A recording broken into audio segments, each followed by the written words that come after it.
Chapter 1. The Bandit in the Woods. Who is this brat daring to sneak a peek at me while I bathe? Lu Shue's brows knitted tightly, her hand gripping a gleaming long sword, pointing it menacingly at the young man before her. I did not. Absolutely not. I was merely sleeping here, Yin exclaimed, bewildered, repeatedly shaking his hands in denial. Just moments prior, Yi Yun had been at home, engrossed in the latest trending online game. But suddenly, amidst his fervent gaming, a thunderous clap echoed from the sky, and in a daze, he found himself transported to this picturesque locale. His head spun slightly, a possible remnant of this bewildering journey, and he noticed his attire had transformed from casual wear to an ancient white robe. As he surveyed his surroundings, his gaze inadvertently met that of a young woman bathing in the lake. At that moment, it was as if he had plunged into the yellow river, unable to cleanse himself of the ensuing consequences. Lu Shue, furious, approached him with her sword raised. I truly did not spy on you bathing, I swear by the heavens, Yi Yun insisted, raising his right hand in earnest. Seeing the sincerity in Yi Yun's expression, Lu Shue, still pointing her sword at him, fell into contemplation, seemingly reconsidering her stance. If you do not believe me, then perhaps you should simply kill me here, Yi Yun suggested, sensing that Lu Shue was not the type to commit an act of egregious malice. Surprisingly, Lu Shue's youthful features stirred something within Yi Yun. For so long, he had been a devoted recluse, dedicating his life to films and games. Though he hadn't made a fortune through his exceptional gaming skills, he managed to sustain a modest living. Until now, he had never felt any romantic inclination towards women, primarily due to a lack of encounters with attractive ones. Yet at this moment, he found himself captivated by Lu Shue, envisioning her as his goddess. After a brief pause, Lu Shue sheathed her sword and spoke languidly. What were you doing lurking here? Relieved that her anger had subsided, Yi Yun replied cautiously, I was merely taking a nap when I heard splashing sounds from the lake, which piqued my curiosity. Yi Yun understood he could not disclose the truth about his time travel to do, so would not only be met with disbelief, but might also provoke her ire once more. Miss, where are you headed? Noticing Lu Shue pouting and turning to leave, Yi Yun hurriedly called out to her. Having just arrived in this unfamiliar land, survival was paramount, and there was no one else around to inquire about the situation. What's the matter? Lu Shue spun around, thrusting her sword towards him. Nothing. I merely wish to ask a few questions, Yi Yun exclaimed, startled, leaping backward. Fortunately, years spent playing online games had honed his reflexes. Without a moment's hesitation, Lu Shue lunged at him with fierce thrusts. Despite Yi Yun's utmost effort to evade her strikes, his pristine robe sustained several tears. Realizing that he was no formidable opponent, Lu Shue's wariness diminished. What do you wish to ask? Taking a deep breath, Yi Yun unleashed all his inquiries at once. What is this place? What year is it? How many countries exist in this world? This is the vast grassland of the Qianlong dynasty's western region. How could you possibly not know this? Lu Shue concluded that Yi Yun must be an unsophisticated country bumpkin, having ventured out of the mountains for a brief excursion. A smirk escaped her lips. As for the second question, she was unsure how to respond, and the third question was easily understood by anyone. There were 4 nations in a balanced standoff, each unable to overpower the others, ensuring a temporary peace. Do you look down upon me? For the first time in years, Yi Yun felt a sting to his pride. Ding, ding, ding, ding. A series of system notifications echoed through his mind, revealing 2 martial arts manuals lying within. One was the 18 Dragon Subduing Palms, and the other, the 9 Yang Divine Skill. Years ago, Yi Yun had been an avid martial arts enthusiast. He recognized the significance of these texts. A country bumpkin like you following me could lead to misunderstandings if anyone sees us together, Lu Shue retorted, turning her back and striding away. Her mood had evidently soured. She had been sent by her master to seek the elusive Lingji herb, and if luck favored her, she might encounter rare and exotic beasts. Little did she expect that after a day of toil, she would be caught unawares while bathing, her modesty compromised by a mere boy. Sighing, she thought, well, this child likely knows nothing. Why should I concern myself so? She needed to find the herb quickly. Her master's child could not afford any delays. The sun hung low on the horizon, casting a rosy hue across the land as the air cooled. Confident in her martial prowess, Lu Shui hastened towards the distant thicket. Before long, the sun dipped below the mountains, enveloping the sky in darkness. Swish! As Lu Shui stepped into the dense woods, she unknowingly triggered a trap, ensnaring her in a massive net that lifted her into the air. The net appeared to be woven from some mysterious silk, more resilient than steel. No matter how vigorously Lu Shui swung her sword, she could not leave a single mark upon it. At that moment, 3 figures emerged from behind the trees. Beautiful maiden, no matter how fiercely you try to slash, it is futile. This net is crafted from heavenly silkworm silk, far sturdier than steel or iron, the leading man said with a smirk. Not far off, Yin observed the scene from behind a tree, his heart sinking. The young lady, trapped in this pitch-dark wilderness, had encountered these ruffians. If he did not intervene, this swan would likely fall prey to these toads. Though Yi Yun felt a flicker of contempt for Lu Shui, he still did not wish to witness such a disheartening scene unfold before him. What do you intend to do? Lu Shui's brows furrowed as she glared at the unkempt man, whose lack of hair was quite disconcerting. What do you think I intend to do? The bald man retorted angrily, producing a small, white vial from his pocket. This is a softening powder I painstakingly concocted. Even the most skilled fighter would be incapacitated for 3 hours upon exposure. Yi Yun sensed that if he did not act soon, calamity would befall them. Wait! Chapter 2. The Daylight Crisis. Where do you come from, wild brat? The bald man turned sharply upon hearing the voice, spotting a young man in a pristine robe emerging from behind the tree. Yi Yun did not immediately respond to the man's inquiry. Instead, he assessed the companions behind him. Both men wielded long swords and appeared quite muscular, looking exceedingly formidable. It matters not where I hail from. The 3 of you, imposing yourselves upon a frail maiden, is where you err, Yi Yun remarked with a sly smile, mentally reviewing the techniques of the 18 dragon subduing palms. Each move played vividly in his mind. Ding, ding, ding, ding. Another series of system notifications filled his consciousness. An immense surge of internal energy coursed through his body. Impressive, lad. Despite your youth, you dare to speak to me with such audacity, the bald man sneered, brandishing his weapon and charging at Yi Yun. Perhaps due to the amplification of his internal energy, Yi Yun's senses sharpened dramatically, perceiving the man's movements in slow motion. The bald man swung his sword with wild abandon, but Yi Yun regulated his breathing, deftly dodging to the left and right without the slightest hint of pressure. In a fleeting moment, Yi Yun seized an opportunity. Dragon's Wrath. With a powerful shout, the bald man was sent hurtling backward, crashing violently into a tree, his internal organs shattered. Yi Yun quickly withdrew his hands. At that instant, the bald man's 2 companions rushed towards him, flanking him on either side. You dare to kill my brother? I will fight you. One man bellowed, lunging forward with his sword. The other followed suit, also thrusting his blade. Dragon's Wrath. As the 2 men closed in, Yi Yun crouched low, simultaneously pushing both palms outward. Their bodies flew backward, colliding forcefully with the tree behind them, their insides obliterated, souls departing this realm. With that, Yi Yun lowered Lu Shui from her entrapment and gazed thoughtfully at the net in his grasp. What a marvelous item! It would be a shame not to take it with me. However, this net weighs at least 30 or 40 pounds, making it quite inconvenient to carry. As Yi Yun pondered this, a familiar voice echoed in his mind. Ding, ding, ding, ding. Suddenly, a space opened up within his consciousness. The net, woven from silken threads of celestial silkworms, gently settled into a hidden compartment of that space at his mental command.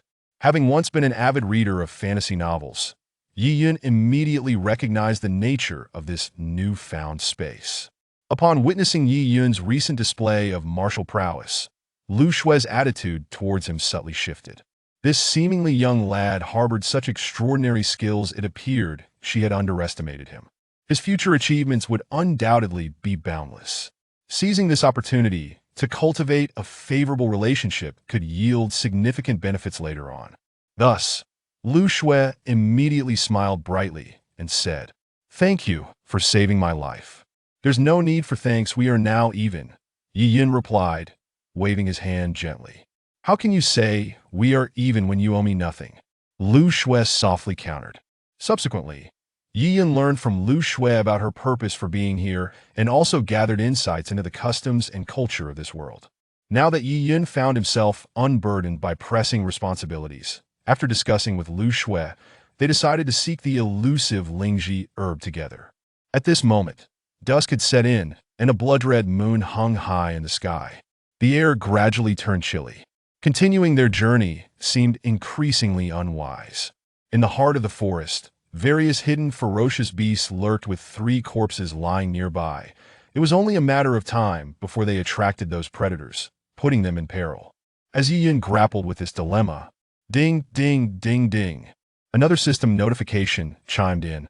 In his mind's eye, a vast supermarket materialized, stocked with everything from small household items to large vehicles like cars and airplanes. Moreover, a panel displayed a sum of 100,000 yuan.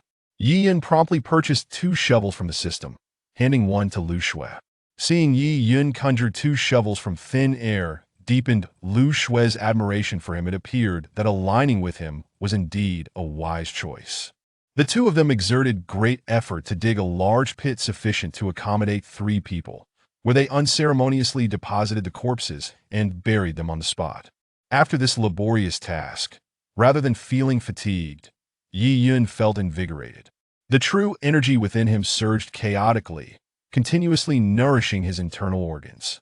Reflecting on the dangers of this world, he realized that he would likely encounter numerous petty thugs. Without a life-preserving skill, he could easily find himself in a dire situation. Thus, Yi Yun began to practice the set of dragon, subduing 18 palms in his mind. Even with just the first move, the powerful dragon's regret, he could effortlessly dispatch these ruffians if he were to master all 18 palms. What realm would that elevate him to? It was truly hard to fathom. During his training, he occasionally glanced at Lu Shui, who was resting against a tree trunk. Being new to this world and still unfamiliar with its intricacies, he felt the weight of responsibility in guiding someone inexperienced. This unspoken burden added immense psychological pressure on Yi Yun. Time flew by as he immersed himself in practice until the moon was adorned with countless twinkling stars. At this point, although Yi Yun did not feel tired, he decided it prudent to take a break. He gently roused Lu Shui from her slumber, asking her to keep watch for a while. It was the dead of night, a time when fatigue often overtakes individuals.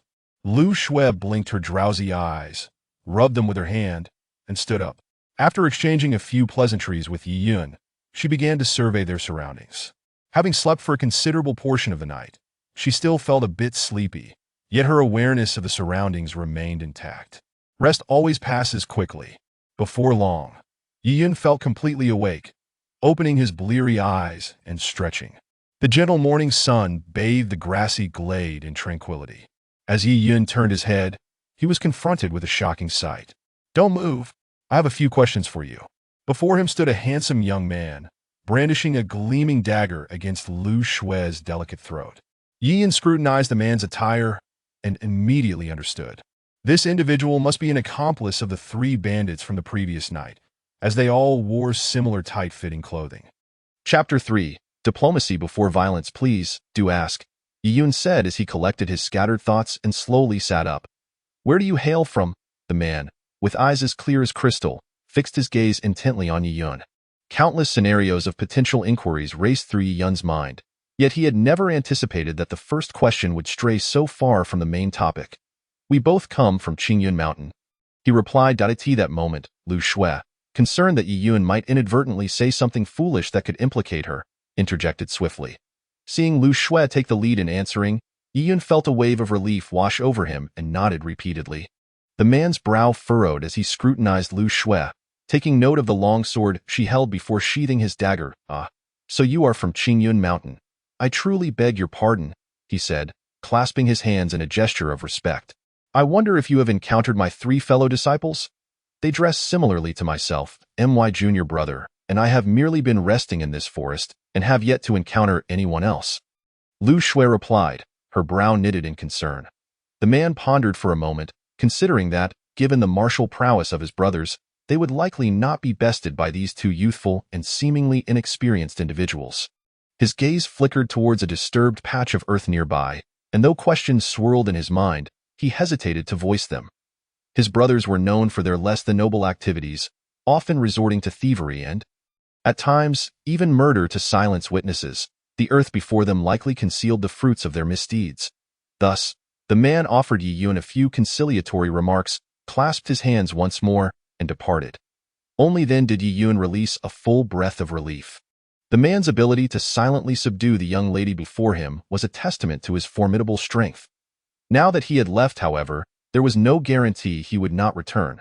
To ensure their safety, Yi Yun and Lu Shui discussed their next steps. Lu Shui then unfurled the map she carried and set off towards the horizon. Before long, they emerged from the dense woods, gazing upon an expansive verdant prairie, where a line of uneven, mud-brick houses lay in the distance.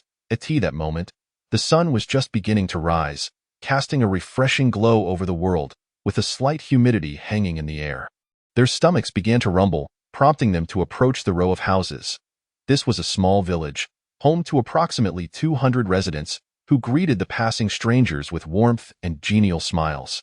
Yi Yun and Lu Shui were soon invited to dine at the most splendidly decorated house. As the aroma of delectable dishes wafted through the air, Yi Yun felt somewhat out of place, while Lu Shui indulged without restraint, showing no trace of modesty expected of a young lady.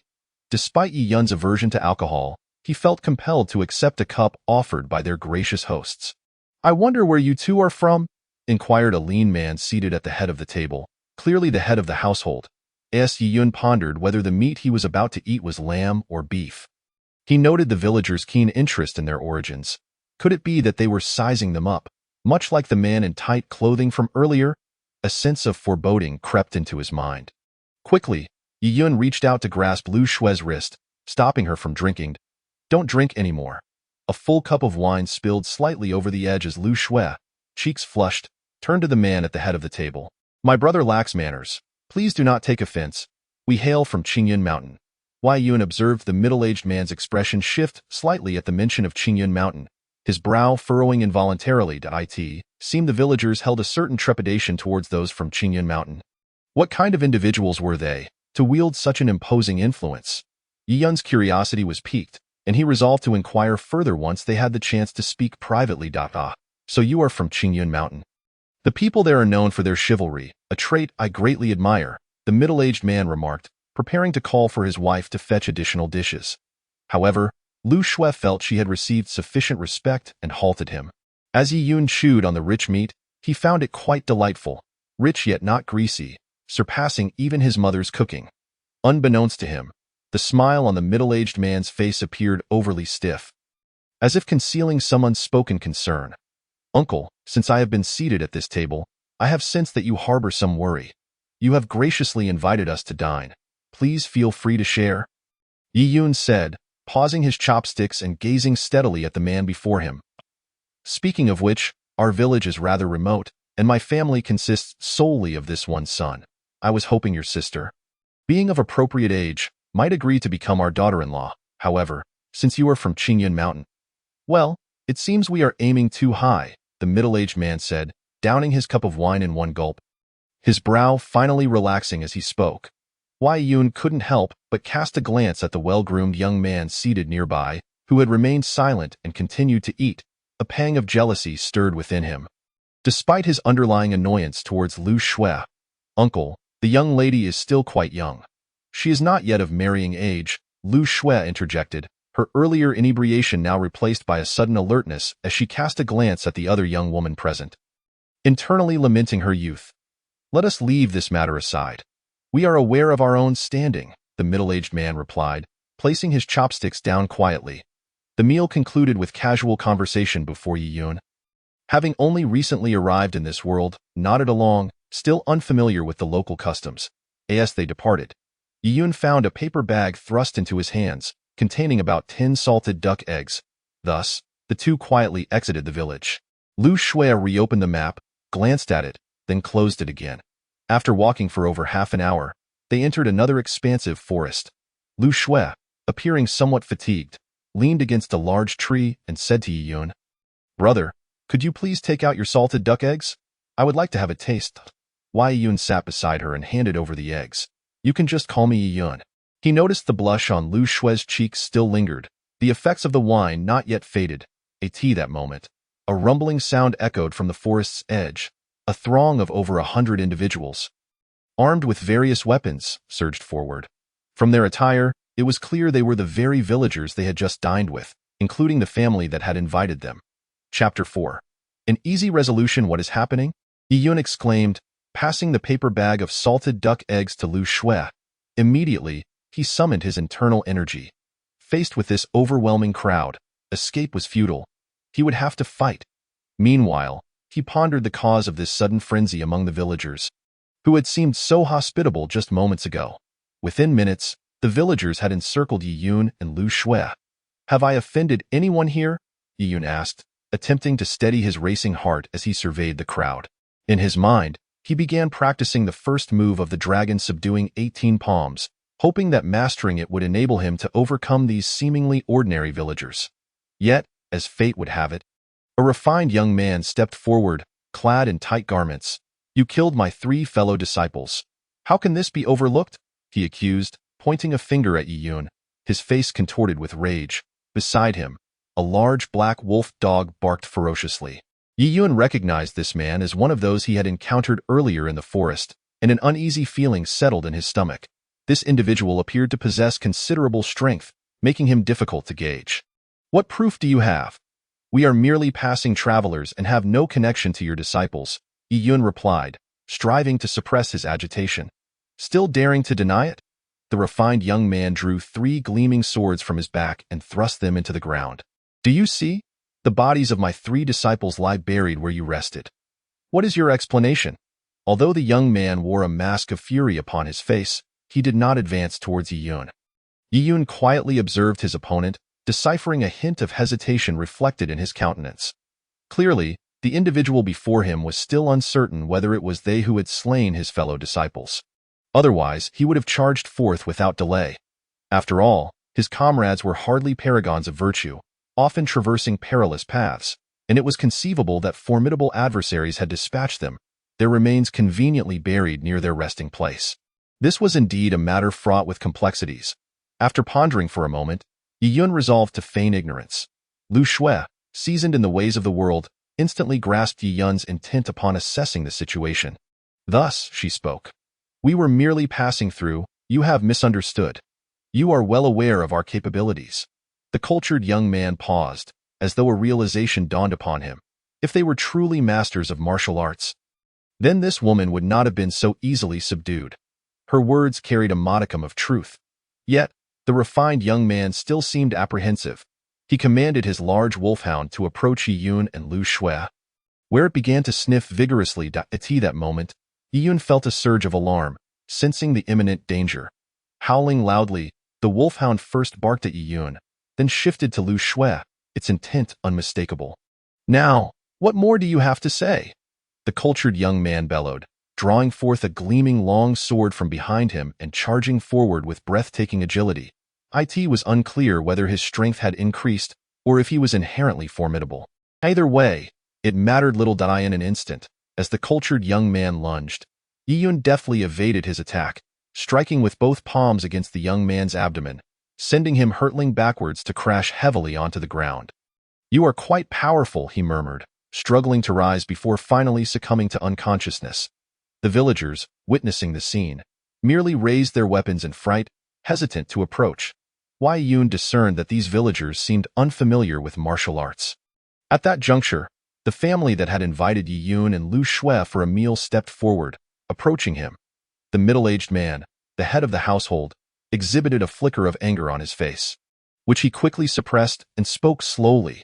The 3 villagers you harmed were from our village. Yun detected the fury lacing the man's voice and, at a loss for a response, replied honestly. Those 3 had it coming. My sister and I were simply resting in the forest when they accosted us. What is wrong with defending ourselves? His voice carried a trace of indignation, having resolved that should these individuals prove unreasonable, he would not hesitate to eliminate them all. In this foreign world, one must either suffer loss or inflict it upon others. There was no middle ground.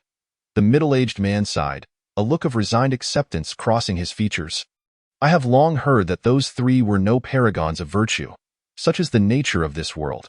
Since they met their end at your hands, there is little more to say. With that, he gestured for the nearby villagers to return, and they dispersed in small groups, sighing in resignation as they melted into the edges of the forest. The middle-aged man turned to Yi Yun once more. This world is treacherous. Often, there is no right or wrong, only survival. Take care, young brother. May our paths cross again. With that, he led his family away from the scene of conflict, leaving the fallen cultured young man disregarded.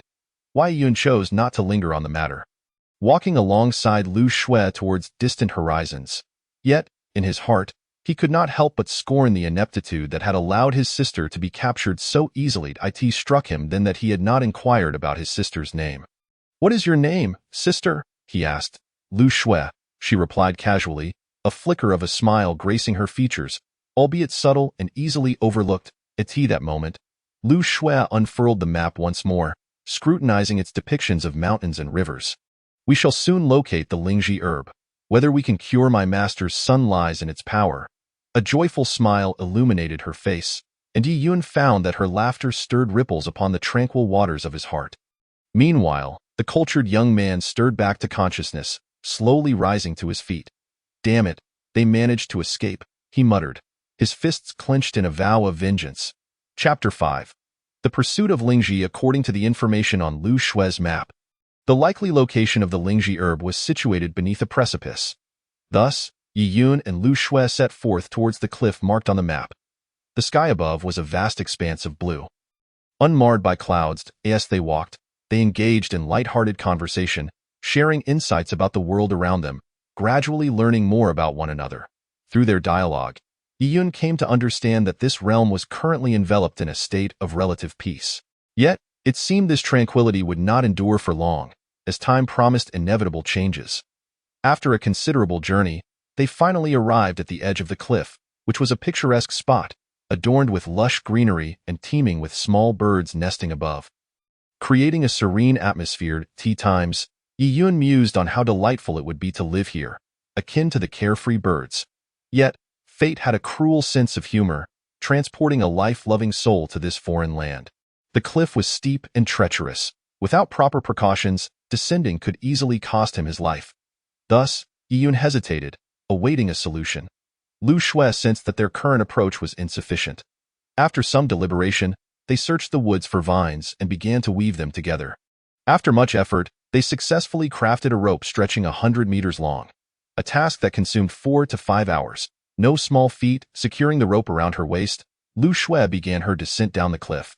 Being someone who cherished her life, she proceeded with utmost caution, wary of slipping and tumbling down the slope.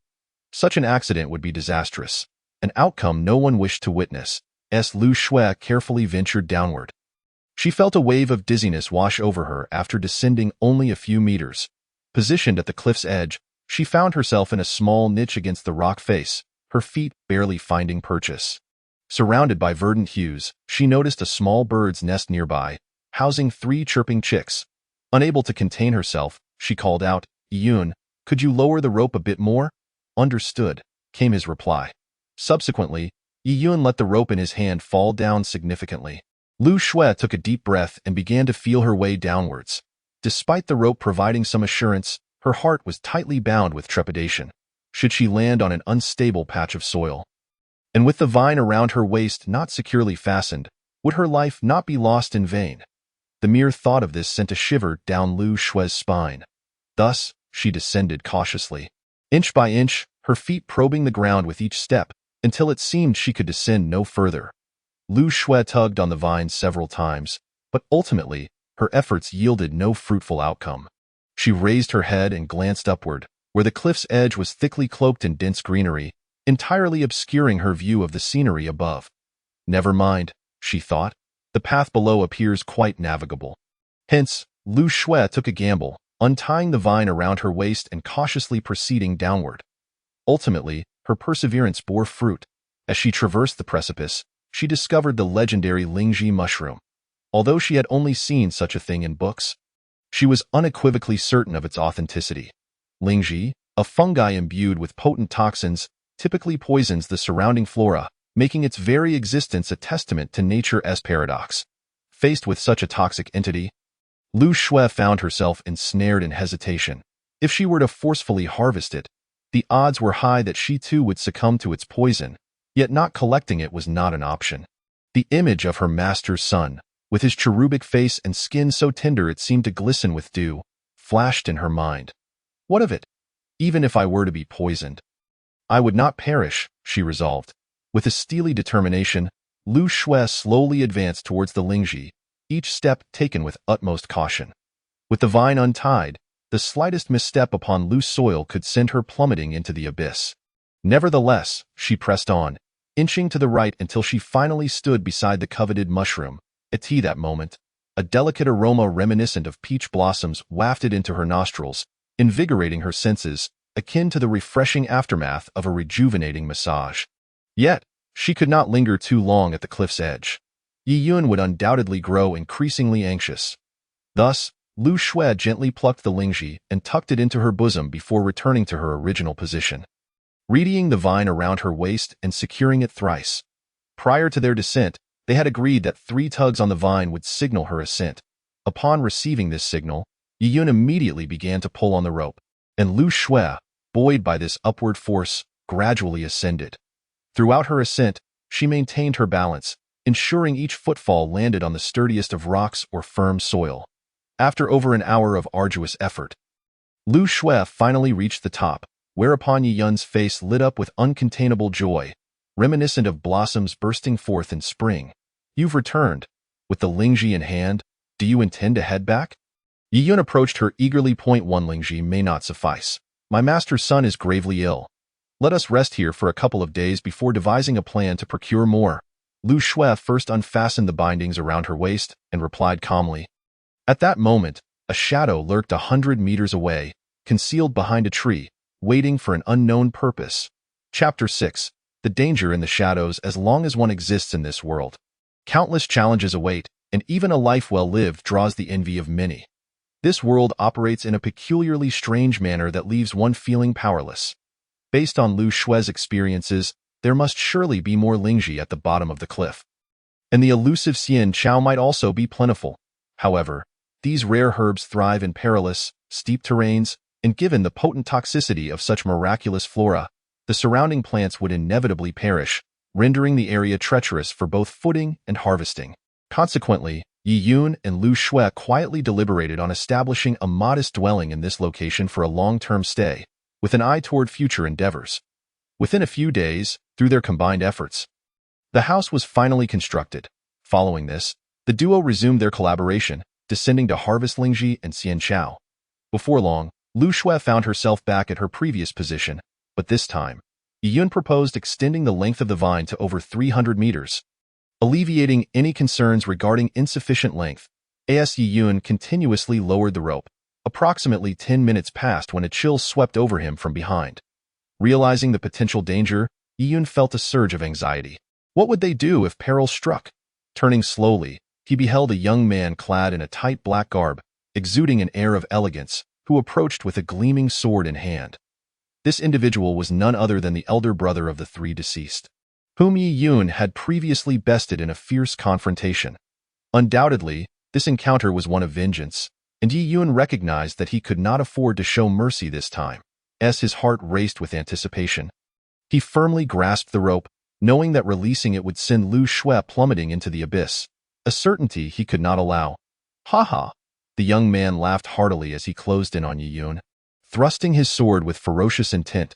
The blade radiated an icy aura, as if capable of rending the very Yi Yun, despite his formidable skills, felt the weight of pressure bearing down upon him. One hand remained steadfast on the rope while the other deftly deflected the incoming strike. Fortuitously, his decades, if not centuries, of training bestowed upon him the strength to withstand such an assault. Otherwise, he might have found himself in dire straits. Who would have thought you, a mere youth, would possess such formidable strength? It seems I underestimated you, the young man remarked with a hint of resignation, his brow furrowing as he resolved not to surrender easily. The deaths of his 2 brothers would not go unavenged. Without hesitation, He lunged at Yi Yun once more. Yi Yun steadied his nerves, skillfully parrying the attack. If not for the rope you hold, I would hesitate to confront you, but make no mistake. Today is when your fate is sealed. The young man's face shone with uncontainable delight as vengeance loomed near. Realizing the necessity for a swift resolution, Yi Yun understood that prolonging this confrontation could invite unforeseen complications. It was imperative to devise a strategy to eliminate his adversary swiftly. In that moment, rooted in place, his emotions swirled within him, and countless thoughts raced through his mind. Simultaneously, he fervently rehearsed the first move of the dragon, subduing 18 palms in his mind, envisioning the intricate techniques as they danced before him. These movements were undeniably exquisite. Yet executing a decisive blow would not be a simple feat after a series of transformations within his mind. All the elaborate techniques gradually coalesced into a singular, unadorned palm strike. In an instant, the young man, filled with rage, charged towards Yi Yun, a fierce wind accompanying his assault. Yi Yun's gaze sharpened as he evaded the glinting blade, pushing forward with a single palm. Bang! A dull thud, akin to a colossal boulder striking the ground, resonated as the young man was sent hurtling backwards. Through the palm of his hand, Yi Yun could already sense the shattering of the opponent's heart pulse. Based on Yi Yun's experience, even the legendary healer Hua Tua could not save him now.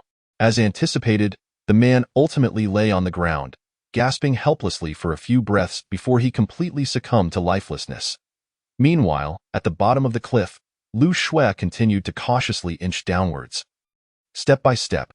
This time, owing to his previous experience, he navigated the descent with ease, feeling relatively unburdened. Along the way, he encountered several bird nests, many of which had already hatched chicks, while some remained unhatched. Lu Shui could not resist capturing a few, cradling them in his arms. In his childhood, he had savored boiled bird eggs, the taste of which lingered in his memory even after all these years. Just as Lu Shui exerted considerable effort to slide downwards, fortune smiled upon him, and he finally beheld a small grass that shimmered with a faint yellow glow, resembling both blue and green. Undoubtedly, this was the legendary celestial herb. It seemed that there was hope for the illness afflicting his master's son. However, this herb appeared to be toxic, as its surroundings were desolate, devoid of any other flora. Lu Shui, undeterred by the potential danger, gingerly approached and grasped it in his hand, skillfully stowing it away in his bosom. Subsequently, Lu Shui tugged on the vine, and after a swift effort, Yi Yun successfully pulled him back up. With the celestial herb and spiritual fungus in hand, staying here seemed to have lost its significance. It was time to return to Qingyun Mountain. Yet, Lu Shui couldn't help but feel a twinge of curiosity as he turned to gaze into the distance at the recently deceased corpse. Who is that? You went down not long ago. The young man in the tight-fitting attire returned to seek revenge for his senior brothers. Yi Yun replied softly. Chapter 7. A hearty feast. That despicable fellow was utterly outrageous. Showing no regard for us whatsoever, Lu Shui untied the rope around his waist. His inner fury became increasingly difficult to contain. He felt that one must not be too weak in this world. If one is, countless troubles will inevitably come knocking at the door. Only by growing stronger will the world bow in deference. This is the harsh reality of existence, whether one wishes to believe it or not. The world will not change due to one's trivial notions. Ultimately, after a thorough discussion, Lu Shui and Yi Yun concluded that remaining here had lost its purpose. Thus, they set off towards their intended destination, Qingyun Mountain, the very place from which Lu Shui had initially departed. After the two left, the young man on the ground was gradually reduced to mere bones as he was devoured by passing ferocious beasts. The brutal law of nature, survival of the fittest, was ever present, with the weak inevitably consumed by the stronger beings. Calculating the time since Lu Shui had left Qingyun Mountain, it had been a while. The vast expanse of grassland lay several hundred kilometers from Qingyun Mountain, and in an age devoid of high-speed trains or airplanes, returning was not a trivial matter. Thus, both Yi Yun and Lu Shui were expressions of concern. Nonetheless, they continued their journey back, resigned to fate. Time quietly flowed by as they traversed the expansive grassland, engaging in light-hearted banter. Before they realized it, they had emerged from the ceaseless mountain range and arrived at a small town at the foot of the hills. The sky was beginning to dim. A blood-red sunset lingered on the horizon, casting a crimson hue across the entire sky. Sensing their hunger, the two decided to visit a newly opened eatery nearby after a brief discussion, indulging in hearty portions of food. After all, Lu Shui was from Qingyun Mountain, renowned for his reputation, and he had ample wealth, leaving him untroubled by financial concerns. Wei Yun felt a rush of joy, as if he had struck gold by associating with a wealthy companion. On a pearwood table by the window, an array of dishes filled with both meat and vegetables awaited. There were fish, shrimp, exquisite mushrooms, scrambled eggs with tomatoes, and cucumber tossed with scallions. Even before they began to eat, the enticing aroma wafted into their nostrils. Unable to resist, Yun picked up his chopsticks and plunged them into a plate of steamed white fish, extracting a piece of tender flesh to savor. "Delicious, absolutely delightful," he exclaimed, unable to contain his enthusiasm. Observing Yi Yun's satisfied expression, Lu Shui felt a wave of happiness wash over him. Unbeknownst to him, his heart quietly began to tether itself to Yi Yun's. For the first time in his life, Lu Shui felt as though he had fallen into the throes of affection. It was a remarkable notion that he could become ensnared by mundane emotions. However, at that moment, hunger took precedence, rendering romantic sentiments somewhat irrelevant. He set aside his chaotic thoughts and savored the exquisite culinary delights before him. The experience was sheer bliss, an indescribable joy, just as the two were relishing their meal. The world often intervenes with unexpected events, as Lu Shui prepared to reach for his chopsticks again. A small girl dressed in tattered clothes approached them, with a cherubic face marred by smudges of dirt. She appeared utterly pitiful. Having grown up in a world devoid of want, Lu Shui could not bear to witness such poverty. He pulled out a large bill from his pocket and handed it to her. Without hesitation, the little girl accepted it and scampered away, her steps light and endearing. The two resumed their meal, unperturbed. Before long, Lu Shui and Yi Yun had polished off the spread before them. Having lived in the mountains for so long, their bodies craved nourishment, and the sight of such delicious food was irresistible. After finishing their meal, as Lu Shui prepared to retrieve his money from his bosom, his face suddenly froze. "Where's my money?" Panic surged through him. He realized that in a moment of kindness, he had unwittingly given his money to the little girl, who had now absconded with it. Although he found no cash in his pocket, he did come across a small piece of paper bearing the words Jingguangxi. What is Jingguangxi? Lu Shui quickly searched his memory, but could not recall any such place, indicating it was likely obscure and unfamiliar. What to do without money? Lu Shui, being an honest individual, did not intend to shirk his responsibility. He called over the waiter, who was attending to other customers. "Excuse me, I am from Qingyun Mountain. A beggar girl just stole my money. Could I possibly receive credit and return to pay you back once I get back to Qingyun Mountain?" The waiter, seeing Lu Shui's troubled expression, felt equally perplexed. He was merely a worker and had no authority to decide such matters. Thus, he summoned the portly owner. "What? No money? You think being from Qingyun Mountain makes you special? Even if you were from White Dragon Mountain, you would still need to pay up today," the man shouted at Lu Shui, hands on his hips and a frown etched on his face. Just as Lu Yun felt utterly at a loss, a dashing young man approached. "Dear sir, everyone encounters difficulties from time to time. Allow me to cover their bill. 300 taels of silver." The owner, seeing a naive young man approaching, seized the opportunity to extort him. Although Lu Yun was furious, the young man remained unfazed, producing 300 taels of silver notes from his pocket. To everyone's astonishment, the matter was swiftly resolved. "I am Baijan. May I ask for your names, noble heroes?" the young man said, bowing slightly. Chapter 8. Making Friends. "I am Yi Yun. I am Lu Shui." The two individuals clasped their fists in greeting towards the youth before them. Subsequently, the trio emerged from the inn, their spirits undeniably buoyant. As they strolled along, engaging in light-hearted banter, it became apparent that the three shared a wealth of common interests. Given their similar ages, their conversation meandered from celestial wonders to earthly matters, traversing the realms of history and philosophy. Despite their jovial exchanges, Yi Yun's mind remained preoccupied with the enigma of Jingguang Temple.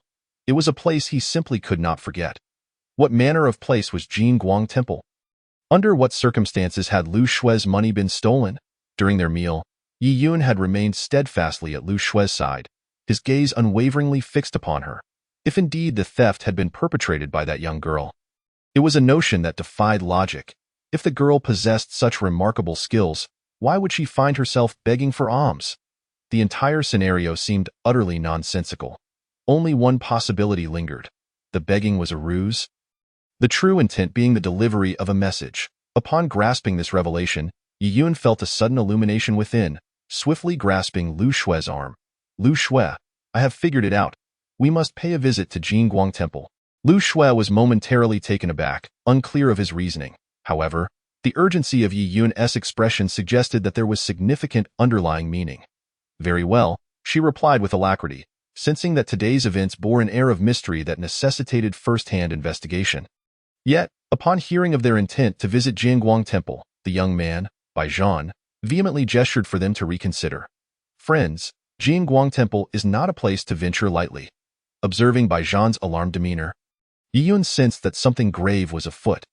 What could possibly transpire there? Who could say?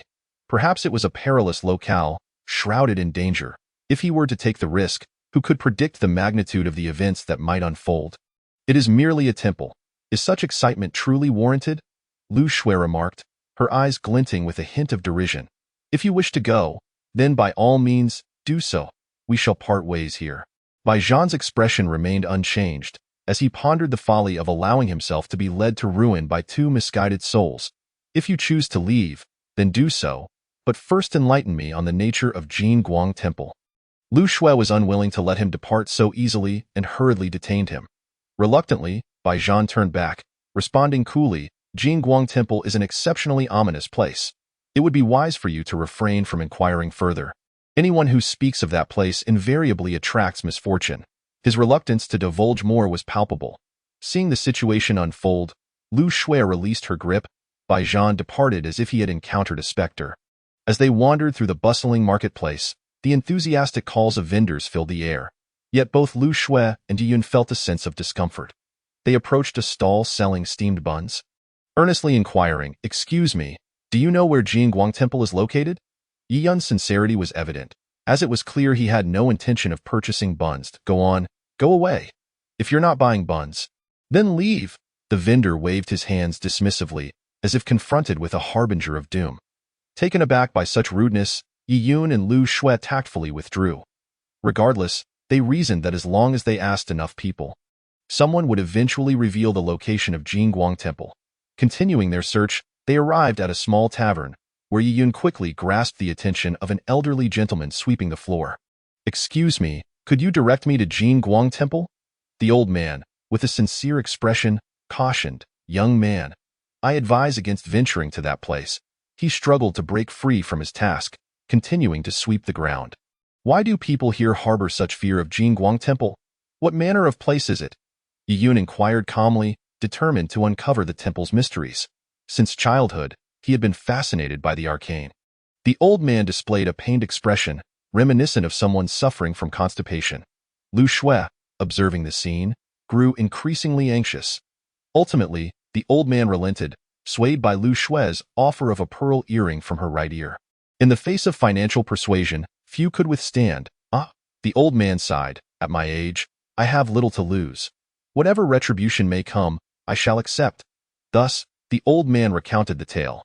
Jingguang Temple was home to a group of monks who did not merely engage in pious activities, but instead practiced divination with remarkable accuracy. However, he warned that discussing these peculiar monks with outsiders could lead to dire consequences. There had been instances where individuals had met with untimely deaths for speaking of them. Upon reaching this point, the old man ceased his narration. Lu Shui, undeterred, offered her other pearl earring, which the old man accepted before continuing his story. Yet, the details that followed seemed less significant, and neither of them wished to hear more. After concluding, the old man provided directions to Jingguang Temple. With their thoughts organized, Yiyun and Lu Shui set forth towards their destination. Typically, temples are situated atop grand mountains, and thus they proceeded upwards until they reached the base of a magnificent peak. Beginning their ascent, time slipped by quietly, and changes unfolded around them. Soon, after navigating several winding paths, they arrived at an ancient temple perched atop the mountain. In the clearing before them, two youthful monks were diligently sweeping away the withered leaves. Before Yiyun and Lu Shui could approach, one of the monks stepped forward, extending his hand. "Please," entered. Yiyun, taken aback by the monk's sincerity, couldn't help but wonder if these monks truly possessed prophetic abilities. It was all rather astonishing. Without further contemplation, they followed the monk into a small courtyard adorned with a pavilion, where a clay pot simmered, releasing fragrant steam. Among them, a young girl stood beside the elderly monk, capturing Yi Yun's attention. She was clad in pristine white garments, a stark contrast to her previous disheveled appearance.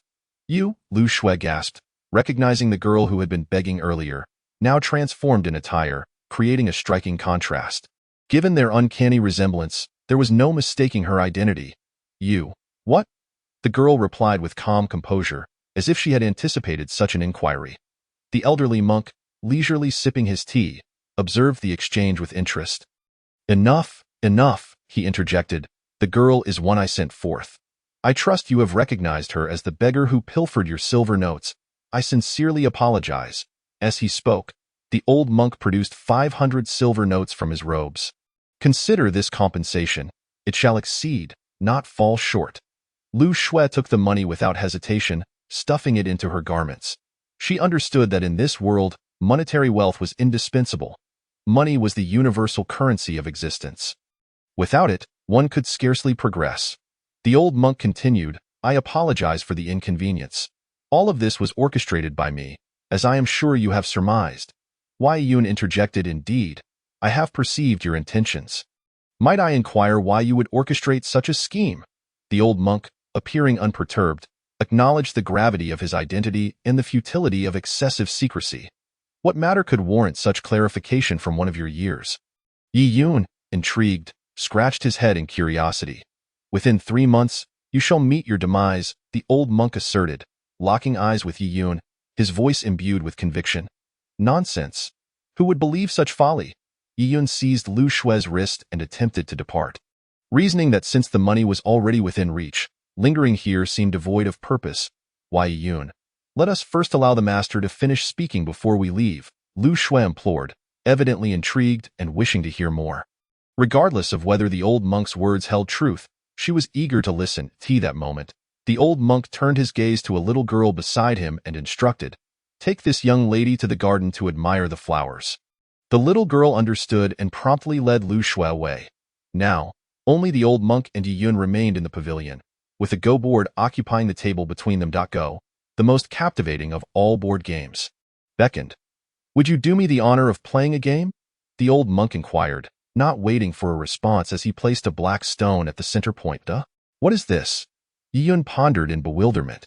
How could the old monk know that he played Go? Moreover, Yi Yun had a profound fondness for the game.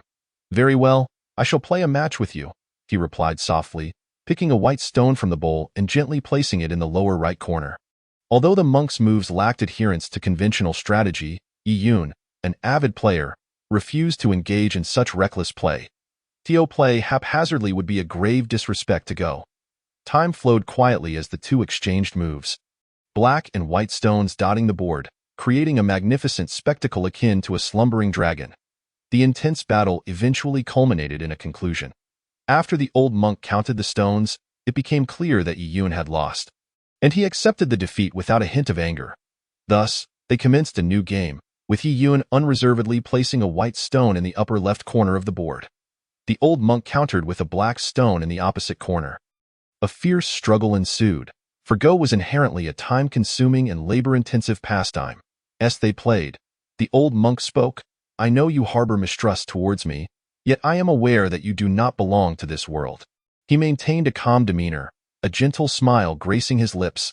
While he, as a monk, was generally indifferent to worldly matters, certain issues could not be ignored without unsettling his spirit. "What?" Yi Yun exclaimed, startled by the monk's serene assertion. Unable to contain himself, he grasped the monk's collar, demanding, "What else do you know? Why such agitation?" The old monk remained unperturbed, gently pushing Yi Yun aside. "I merely wish to convey that what I say is true. You shall meet your demise within 3 months. Is there truly no hope?" "None." Yi Yun, confronted with the monk's seemingly omniscient demeanor, found his heart drifting far beyond the game of Go. He pondered the bizarre nature of this world and resolved to discover a means to break free from this grim fate. "I refuse to believe it." With a sweeping motion, he knocked all the black and white stones from the board, scattering them across the floor. Finally, Yun led Lu Shui out to the garden. "What did the old monk say to you?" Lu Shui inquired, her demeanor reminiscent of a delicate bird seeking comfort.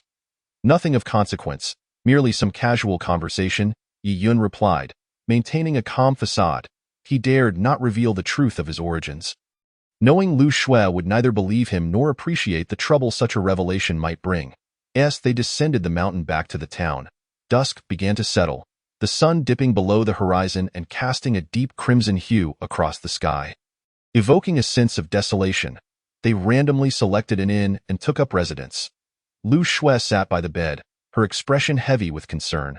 Despite the old monk's unappealing visage, his words lingered in her mind. Seemingly devoid of fabrication. What if Yun truly had but 3 months to live? The thought made her heart race with anxiety. During their time together, Lu Shui had developed a modicum of affection for Yun, and any misfortune befalling him would inevitably trouble her heart. "What are you thinking? Surely you don't genuinely believe the old monk's words?" Yun asked half-jokingly as he settled beside her. Lu Shui awkwardly nodded in response. Chapter 10. Breaking the deadlock. Seeing Lu Shui's belief in the monk's ominous prediction unsettled Yun. The absurdities of this world were manifold, particularly in their current circumstances. Yet, he struggled to formulate a viable solution. Despite his reluctance to accept the notion of impending death, the old monk's awareness of his otherworldly origins compelled Yun to confront the bizarre narrative unfolding around him. "The old monk does not strike me as a benevolent figure. You should rest well. We have a journey ahead of us tomorrow," Yun said softly, stepping out and closing the door behind him as he returned to his own room. Their relationship remained strictly platonic. With no prospect of sharing as night descended, Yun lay awake, staring at the ceiling, unable to find slumber. What was happening to him? A vague discomfort began to throb at his heart, intensifying with each passing moment. Was he truly destined to perish in such an absurd manner? Absolutely not. His life had only just begun. He vowed to uncover a means to alter his fate. As he contemplated the situation, his tumultuous emotions gradually calmed. After enduring the sharp pangs of anxiety, Yun's weary spirit began to awaken with renewed vigor. He donned his clothes and ventured into the bustling streets, illuminated by countless lights, filled with a cacophony of voices. Yet amid the lively throngs, Yun felt an overwhelming sense of emptiness, as if he were an outsider in this world, unable to pinpoint the source of his disquiet. Just as he was lost in thought, a delicate hand, soft as spring onions, grasped his sleeve. "Hey handsome, care to have some fun?" Yun glanced at the girl's heavily made-up face, subconsciously comparing her to the pure visage of Lu Shui. There was a stark contrast. He waved his hand dismissively, breaking free from her grip. However, after walking a few paces, he instinctively reached for his heart, sensing something amiss. Rushing back to the previous spot, he found the young woman lounging in the inner room. Leisurely sipping tea. "You've returned," she greeted him warmly, pouring a fine cup of tea. Though Yun felt parched, he hesitated to drink, acutely aware of the dangers lurking in the outside world. "Are you afraid I might poison you?" the girl asked playfully when she noticed his reluctance. "Why not try my cup?" She pushed her tea toward him, reclaiming his cup in the process. "Never mind." Yun gently pushed her hand away and raised the cup before him. Savoring the exquisite flavor, tea was indeed delightful, surpassing any tea he had ever tasted. Yet, as he thought of her profession, he felt a wave of nausea. Why must a decent girl resort to such a line of work? At that moment, the girl retrieved a pouch of silver from beneath the table, revealing the very coins given to him by Lu Shui for his needs. Just as Yun reached out to seize it, she swiftly pulled it back into her embrace, returning it to the table below. "What are you doing?"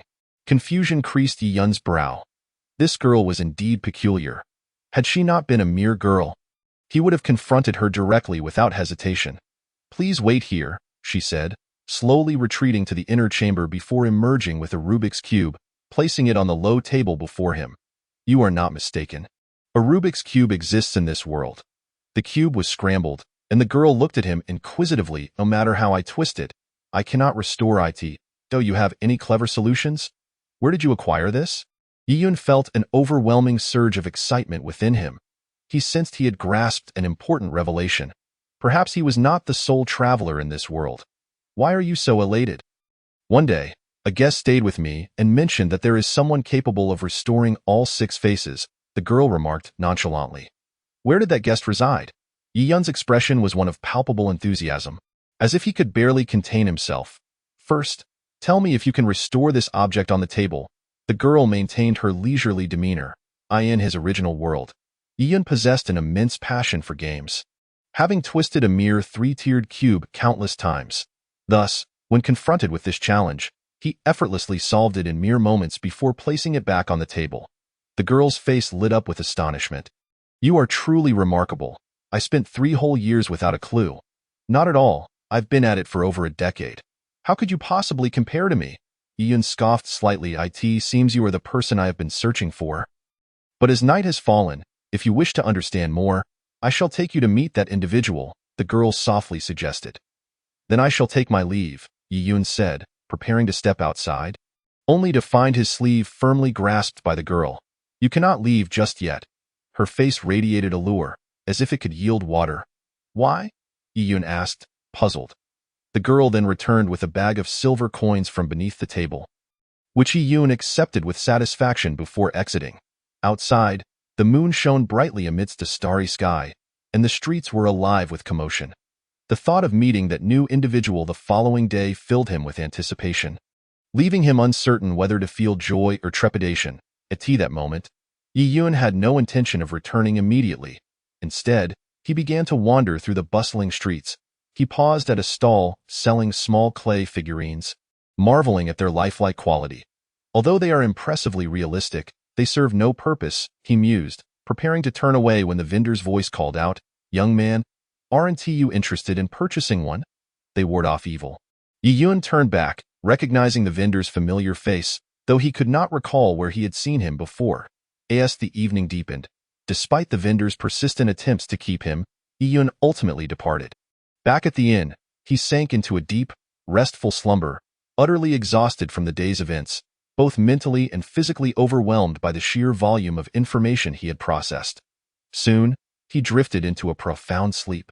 The following morning, as dawn broke, Yi Yun awoke early. Outside, the birds chirped cheerily, and he observed the scene with a tranquil heart, contemplating how delightful it would be to lead an ordinary, peaceful life, free from turmoil. Before long, Lu Shui from the adjacent room emerged, noticing Yi Yun lost in thought.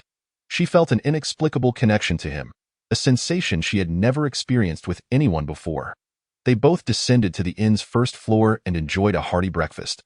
Savoring their newfound wealth, they indulged in a lavish feast of exquisite delicacies, relishing the experience more for the sake of display than for sustenance. As time passed, Lu Shui resolved to return to Qingyun Mountain, seeking a tranquil, ethereal existence. Qingyun Mountain was a paradise, heavily guarded and seldom accessible to outsiders. Most who heard its name were instantly deterred, making it nearly impossible to approach. At the table, Yi Yun savored a piece of medium-rare beef. Chewing thoughtfully as he spoke, Today, I wish to meet someone. Will you accompany me? His expression was grave as he regarded Lu Shui, filled with an unexplainable anticipation regarding the events unfolding in this world. Certainly, a day's delay won't significantly affect our return to Qingyun Mountain, Lu Shui replied calmly, continuing to enjoy her meal while occasionally sampling the lavish breakfast spread. Eventually, they finished their meal. Having eaten lightly in the morning, most of the lavish spread ended up being discarded. Yi Yun then led Lu Shui out of the inn and into the lively streets they had traversed the previous night, where vendors were energetically hawking their wares. Yi Yun, however, paid little heed to the bustling scene, his thoughts solely focused on locating the woman he sought. Following the path etched in his memory, they soon arrived at a brightly lit establishment. The doors stood wide open, revealing the girl within, dressed in vibrant attire as she sipped tea, seemingly enchanted by the act of drinking tea, a peculiar obsession among those in her profession. As Yi Yun and Lu Shui entered, the girl greeted them with a welcoming smile, inviting them to take a seat. Before we proceed, I must caution you. Meeting that person may radically alter the course of your life.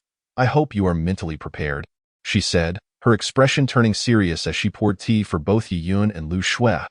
Could you elaborate? Yi Yun asked, his demeanor equally solemn. It was only natural to seek clarity before delving into such significant matters. I'm not entirely sure of the specifics. You will only uncover the truth once you arrive, the girl replied, taking a delicate sip from her teacup, her thoughts seemingly drifting elsewhere. That moment, Yi Yun fell silent. Uncertain of how to proceed, on one hand, Lu Shue's master's son was gravely ill, necessitating a swift return to Qingyun Mountain, yet he was also deeply curious about his own fate. Just then, Lu Shue quietly inquired, "What is it that is shrouded in such mystery?" Seizing the opportunity, the girl produced the scattered cube from last night and placed it on the table, its 6 faces jumbled. Lu Shue, having never encountered such a material before, couldn't he help but pick it up and play with it. "Can you restore all 6 faces?" the girl asked earnestly, gazing at the girl's serious expression. Lu Shue steadied her focus and began twisting the cube, initially believing it wouldn't take long to solve. However, she soon found herself disappointed. It was far more challenging than anticipated, and no miracle unfolded despite her efforts. Unaware of the myriad combinations possible with such a 3-tiered cube, Lu Shue eventually set it aside after more than half an hour of fruitless attempts. Yi Yun, unable to resist, took over and had it solved within a minute, effortlessly restoring the intricate puzzle.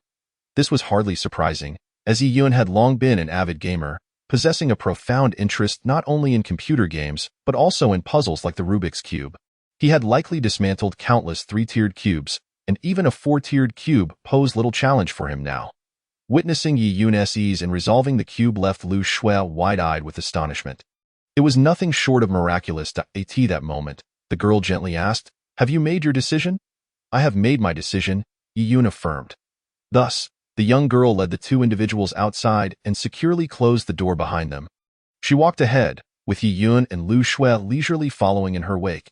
Yi Yun inquired about the distance remaining, to which the girl replied, "Approximately 1,000 meters." This was indeed quite a distance. Consequently, Lu Shue offered to pay for a lavish sedan chair stationed by the roadside. Chapter 12. Familiar Faces. Life is replete with occurrences that profoundly shake one's spirit. Often, one finds oneself unable to evade numerous circumstances. At this moment, the 3 of them sat within the sedan chair, with Yi Yun and Lu Shue positioned opposite the girl, their expressions markedly awkward. This was largely due to the fact that Lu Shue and the girl were practically strangers, their acquaintance being exceedingly superficial. To ease the palpable tension, Yi Yun ventured, "The journey is somewhat lengthy. Perhaps you could introduce me to the person I am to meet?" The girl gently replied, "He is quite an eccentric old man, rather disheveled and indifferent to worldly fame and fortune, preferring instead to immerse himself in his own realm, diligently researching his peculiar interests." Instantly intrigued, Yi Yun reflected on the existence of such peculiar individuals in the world, often possessing idiosyncratic temperaments and remarkable abilities. "Could you describe his appearance in more detail?" he softly inquired. "He is portly, with a short crop of hair, dressed in simple attire, and he consistently exudes a friendly demeanor." The girl answered in an unremarkable tone. Subsequently, the trio engaged in light conversation, discussing the myriad strange phenomena of the world. The youth, inherently curious about the oddities of existence, found this fascination deeply ingrained in their very essence. Unalterable by external forces, time slipped away swiftly, and before long, the opulently adorned sedan came to a halt in front of a grand courtyard. One by one, Yi Yun and the others alighted from the chair. After settling the fare, the girl approached the entrance, grasped a door knocker the size of a palm, and rapped upon the ancient iron gate. Before long, a young man of 14 or 15 clad in pristine white emerged from within. "Esteemed guests, please follow me," he gestured, inviting the trio inside. They followed him step by step into a spacious hall, where a middle-aged man was savoring tea while admiring a landscape painting on the table. Utterly absorbed in contemplation, Yi Yun seated himself at the edge of the table, scrutinizing the middle-aged man, who seemed vaguely familiar. Yet, he could not recall where he had encountered him before, leading to his mounting frustration. It was only when the middle-aged man broke the silence that clarity dawned. "Young lad, do you remember me? I told you then not to leave." In that instant, Yi Yun recalled the voice. The middle-aged man was the very same who had been selling clay figurines on the street that night. How curious to encounter him again! Yi Yun marveled at the smallness of the world, a fact that elicited existential ponderings. Indeed, Yi Yun nodded honestly. "Why did you not stop? You were in such a hurry." The middle-aged man inquired with a hint of ire, his gaze piercing. Yi Yun had never anticipated the situation would escalate in this manner, leaving him momentarily at a loss for words. He had been utterly exhausted that day, and it was late. Returning home was a perfectly reasonable decision. He had never anticipated committing such a monumental error. Sometimes, one must tread carefully in this world, for a careless misstep could offend someone, propelling one's fate into an unpredictable trajectory. It was quite late and I was very tired. So I thought it best to return early, Yi Yun explained, remaining true to his nature as an honest individual. How audacious! I have told you countless times. Do you now regret it? The middle-aged man abruptly raised his voice, his frustration palpable. The entire room fell silent, with even the girl bewildered by the unfolding drama. In her recollection, her guest and the middle-aged man should have been strangers. The atmosphere had shifted, becoming decidedly tense. What had gone awry?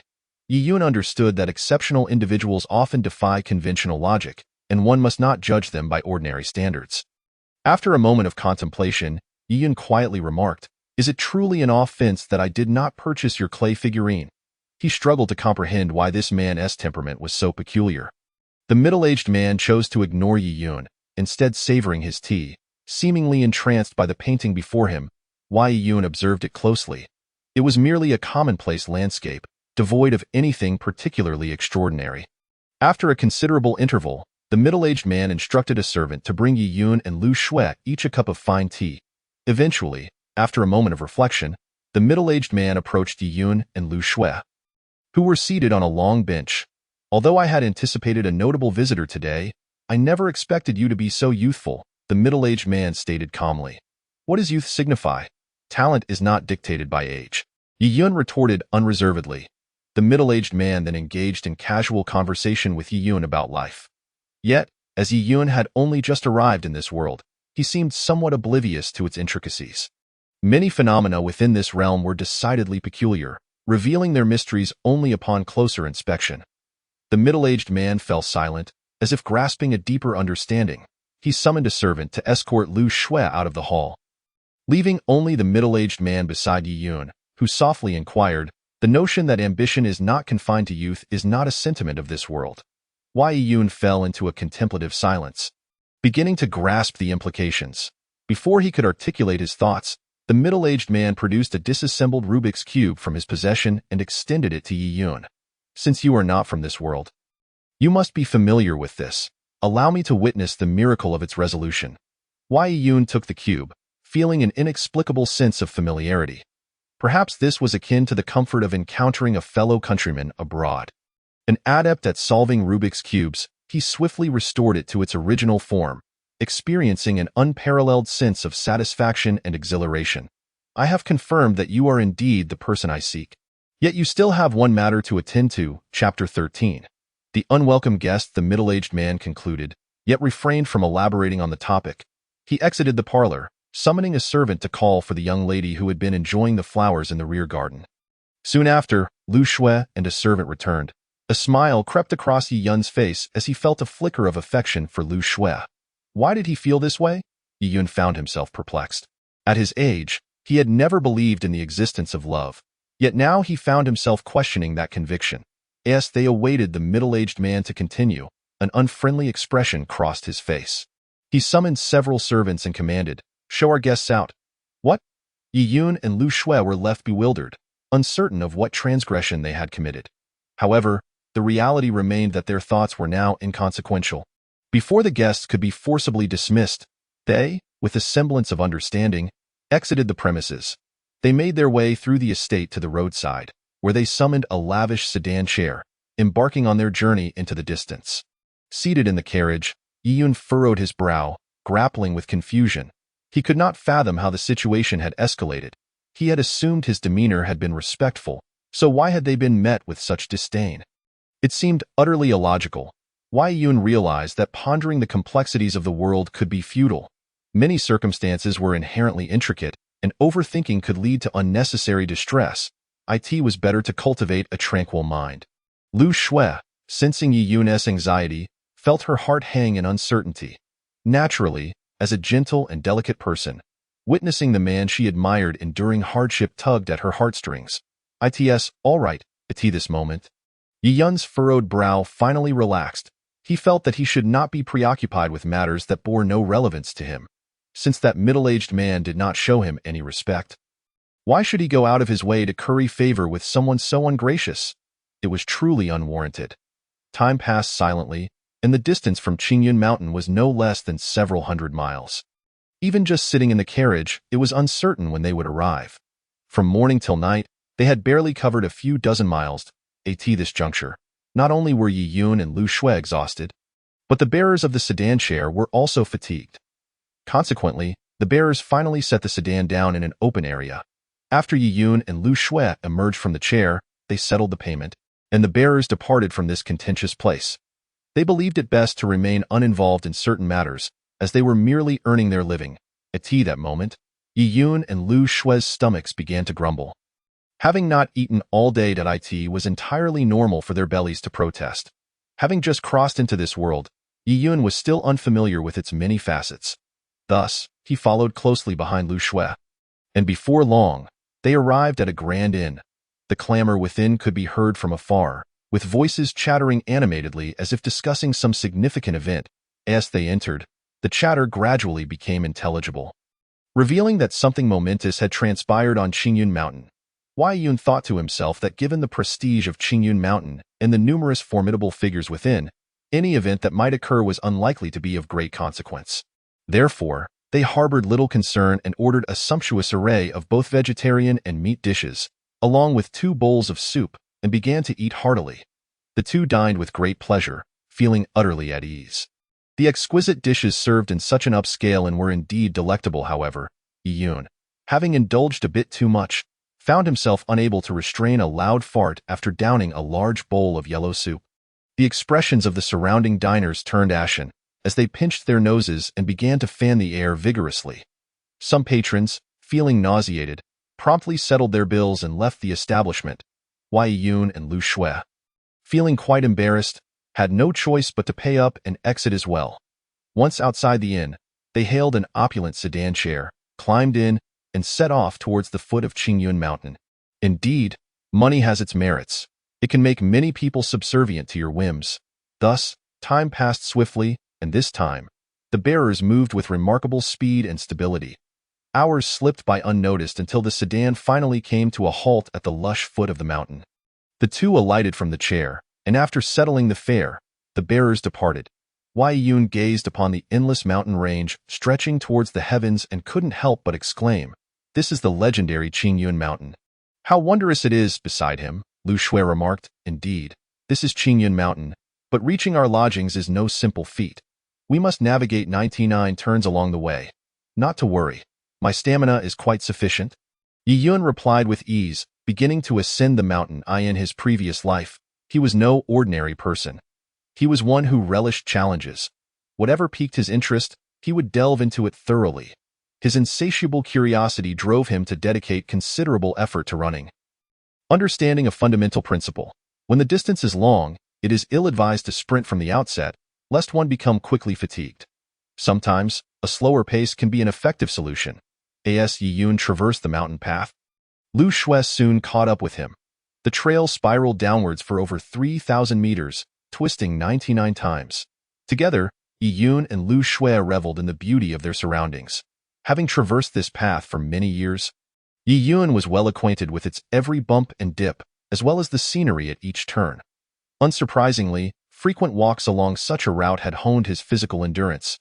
After walking for a considerable time, they reached a bend in the trail where an inn awaited. Having journeyed long, they were both weary, hungry, and thirsty, and the hour was growing late. The sun had begun its descent towards the horizon, casting a reddish hue across the sky. Upon arriving at the inn, they summoned the waiter and ordered several meat and vegetable dishes from the menu. The waiter, upon seeing them, displayed a hint of unease. After placing their orders, Lu Shui noticed the strange expression on the waiter's face. Quickly, she grasped his sleeve and inquired, "What has happened on Qingyun Mountain?" "Nothing," the waiter replied, his expression troubled as he hurried to the kitchen to expedite the dishes. However, Lu Shui could not quell the tumult within her heart.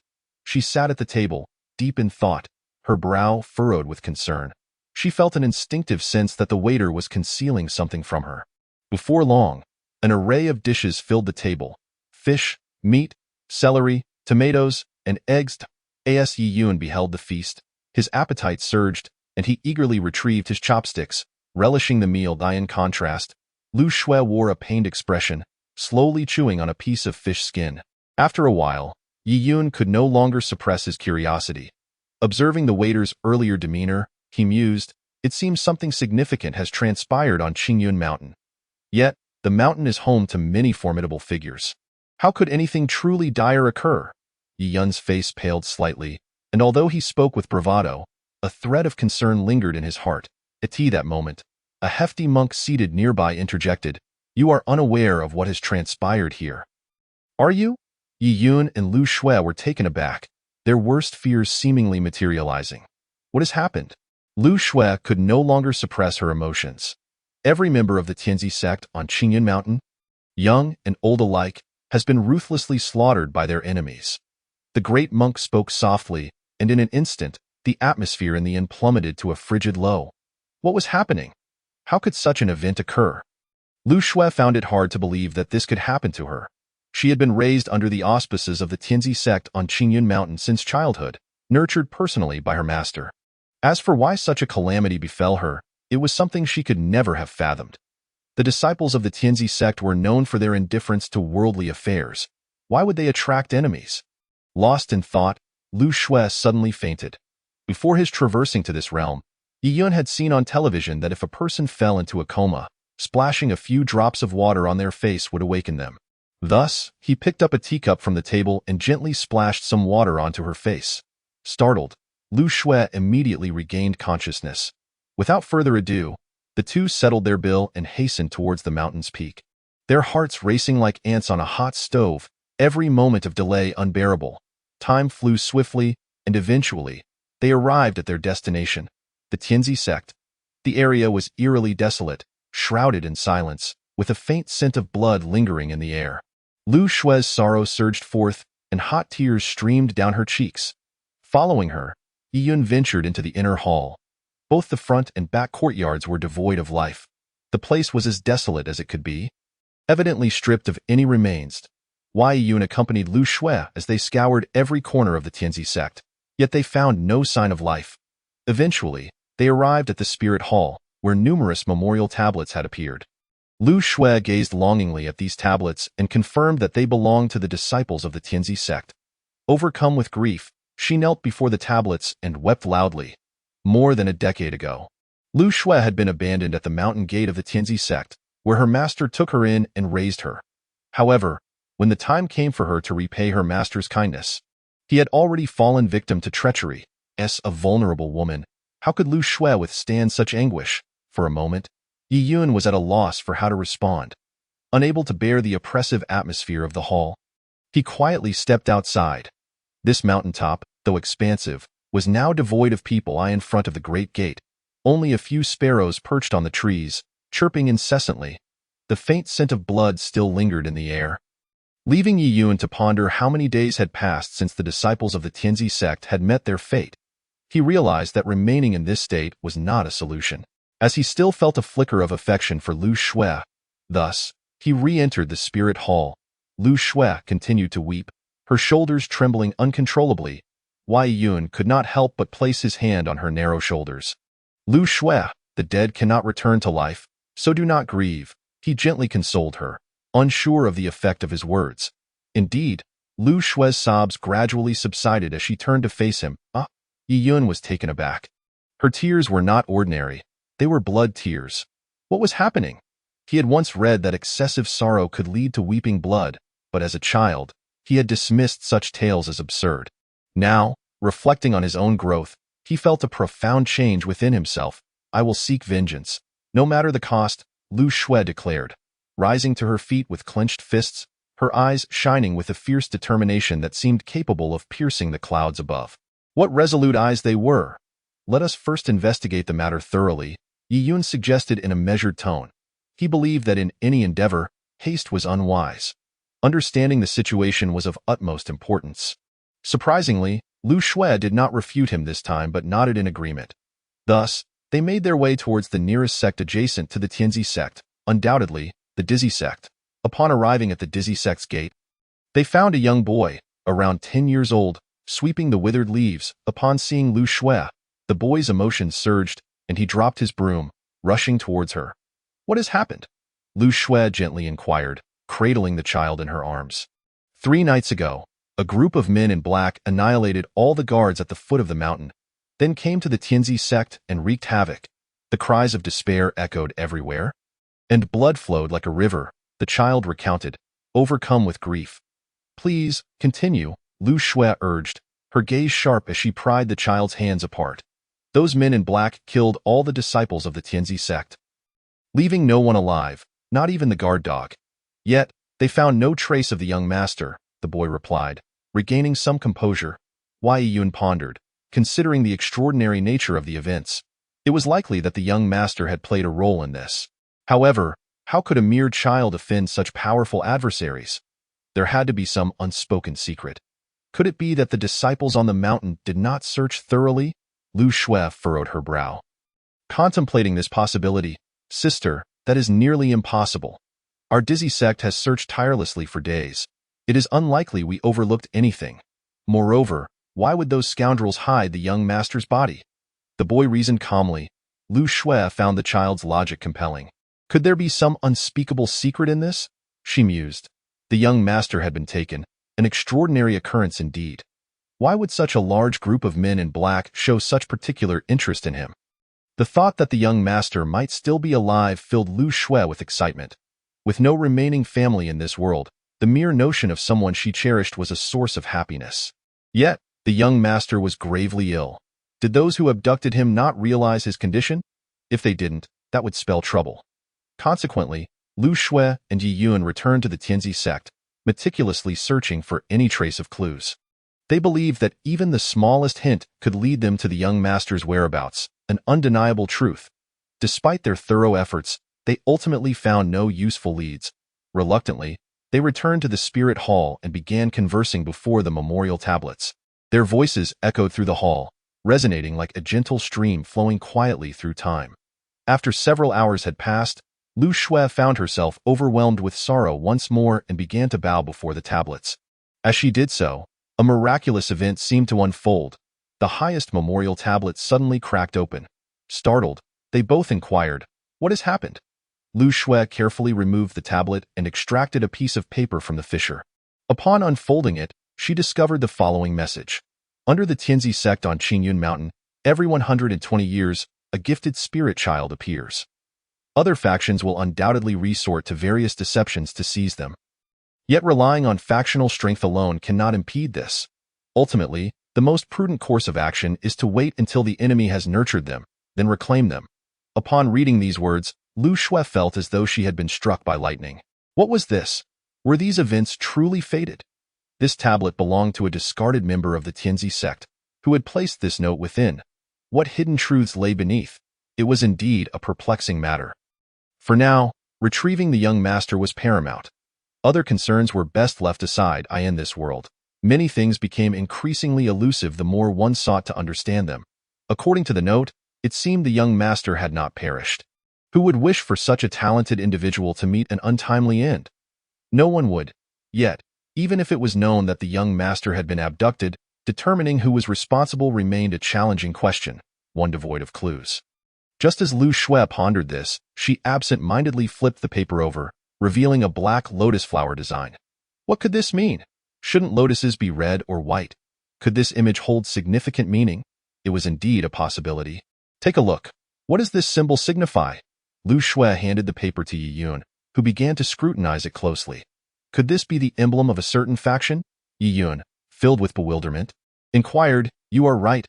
Lu Shui nodded in agreement. At that moment, she was reluctant to hand over the letter, even to the neighboring members of the DZ faction. The world of martial arts was treacherous, and human nature was inscrutable. Even among those of the same sect, one could still find treachery lurking behind a facade of camaraderie, especially when vast interests were at stake.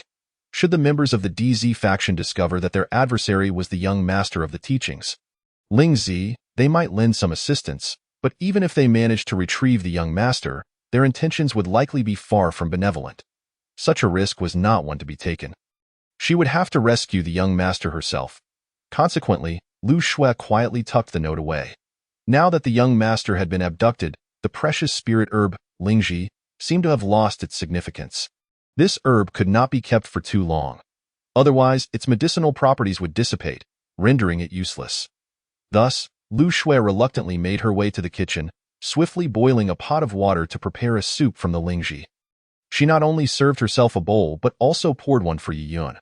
The two sat quietly, savoring the moment, even though the air still carried a faint scent of blood. This Lingji tastes truly exquisite, Yi Yun exclaimed, unable to contain his admiration. It was a flavor he had never encountered in his previous world, even when he was quite willing to spend lavishly. Since arriving in this realm, his experiences had broadened immensely, and the opportunity to indulge in such delightful fare filled him with a profound sense of happiness. The two relished this beautiful moment, and with a pot of hot soup that could not be consumed all at once. They simply left it to cool. After partaking of the Lingji, Yi Yun felt an unstoppable surge of energy coursing through him in his mind. The various techniques of the dragon subduing 18 palms began to evolve. He promptly made his way to the backyard to practice in martial arts. Haste is the enemy of progress, so Yi Yun dared only to practice the first move of the dragon subduing 18 palms. Kong Long Yu Hui. At that moment, Lu Shui approached with curiosity. She observed Yi Yun as he moved with grace, his body flowing like a dragon, a fish, or an eel, each motion imbued with vitality.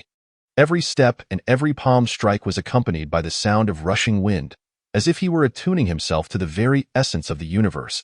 In the final move, Yi Yun brought his arms together and forcefully pushed against a century-old tree, which came crashing down with a resounding roar, sending clouds of dust into the air.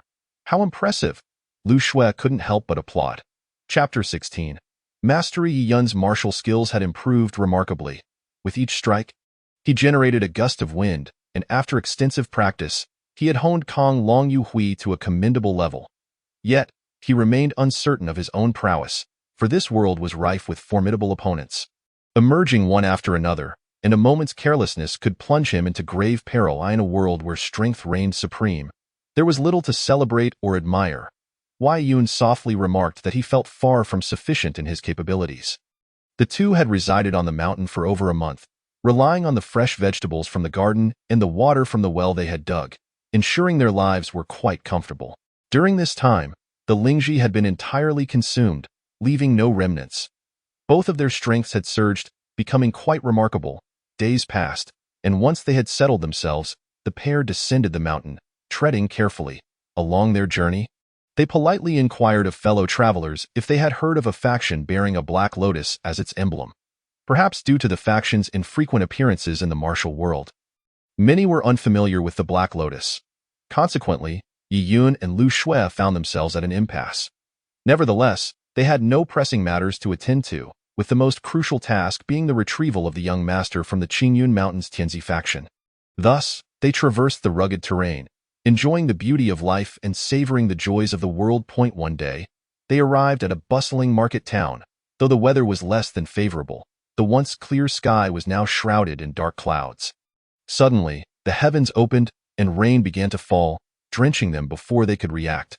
Seeking refuge, Yi Yun and Lu Shui hurried under a busy awning, where the air was thick with humidity, and each breath felt refreshing. Standing there was somewhat conspicuous, so they found a table and sat down. Though not particularly hungry, they ordered tea to avoid drawing unwanted attention while they quietly enjoyed their surroundings. The establishment was packed with patrons from all corners of the realm, their varied accents filling the art. As they sipped their tea, they listened to the myriad stories being exchanged, further deepening Yi Yun's understanding of this new world.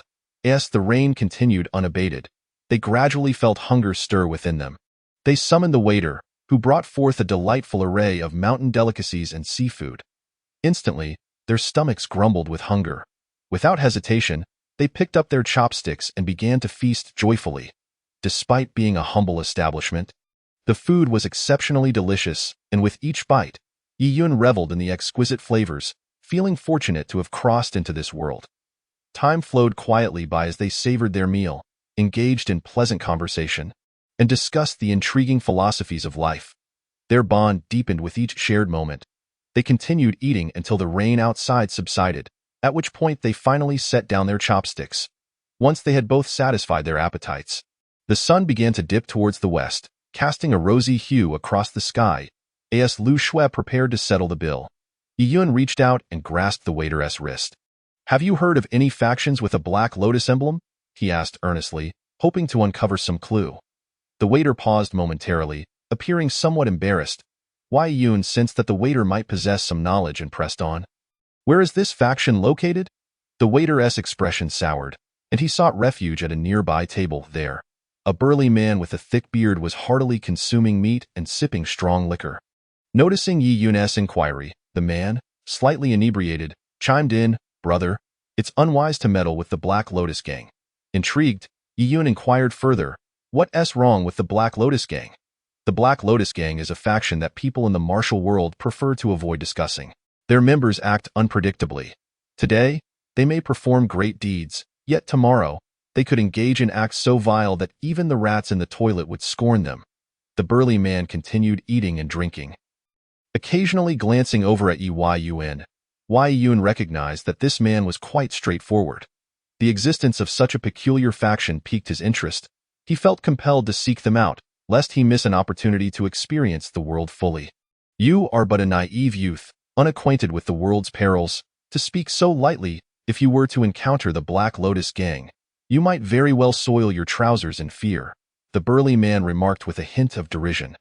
Though Yi Yun felt insulted, he chose not to stoop to the man's level. In the world of martial arts, it was often wiser to avoid conflict. "It seems you possess considerable knowledge about the Black Lotus Gang.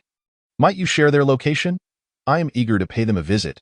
Yi Yun replied softly. "It is said their headquarters lies in the far western region, within the Black Iron Forest. As for their branches, I cannot say," the man informed him. The burly man continued to speak without lifting his gaze, perhaps sensing that he had divulged a bit too much. This gang always exuded an ominous aura. Speaking too freely seemed to invite disaster. Just as Yi Yun was poised to inquire further, the man would invariably defer, claiming that he knew nothing beyond what he had already shared. Encountering a stranger, regardless of who they may be, often discouraged any inclination to elaborate, as the fear of attracting trouble loomed large. Chapter 17. The assassin having established a target, Yi Yun and Lu Shui, after satisfying their hunger and thirst, summoned the innkeeper, settled their bill, and departed from the establishment, embarking on their journey towards the horizon. Since ancient times, mountain paths have proven treacherous. Despite having traversed many days of rugged terrain, an inescapable sense of fatigue lingered, perpetually gnawing at their spirits. Yi Yun chided himself, occasionally questioning the purpose of his crossing into this realm. It was truly remarkable that he had encountered Lu Shui, a stunning beauty who captivated him, though he hesitated to label his feelings as affection. After a lengthy trek, Yi Yun and Lu Shui found themselves ensconced within a distant thicket, their thoughts a tangled web of complexity. Venturing into the unknown invariably invited countless dangers, rendering vigilance imperative. As twilight descended, the sun lingered upon the horizon, casting an ethereal glow that hinted at its imminent descent. The duo gazed at the distant sunset, their hearts imbued with warmth, rendering the myriad occurrences of this world trifling by comparison. From the vast cosmos to the tiniest ant, even the grandest philosophies seemed insignificant in the face of time. In this secluded grove, Yi Yun and Lu Shui deliberated, recognizing that establishing a cautious encampment here was a prudent choice. Spending the night under the shelter of the trees would afford them the opportunity to set forth at dawn. Consequently, they gathered dry twigs from the forest floor, constructing a modest fire. As the sky darkened, a chill crept into the air. The two sat huddled around the flames, extending their hands towards the fire, absorbing its comforting warmth that permeated their bodies. At that moment, Yi Yun and Lu Shui felt as though they were experiencing one of life's most blissful moments. However, as time slipped by, Yi Yun sensed an unsettling tension in the air. Within the dense forest, a pair of piercing eyes seemed to be fixated upon them, harboring a profound and palpable hatred.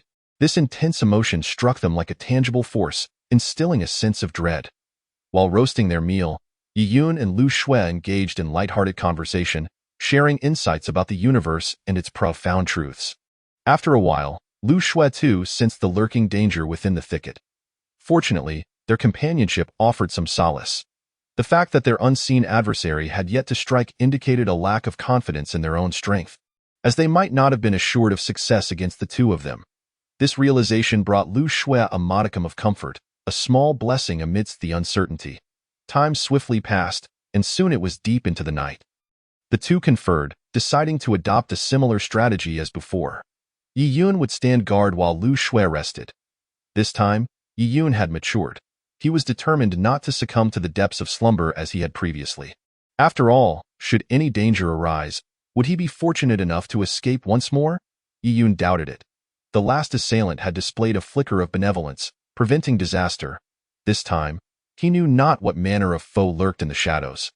Making the situation all the more precarious, as Lu Shui drifted into a deep sleep, Yi Yun remained vigilant, refusing to lower his guard. He began to practice the first technique of the dragon subduing 18 palms. The Konglong Yuhui, he had lost count of how many times he had rehearsed this move, yet with each repetition came a new understanding. Realizing this, Yi Yun recognized that the path of martial arts was interminably long.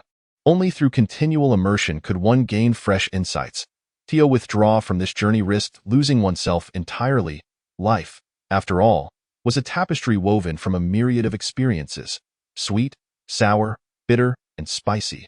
What would existence become if one were to forsake these flavors? In the midst of his practice, Yi Yun felt his internal energy steadily advancing towards the next stage. The subsequent technique awaited him, Filong Zaiyin. Yet he was wary of rushing this progression. Haste often led to undesirable outcomes. Life was inherently like this. He feared that should he leap into the next realm prematurely, he might find himself unable to maintain control, a prospect he dreaded. After all, life is but a fleeting journey. An untimely demise was hardly a commendable fate. Yi Yun, having arrived in this world, had gleaned much about its myriad rules. Whether this was a blessing or a curse remained uncertain. He had never intended to dwell on such thoughts, for they bore no significance. As he executed his movements with remarkable fluidity, Yi Yun's speed was astonishing, far surpassing that of an ordinary individual. In the throes of his practice, he sensed a gradual elevation within himself, a relentless drive akin to a vast river. Ultimately, in the final flourish of Konglong Yuhui, he pressed his arms together and thrust them forward, releasing a torrent of energy that swirled around him, demonstrating formidable power. Yi Yun felt as if his very essence had been elevated. Yet in the shadows of the forest, those predatory eyes remained fixated on him. Seemingly intent on seizing the moment he let his guard down. Undeterred, Yi Yun intensified his training, acutely aware that his mastery of Konglong Yuhui remained incomplete. He resolved to refine every nuance of the technique until all extraneous movements were eradicated. Only then would he dare to advance. Time continued its relentless march, and the world around him was in a state of flux. Yi Yun contemplated that should he persist in his training, the hidden enemy would likely remain concealed. Instead of exerting himself to the point of exhaustion, it would be wiser to remain vigilant and await the opportune moment. Thus, he gradually settled into a meditative posture. Closing his eyes in the recesses of his mind, a figure that bore an uncanny resemblance to him appeared, executing the same movements with grace and power. Strangely, as he closed his eyes, the surroundings became even clearer. Chapter 18. Assassination. In this moment, Yi Yun sat quietly within the thicket, his demeanor remarkably serene. Regardless of the external dangers that loomed, fear no longer gripped him. For in the pitch-black night, his spiritual awareness had awakened. He could perceive distant happenings with clarity. What was there to fear? 100 meters away, a lithe figure clad in form-fitting attire lurked behind a tree. It was difficult to ascertain their age, but they shared a stature similar to that of Yi Yun and Lu Shui. This assassin had displayed remarkable patience, and Yi Yun could not help but admire the training behind such skill.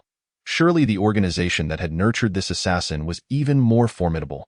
At that moment, Yi Yun positioned himself as bait, quietly awaiting the slender figure's approach.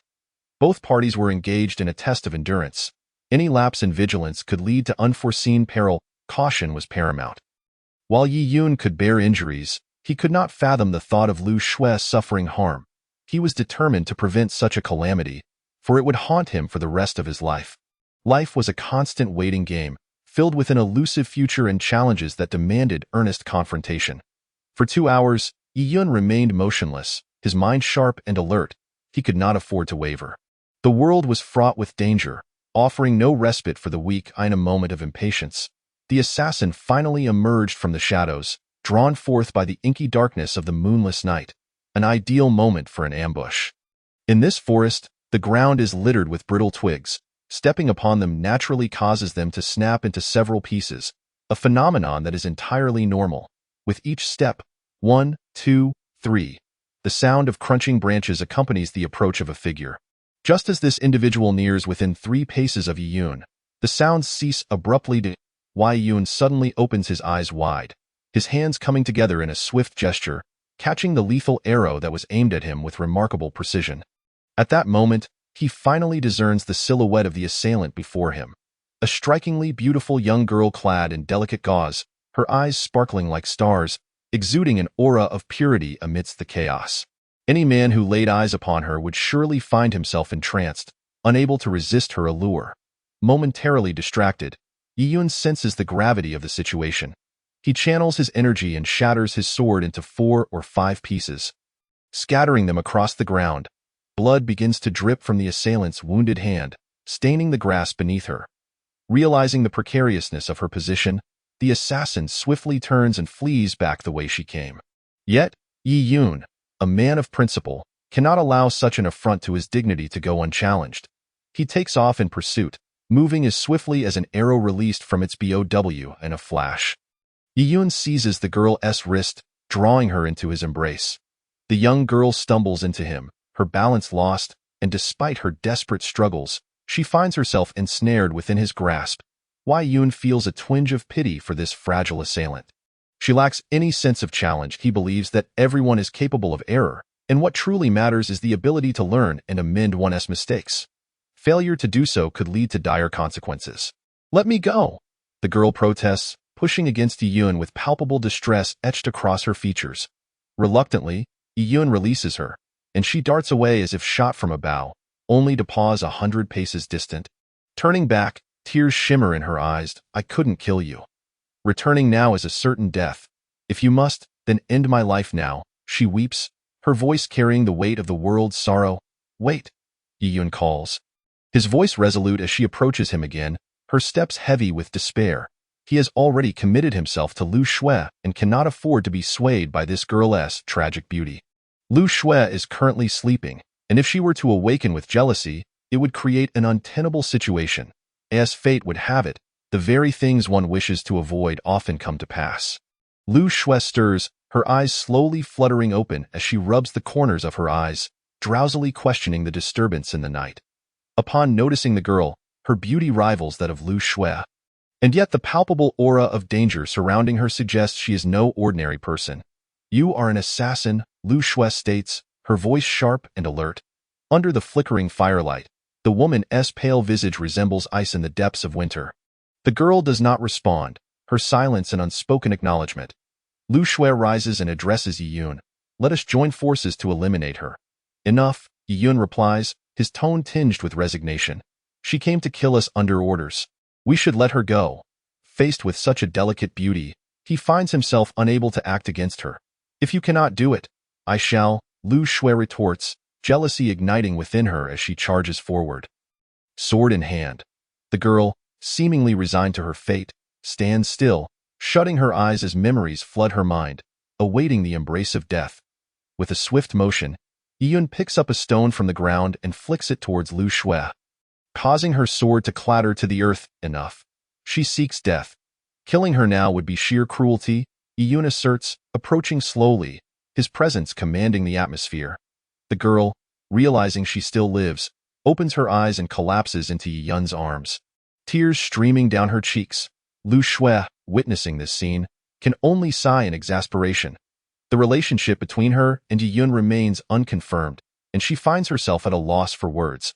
Any further commentary might lead to misunderstandings. Chapter 19. The Black Lotus Gang. The girl lingers in Yiyun's embrace, feeling a happiness she had never known before. A sense of fulfillment washes over her, rendering her content to the point of accepting death without regret. As her tears dry, she finds herself unburdened by the sorrows of the world. Since being taken in by the organization and trained as an assassin, She had never experienced joy until this moment. For so long, she had served the organization, oblivious to the concepts of good and evil. Yet meeting this stranger has awakened something within her, a feeling that is indescribable.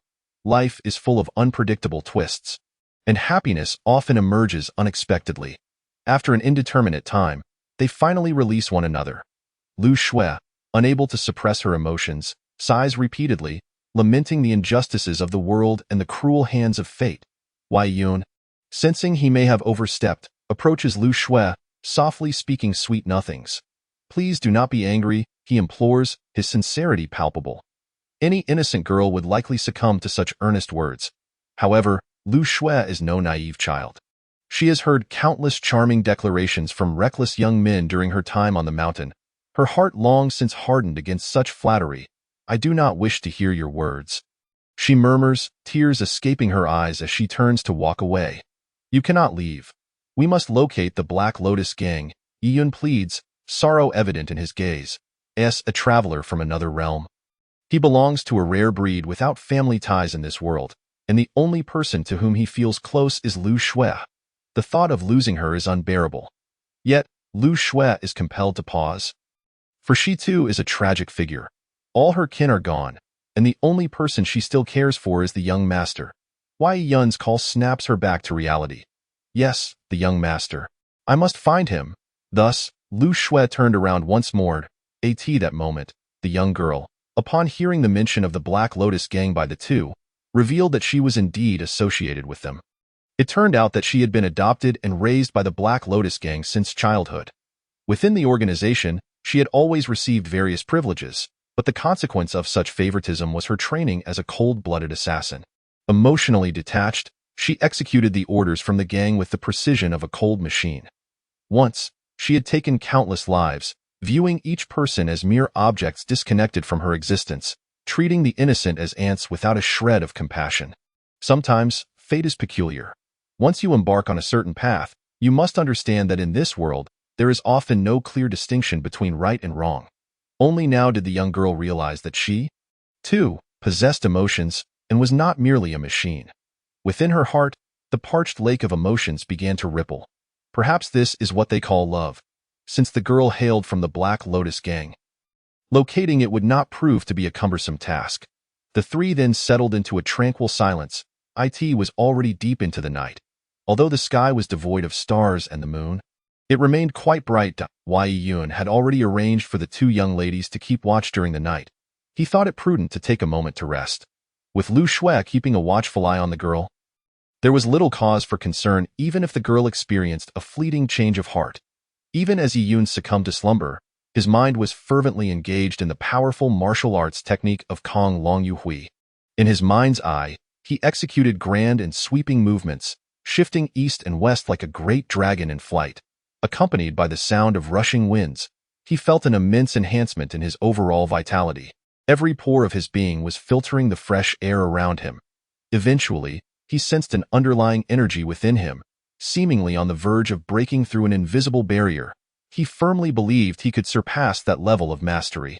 Unbeknownst to him, time slipped by swiftly. Soon, dawn began to break in his mind. The small figure continued to exert itself in various martial techniques, ultimately pushing forcefully in one direction. A resounding dragoness roar erupted, sending dry leaves swirling into the air. Wei Yun felt every joint in his body had been unblocked. The sensation was indescribably refreshing, elevating his spirit to a new realm. This new realm was akin to a dragon soaring in the heavens. Typically, an elevation in martial arts mastery signifies a qualitative transformation, allowing one to confront 100 foes, if not more. Slowly, Ian opened his eyes and found Lu Shui and the girl gazing intently at him. The sincerity in their eyes seemed capable of melting the ice and snow of the coldest winter months. Let us go through the Black Lotus gang, Yun softly proposed. The three then joyfully set forth towards the distance, engaging in light-hearted conversation about the simplest and most fundamental truths of life. Through their talks, Yun learned that the girl's name was Bai Lian, who had been abandoned by her parents at the foot of the Black Lotus gang's mountain. It remained unclear why the higher-ups had dispatched her to assassinate Yun and Lu Shui. Undoubtedly, aside from the matter concerning the young master, the two had no further dealings with the Black Lotus gang. It was not an easy endeavor for the trio to reach the Black Lotus gang, as the journey was quite lengthy. After traversing a considerable distance, they arrived at a bustling riverside dock. Gazing at the ceaselessly surging river, Bai Lian suggested, "We can either take a longer route, adding 300 miles to our journey, or we can simply take a boat across the 2 miles." Yun frowned at the turbulent waters. Wary of potential mishaps, he knew that even with his formidable skills, he would be helpless in the face of unforeseen accidents. Thus, he chose to take the longer route. The two women, lacking their own opinions, acquiesced to Yi Yun's decision, reasoning that there was no rush. Consequently, they began to navigate the riverbank along the extended path. As night fell, the trio casually found a nearby inn, where they had a light meal before retiring for the night. Chapter 20. Arrival. The entanglements of this world continually emerge and dissipate. People find themselves ensnared within, exerting great effort in vain. For wherever there are humans, there exists a realm of conflict. Whether one wishes to confront it or not, it remains an inescapable truth. Within the inn, the three were sound asleep. Wei Yun lay on his bed, deeply entrenched in slumber, yet he dared not let his guard down. Even in this moment, he continued to practice diligently. He was currently refining the second stance of Kong Long Yu Hui, Fei Long Zai Tian. In his mind, his body moved with the grace of a swimming fish or a soaring dragon. Each time he threw a punch or kick, it stirred the air with a rushing sound, accompanied by the echo of a dragon's roar. Unbeknownst to him, he was achieving a deeper comprehension. The path of martial arts is fraught with peril. A moment's inattention could lead to disastrous consequences. Thus, each step forward must be taken with utmost caution and earnestness. Gradually, Yi Yun found tranquility within himself, believing that he had practiced sufficiently over the past few days. There is a saying, one cannot chew more than one can swallow. If one is overly greedy, it may ultimately lead to unfavorable outcomes. As time flowed on, the dawn approached. When the morning sun filtered through the paper windows and illuminated Yi Yun's somewhat weary face, he tiredly rubbed his eyes. At that moment, he felt his vitality had surged to an impressive level. Gurgle, gurgle. Perhaps having exerted himself too much while training the previous night, his stomach was now quite hungry. Slowly, Yi Yun exited his room and made his way downstairs. There, he found the two young ladies also gathered on the first floor. The trio discussed their meal options, settling on a variety of dishes that balanced meats and vegetables. Before long, the waiter brought their food, and they eagerly began to eat. Wei Yun reflected on how his life had transformed dramatically since arriving in this strange place. Everything felt so wondrous, delicious. Yi Yun exclaimed as he picked up a piece of large yellow fish and placed it into his mouth. The flavor was exquisite, akin to the fare of celestial beings, truly delightful. At that moment, Bai Lian also savored a piece of yellow fish, expressing her delight. Lu Shui, however, remained silent. Witnessing the camaraderie between Bai Lian and the man she cherished stirred feelings of jealousy within her heart, leaving her unable to find peace. "What troubles you?" Yi Yun, perceptive as ever, inquired. He was concerned that Lu Shui might be harboring grievances that she could not express, ultimately harming her health. "Nothing," Lu Shui replied gently. The meal was not as enjoyable as it could have been, and Yi Yun sensed that something was amiss, though he could not pinpoint the cause. After a lengthy meal, they finally felt satisfied and set off towards the mountains where the Black Lotus gang was located. The destination was drawing near, and excitement flickered across Yi Yun's face. He pondered whether he had been too aloof towards Lu Shui at times. Being a bit more warm-hearted towards others occasionally wouldn't be a bad thing, and it could be considered a sign of emotional intelligence. Thus, the trio continued their walk and conversation for several hours until they arrived at the foot of a grand mountain. This majestic peak soared into the clouds, captivatingly beautiful, as if it were the most stunning painting in existence. Even though Yi Yun had witnessed many breathtaking sights, they paled in comparison to this mountain, with Bai Lian leading the way. Yi Yun and Lu Shui followed closely behind as they ascended towards the summit. Given the arduous nature of the journey, they would often stop at resting stations to recuperate. During these breaks, Yi Yun would share a few jokes to lighten the mood and amuse the two ladies. After their jovial interludes, they resumed their ascent. After much toil, they finally reached the entrance of the Black Lotus Gang's mountain. Gazing at the bold and striking characters spelling out Black Lotus Gang, Yi Yun felt a profound sense of a W at the gate. Two young acolytes were diligently sweeping the fallen leaves, seemingly oblivious to the approaching visitors. "Hello. How are you?" Bai Lian cheerfully approached, waving her hand, her smile radiant enough to melt the ice of March. "Sister, Master is inside, playing chess and waiting for you to join him," one of the acolytes replied gravely, pausing to address her. "What is it about?" Bai Lian asked, her expression turning serious. "You'll find out once you go in," came the reply. The Taoist boy spoke, and shortly thereafter, the three of them proceeded towards the mansion. In the courtyard, on a stone table, there lay an intricate game of Go, black and white pieces intertwined in a stalemate. An elderly man with a flowing white beard was stroking his beard. Lost in contemplation, utterly unaware of the three approaching him, it was not until he heard the sound of footsteps that he slowly lifted his head and regarded the trio before him. Displaying no hint of surprise, as if everything unfolding was well within his expectations, "Why, Yun, do you possess the skill to resolve the game before you?" the elder inquired softly, his gaze fixed upon Yun. Startled, Yun pondered how this stranger, whom he had never met, knew his name. "It was nothing short of miraculous, I can," he replied. Thus, Yun approached, scrutinizing the board for an extended period before placing a black stone, followed by a white one, alternating pieces until, ultimately, the game was unraveled. The elder's face broke into a satisfied smile. "I have not misjudged you. You are indeed the most talented individual in this realm," he remarked softly to Ati. This moment, Yiyun scrutinized the elder, taken aback by his profound demeanor. While he appeared harmless on the surface, there lurked a sinister cunning within. It was he who had ordered Yiyun's elimination. Yet now he presented a facade of cordiality. Anger surged within Yiyun. "Cease your charade. Where have you hidden the heir of the Tianzi sect?" he demanded. "What do you mean? I find your words somewhat perplexing." The elder replied, feigning confusion. "You slaughtered the disciples of the Tianzi sect at Qingyun Mountain, and now you act as if you are unaware?" Yiyun's tone was icy, contemplating immediate violence. Having mastered the second stance of the 18 dragons subduing palms, he felt confident in his prowess. "What are you insinuating? I share a deep bond with the leader of the Tianzi sect. Why would I conspire against them? Moreover, what use would I have for that heir?" The elder remained calm, continuing to stroke his beard. "Is it not because the heir is the fabled Lingzi?" Yiyun countered at this. The elder erupted into hearty laughter. "Lingzi is but a jest.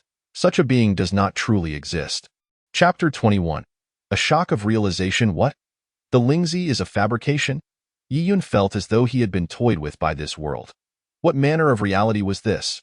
It was far more intricate and captivating than any detective novel he had encountered. He sensed that he was ill-equipped to navigate such complexities. "So, you mean to say that your Black Lotus sect did not eliminate the disciples of the Tianzi sect?" Yiyun inquired with great curiosity. "Although we at the Black Lotus sect may not be a prominent righteous faction, we would never harm our friends," the elder stated with righteous indignation. At this point, the elder's entire demeanor seemed to have undergone a significant transformation. Time flowed quietly by as Yiyun, through his discourse with the elder, began to grasp the intricacies of the situation. Perhaps there was no Lingzi at all. That note might have been left by an enemy. The absence of the Tianzi sect heir's corpse at Qingyun Mountain suggested that he was most likely still alive. Yet what could be the motive behind their abduction of the heir?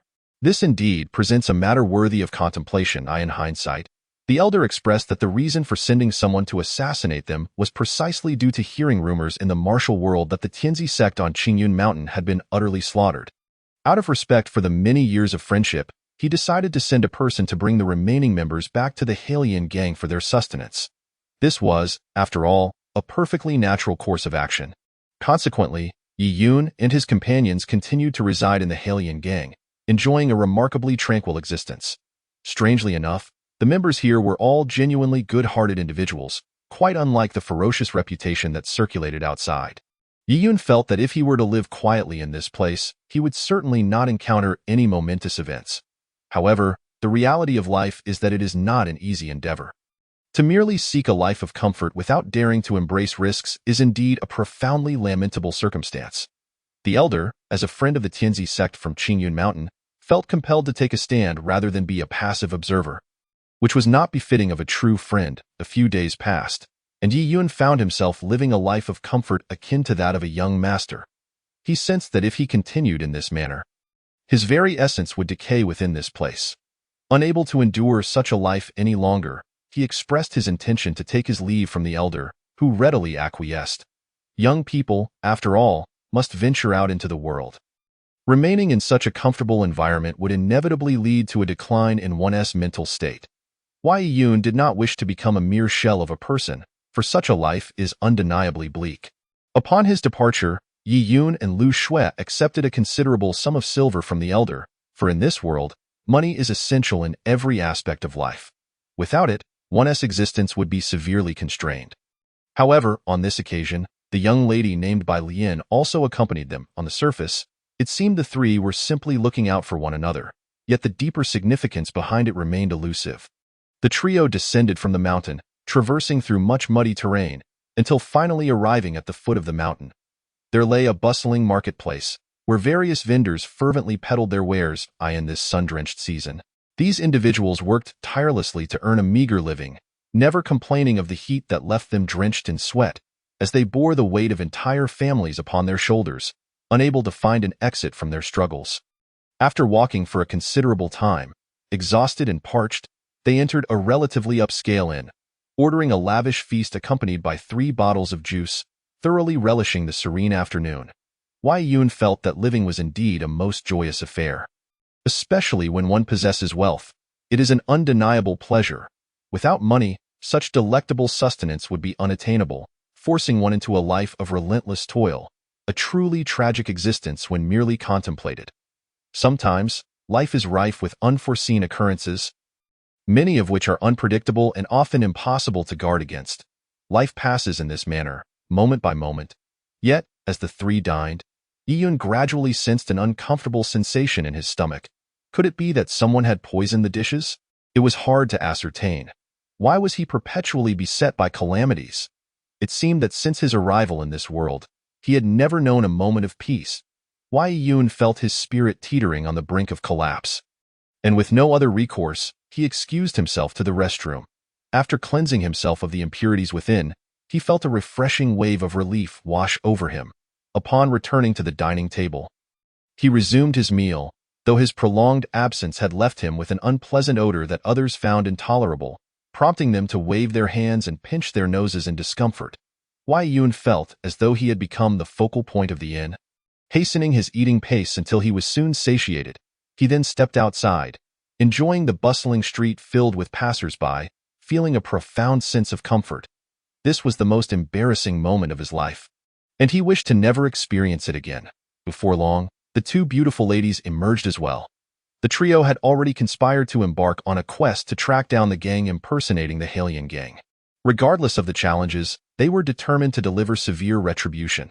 However, the continent was vast, interwoven with various malevolent forces, making it no easy task to locate those masquerading as the Halian sect. It was a feat that seemed almost as improbable as ascending to the heavens. Regardless, these individuals had plenty of time. They would find them eventually as they walked along the lively streets toward the next town. They remained resolute in the face of any dangers that might arise. After a lengthy journey, they stumbled upon a male and female duo performing on the roadside. The man skillfully wielded a staff, producing a whistling sound as he twirled it. The woman appeared quite young, perhaps of similar age to Yi Yun, seemingly the man's granddaughter. The man, with his head full of silver hair and clad in white, exuded an extraordinary aura, suggesting not only formidable martial prowess but also considerable wisdom.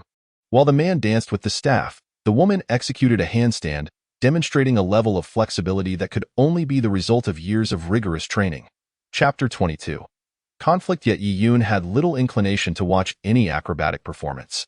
Their primary objective was to seek out clues regarding the imposters of the Halian gang, which was of utmost importance. Moreover, given the sweltering weather, merely standing outdoors for a short while left one drenched in sweat.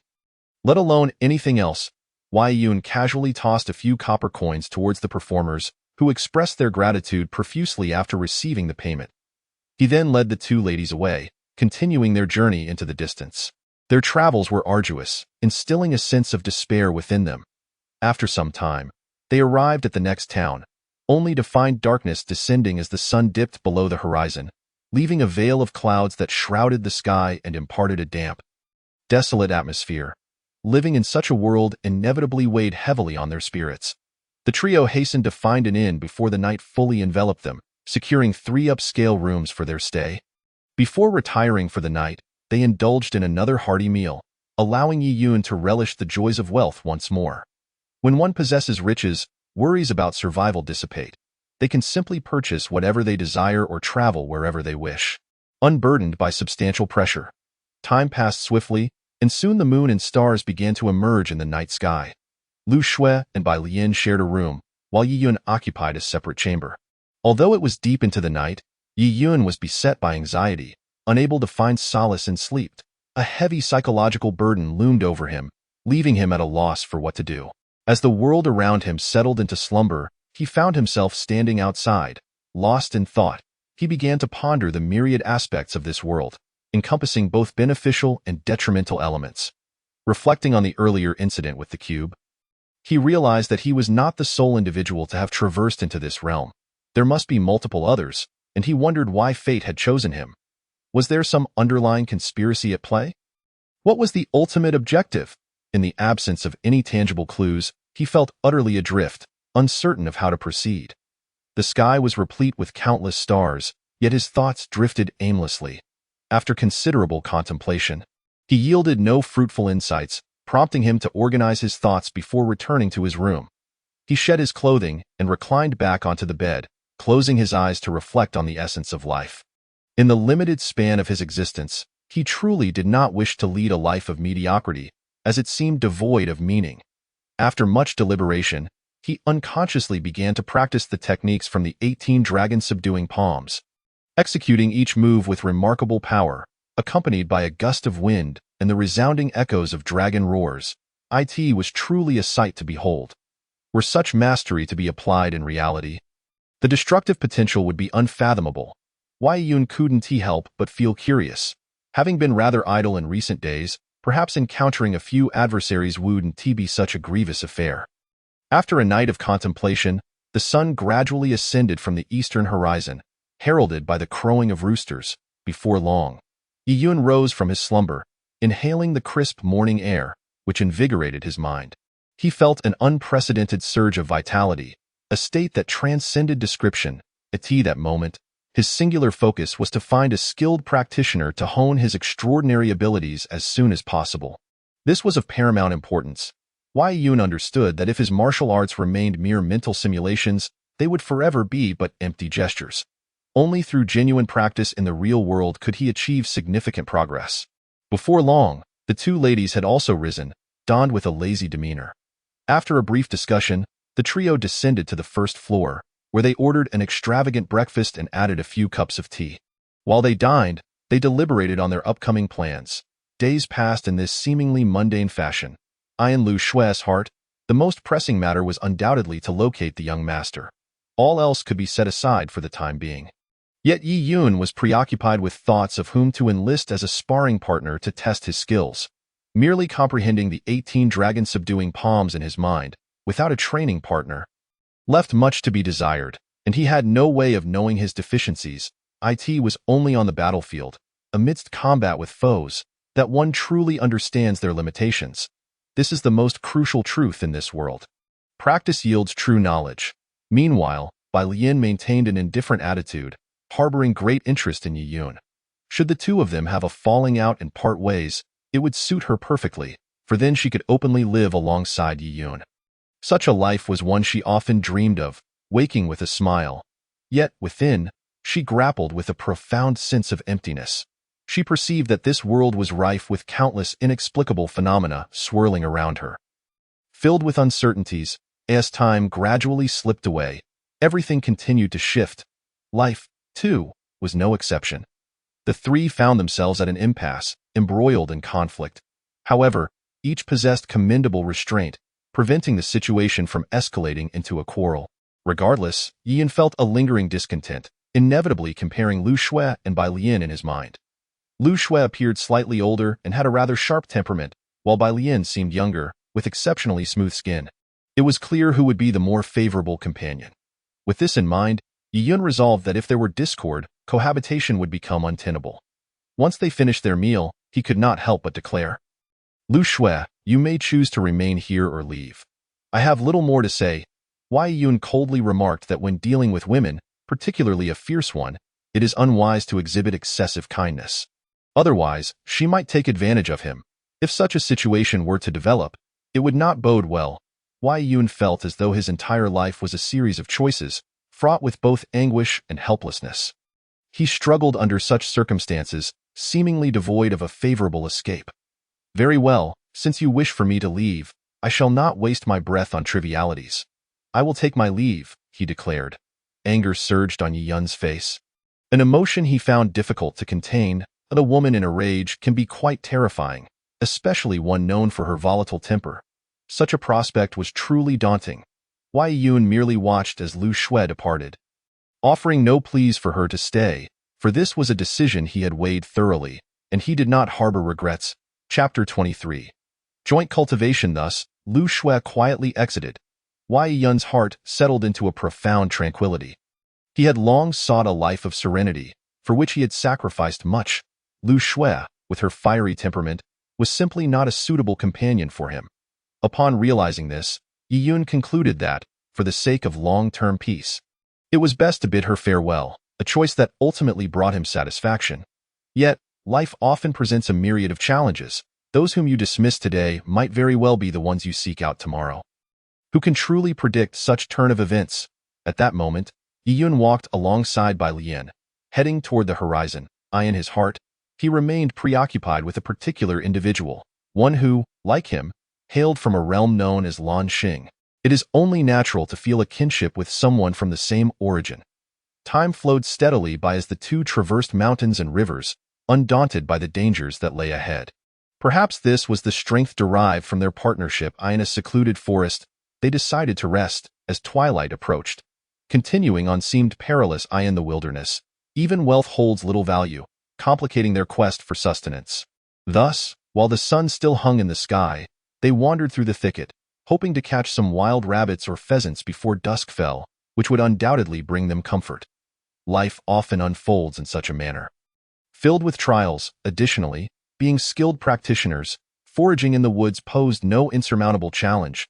Before long, they had caught several rabbits. After skinning them, they built a fire and began to roast the meat. Soon, the rich aroma of the sizzling flesh wafted through the air. Yi Yun found a stone knife nearby and carefully cut a piece from the roasted rabbit, savoring it as he chewed. The delightful flavors exploded in his mouth, and he felt a profound sense of satisfaction. Meanwhile, Bai Lian, tearing into the rabbit meat, was equally enraptured, her spirit entirely absorbed in the moment. As they feasted, their conversation flowed effortlessly, and it seemed their bond deepened with each passing moment. Yet they remained at a threshold, hesitant to take the final step, a step so daunting that it cast a shadow of doubt over the meaning of life itself. After their hunger was satiated, Yi Yun felt a surge of energy coursing through him. Almost overwhelming, he began to practice his martial arts right there, each movement cutting through the air with a fierce wind, every rise and fall imbued with tremendous power, accompanied by the resonant sound of dragon roars. Bai Lian watched in awe as Yi Yun executed his intricate maneuvers, her heart racing with exhilaration. In this desolate wilderness, devoid of any other men, her affections were entirely directed toward him, a circumstance beyond her control. With Yi Yun's martial prowess advancing, his spirit found a profound tranquility. The trivial concerns of ordinary life no longer troubled him. He had come to understand that pursuing inner peace held far greater significance than chasing after materialistic pleasures. Fame and fortune would only lead one into a bottomless abyss. True meaning lies in quieting the soul and seeking what one genuinely cherishes. As Yi Yun's mind settled, he gained deeper insights into martial arts, his entire being immersed in the experience. Suddenly, a series of rapid thuds echoed from afar, approaching with remarkable speed, like a galloping horse. Each sound struck at Yi Yun's heart, a sensation akin to transcendence.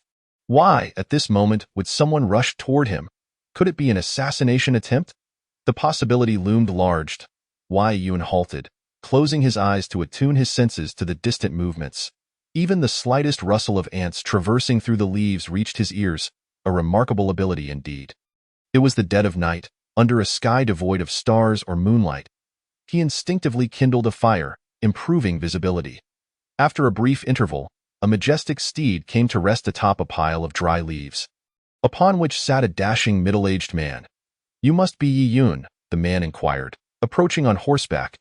Yi Yun sensed an air of familiarity about this man, yet could not place him, causing him considerable distress. "I feel as though I have encountered you before," he admitted candidly.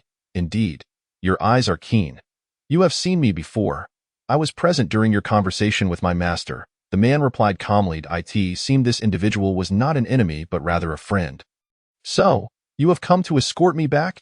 Yi Yun queried. "Not quite. I have come to take your life." The middle-aged man's demeanor shifted abruptly, his expression turning frigid as he leapt down, brandishing his sword and lunging toward Yi Yun. Yi Yun found himself bewildered.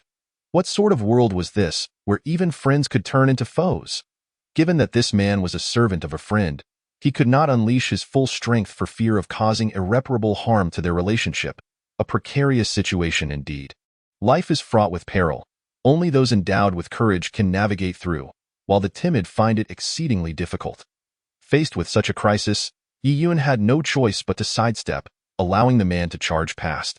The gust from his swift passage ruffling Yi Yun's hair, he sensed the palpable intent to kill emanating from this man. If he did not neutralize the threat, not only would he risk his own life, but Bai Lian would also fall victim to this man's wrath. This was a scenario Yi Yun could not abide. Involving Bai Lian would be an unforgivable transgression. Thus, Yi Yun summoned his inner strength. Feeling the energies within him swell and surge, his entire being experienced a profound elevation, as memories of his past danced vividly in his mind. A beautiful reminiscence that evoked deep nostalgia at that moment. He perceived the movements of the man before him slowing considerably, as if the sword's thrust resembled a child's playful swing, devoid of lethal intent. With a fierce resolve, Yi Yun's body moved with the agility of an eel, darting through the space with remarkable ease. Yet, he refrained from striking the middle-aged man, choosing to show restraint. He could not bring himself to slay this individual, who served someone from his own world. Fostering animosity would not serve him well. Though opportunities to eliminate the man presented themselves multiple times, Yi Yun consistently held back. The two continued their fierce exchange, time slipping away rapidly. Gradually, the sky began to brighten, heralding the dawn. The sun emerged from the east, casting its warm glow. Feeling a twinge of embarrassment, the middle-aged man retreated 3 steps, sheathing his sword, and bowed respectfully to Yi Yun. "You are summoned by our master." "What does that mean?" Yi Yun inquired softly. "I have been testing your abilities at the behest of my master. I could not defy such orders. Now, I have confirmed that you are indeed stronger than I." The middle-aged man spoke calmly, while Bai Lian beside him revealed a smile of relief. She had come to understand that to navigate the world, one must possess true strength. Chapter 24.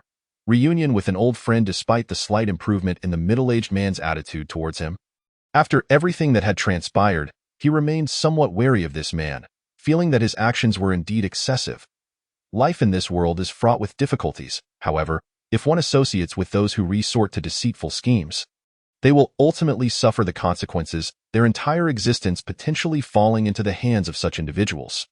Yet, at this moment, he felt an intense urgency to catch a glimpse of that person. Thus, he had no choice but to accompany this man on his journey. Consequently, Yi Yun swiftly pulled Bai Lian onto the horse and galloped towards the direction of the man.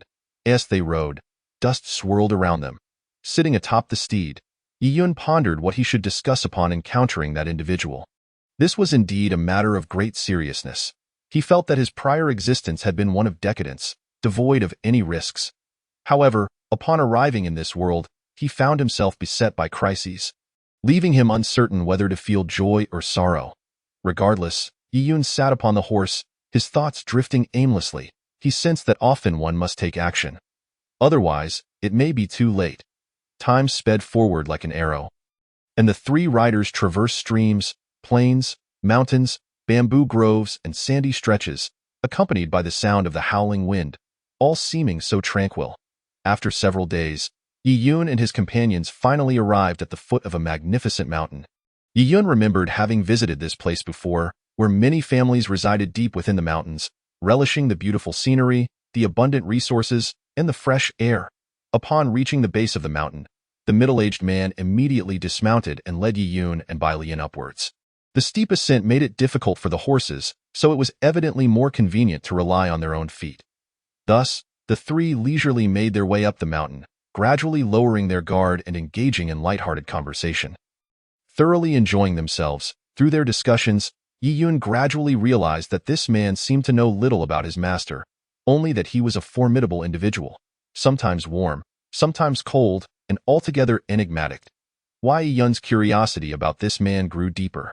Being a young person, he naturally harbored a strong thirst for knowledge about the myriad unknowns in this world, which was entirely normal. Unfortunately, the man before him appeared utterly ignorant, prompting Yi Yun to abandon his inquiries.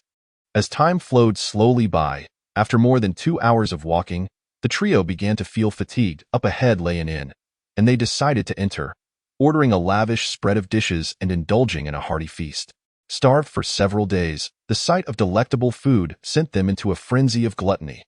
While they ate, they conversed about the latest trends and fascinating topics, gradually growing more familiar with one another. And their camaraderie deepened. Once they had satisfied their appetites, they set off again towards their next destination. However, at a bend in the road ahead, they encountered an elderly man lying by the roadside. Bai Lian, known for her kind heart, rushed forward to assist him. "Stop, don't!" Yi Yun shouted. Having experienced much in life, he was acutely aware of the dangers lurking in the world. Acts of kindness must be approached with caution, for sometimes one's good intentions may be met with hostility.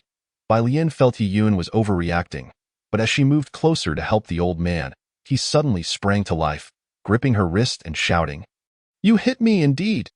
Yi Yun had witnessed too much and was relieved that no one else was around. Bai Lian, incensed by the old man's accusation, had never encountered such unreasonable behavior. She struggled to free her hand but found it impossible. "What do you want?"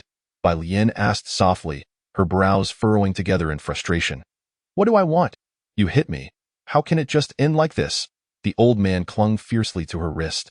Refusing to relent, he could not simply allow this opportunity to slip away after having laid idle for so long without any business. Yi Yun, standing nearby, felt his temper boiling, yet reason told him not to intervene. In this world, if one does not face adversity, they will never grow. Only through harrowing experiences can one grasp the harsh truths of existence. Some individuals would go to great lengths for profit, and such people are truly frightening. Once entangled with them, misfortune is inevitable. The middle-aged man could not tolerate the sight of the old man, whose wrinkled and unsightly visage was compounded by his disgraceful behavior. Unable to restrain himself any longer, he contemplated swiftly eliminating the old man, reasoning that he had taken many lives before and that one more or less made no difference. However, unforeseen events often occur in this world. Just as the middle-aged man approached the old man with a gleaming sword, 3 figures clad in white appeared behind him. "How dare you commit such an act of violence in broad daylight? Is there no law?" One of the white-clad heroes shouted. "Please, you misunderstand. It was this old man who attempted to deceive me. I merely intended to frighten him," the middle-aged man replied, not even glancing at the newcomers.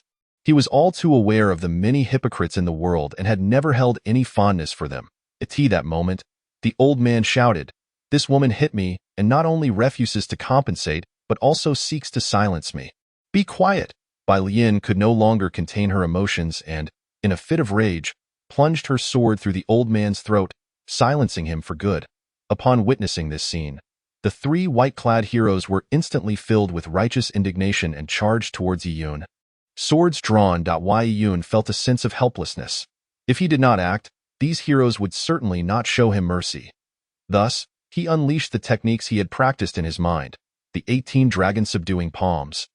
With the move Kong Long Yu Hui and Fei Long Zai Tian, these 3 individuals could not be allowed to live. Otherwise, they would bring endless troubles. Yi Yun moved with the agility of an eel among them, delivering 3 strikes that shattered their vital points. Even divine beings could not save them now. Seizing the moment when no one was watching, Yi Yun commanded his companions to dispose of the bodies by pushing them off the cliff. Ensuring their disappearance, as the saying goes, if one must act, it must be done flawlessly. Once the matter was resolved, they continued their ascent up the mountain. Their aim was not to engage in trivialities here, but to meet a certain individual. Fortunately, Just before the sun completely set, Yi-Yun and his companions finally arrived at the entrance of a lavish estate atop the mountain point. Two young acolytes were sweeping fallen leaves at the gate. Judging by their attire and youthful faces, they appeared quite tender. Upon seeing their senior brother return, they eagerly rushed forward to greet him. "Greetings, senior brother. Greetings, junior brothers," they exclaimed, welcoming the group into the courtyard. Inside, a dashing young man was twisting a Rubik's Cube, his brow furrowed in deep contemplation, unsure of how to proceed. Upon noticing the arrival of guests, his face broke into a smile. Chapter 25. Philosophical Discourse. "Ah, it is delightful to see you again." Yi-Yun greeted warmly, a radiant smile lighting up his face. "Ah, hello there." Upon encountering Yi-Yun, the man immediately displayed an expression of uncontainable joy, seemingly eager to draw near. Since a guest had arrived, it was only customary to prepare tea. This is the most fundamental of courtesies. The man, having lived many years, naturally understood the essential principles of human interaction. Moreover, the hour was growing late, with the sun gradually ascending to its zenith. The stomachs of those present had already begun to rumble in hunger. Promptly, the man instructed the kitchen to commence meal preparations and took it upon himself to brew a fine cup of tea for each guest. He had always been a remarkably hospitable individual, a trait that had remained unchanged over the years. As Yi-Yun held the tea, savoring its essence, he felt a sensation flowing into his belly that was truly ineffable, elevating his spirit to new heights.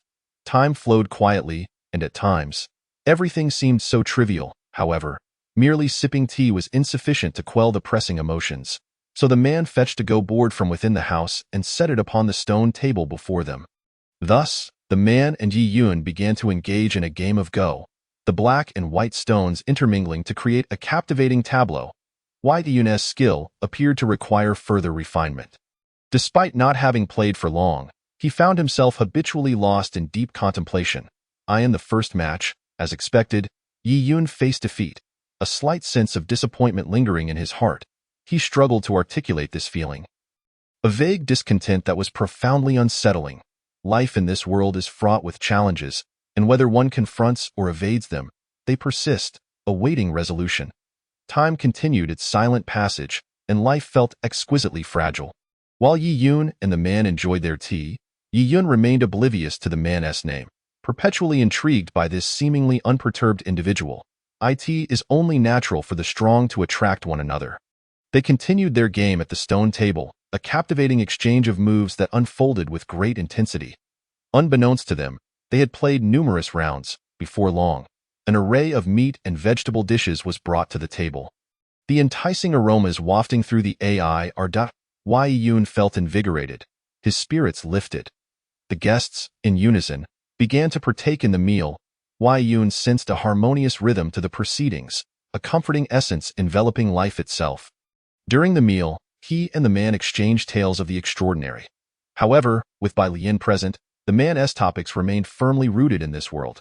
Avoiding any divergence, he felt the presence of an outsider rendered certain discussions impractical. Yi-Yun, too, hesitated to speak freely. After all, it was mealtime, and it would be rather impolite to dismiss Bai Lian. Thus, it seemed prudent to reserve more substantial conversation for later. Time passed swiftly, and after more than an hour, the guests were thoroughly satiated, the dishes nearly depleted. Yi-Yun felt uncommonly full, yet a profound emptiness lingered within him. Since his arrival in this realm, he had never experienced such a void. It was an entirely novel sensation. This predicament was one he did not wish to endure indefinitely, yearning instead for a swift escape. Though he knew that such an endeavor would not be easily accomplished, at the rear of the grand estate lay a vast garden, replete with a variety of exotic flora. The air was perfumed with the scent of blossoms, while numerous insects, butterflies, and bees congregated, chattering incessantly as if engaged in some momentous assembly. In this serene setting, Yi-Yun and the man took refuge, quietly admiring the vibrant flora, utterly at ease. "You are Yi-Yun, correct? I almost forgot to introduce myself. My name is Wang Shi. Like you, I am also a traveler from another world, though I arrived much earlier than you." Wang Shi spoke quietly, recalling a rainy night from many years ago. Seated before his computer, he was utterly engrossed in the most popular online game of the time. Just as the match was nearing its climax, a flash of lightning illuminated the pitch-black sky. A sphere of light began to hover and rotate behind Wang Shi, and he seemed to sense something. Turning his head slightly, he caught sight of the swirling orb and displayed a look of sheer astonishment. In that fleeting moment, he transcended reality. When he awakened once more, he found himself lying atop a pile of dry grass in a dilapidated, thatched hut. Bewildered, Wang Shi turned his head from side to side, engulfed in confusion. What on earth was happening? Though he had read some time travel novels before, he had never believed in such absurdities. He could never have anticipated that he would encounter such an event personally. However, now that he was in this predicament, survival became paramount. Thus, he promptly exited the thatched hut. The landscape before him revealed mountains and rivers, indicating that he was deep within the mountains, in the depths of the ravine. Fish were leaping joyfully. The air was thick with humidity, and Wang Shi felt a wave of melancholy wash over him. In this desolate wilderness, the ability to survive was of utmost importance, perhaps due to the strain of his journey through time. He felt an overwhelming hunger gnawing at him. He had to find food as swiftly as possible. Otherwise, succumbing to starvation would render him the subject of ridicule in his extraordinary predicament. In the nearby forest, there were indeed many formidable beasts, but with his feeble body, the notion of capturing one seemed utterly fanciful. Was he truly destined to perish here? The thought was disheartening. Wang Shi lamented the unfortunate turn his life had taken. He did not wish to be in such a dire situation, yet there appeared to be no viable solutions. In a desperate bid for survival, he ventured into the vast forest, commencing to dig for worms in the muddy earth. This was a necessary endeavor if he wished to sustain himself. Relying on worms and wild grasses, he managed to maintain a stable existence there. Even after many years had passed, Yiyun could not suppress the excitement within him as he reminisced about those times. It had been so harrowing. Chapter 26. Schemes in the Serene Garden. Yiyun and Wang Shi engaged in delightful conversation, their camaraderie gradually deepening. Being from the same place, it was only natural that they would bond. Life is such. Often, we encounter familiar faces regardless of where we are. Time slipped by quietly, and before he knew it, Wang Shi had finished recounting his past. However, Yiyun refrained from sharing any details about his own history, which left a twinge of discontent in Wang Shi's heart. Given the rare hospitality of their guest, Yiyun felt it was only fitting to share a story of his own to convey his sincerity. After savoring a sip of tea, he began to recount his past. Where to begin? Yiyun furrowed his brows, troubled by the thought.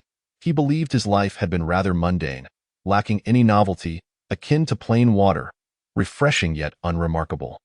Yet, why did others seem to lead such thrilling lives filled with challenges while his own existence felt so insipid? Thus, Yiyun commenced his tale from a particularly captivating afternoon, one that stood out amidst the monotony of his life. It was the end of the school day, and with no homework assigned by the teacher, he felt it was the perfect moment to indulge in some fun. Finally, he could relax. Such exhilarating days were few and far between in life. He gathered a few friends and set out for a nearby lake, armed with fishing rods. After selecting a spot, they began to fish. The lake appeared to stretch for thousands of square meters, its surface shimmering with ripples under the gentle breeze, a sight that was truly delightful for those fishing. Yiyun felt fortunate that day. Scarcely had his line been cast when a fish took the bait. The bobber danced up and down, signaling a substantial catch. With a gentle tug, he reeled in a fish the size of his palm. His joy was uncontainable, reflected in the beaming smile on his face. Yet, one fish was not enough, so he resumed casting. Before long, another fish bit, and the bobber danced again, heightening Yiyun's anticipation. Another sizable fish was caught and brought ashore. He felt that the day was unfolding effortlessly. In mere moments, the bucket he had brought was nearly half full, a bounty sufficient for not just himself, but also his family. Such is life. When everything goes too smoothly, it can feel rather dull. Conversely, when life is fraught with hardship, it becomes unbearable. Life is indeed a paradox. Yiyun mused that perhaps this ease rendered existence somewhat tedious. Consequently, he shifted his focus from the quantity of fish he could catch to the quality of his day's enjoyment, which he deemed far more significant. Life is fleeting. To spend it in mediocrity would be a disservice to oneself. Yiyun believed he should seek a more exhilarating existence. Several of his companions enjoyed exceptional luck that day. Though he couldn't fathom why. Typically, a fishing line might remain in the water for hours without a nibble, yet today they returned home with their buckets brimming. Each face radiated happiness, and with deeper insights into life. They realized that simply living was a blessing. When Yun's parents returned home from work that evening and discovered a wooden bucket overflowing with fish, their curiosity was piqued. Where had all these fish come from? Yun did not conceal his fishing exploits, but his father's reaction was one of discontent. Shouldn't a student be focusing on studies rather than leisure activities? Thus, Yun's father, overwhelmed by frustration, chastised him. This reprimand not only harmed Yun physically but also left deep emotional scars. He had always viewed his father as a kind man, so this unexpected outburst bewildered him in his youth. He too had been impulsive, often acting without forethought. As a result, he abandoned his studies and chose to live life as he pleased. He believed life was meant for enjoyment rather than suffering. Consequently, he devoted all his time to online gaming, becoming a recluse. Day after day, year after year, time passed swiftly. While he achieved little academically, he found considerable success in gaming, which he deemed commendable. Yun pondered the paths available in life. Why must one struggle along the narrow bridge of conventionality? Such a mindset seemed unwise. With each passing day, as he invested more time in gaming, his mental state transformed significantly. His skills improved steadily, and he became a noteworthy figure within the gaming community. As his abilities flourished, he reaped substantial rewards from gaming, often earning more than he would working a conventional job. Yet, this life began to feel monotonous. Day after day, tapping away at the keyboard, both his body and soul began to decay. He realized he needed to alter his circumstances, but the challenge was daunting. Chapter 27. The heavenly book. In such a life, Yun found neither physical nor spiritual solace. Life, after all, is filled with unexpected surprises. While he felt the ennui of online gaming, it did provide him with a respectable income, an undeniable fact. Yun perceived life as a long river filled with suffering, riddled with obstacles. For one to grow amidst such turmoil is exceedingly challenging. Eventually, the vibrancy of life fades into tranquility. Unbeknownst to him, Yun had finished recounting his story, becoming lost in reflection.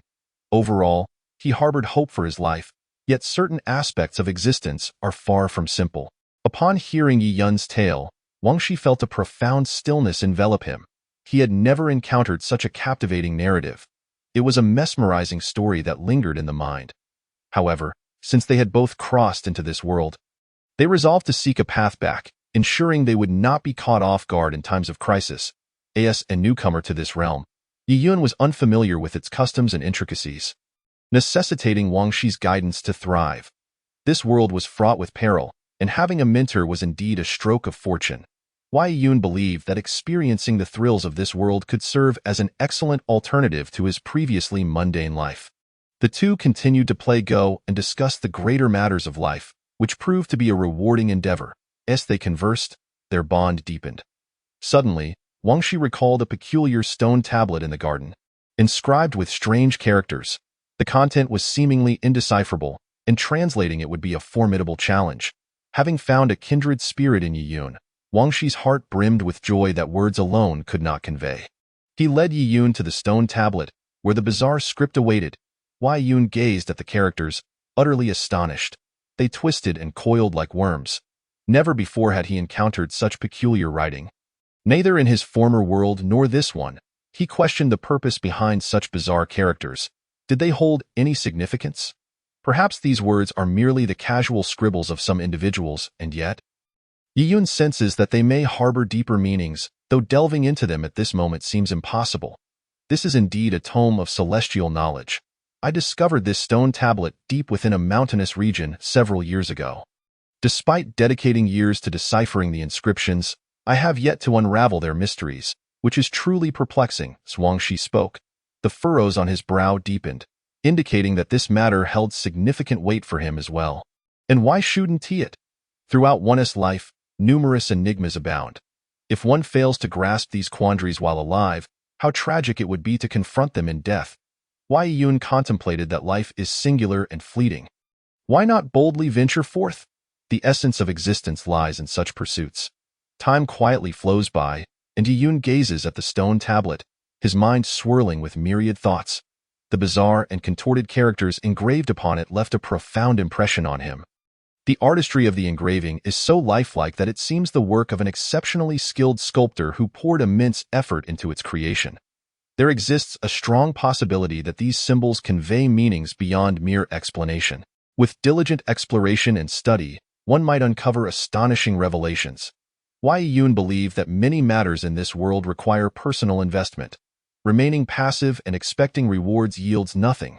He remained fixated on the inscriptions until, suddenly, a spark of recognition ignited in his mind. These characters resembled those he had encountered before while watching television at home.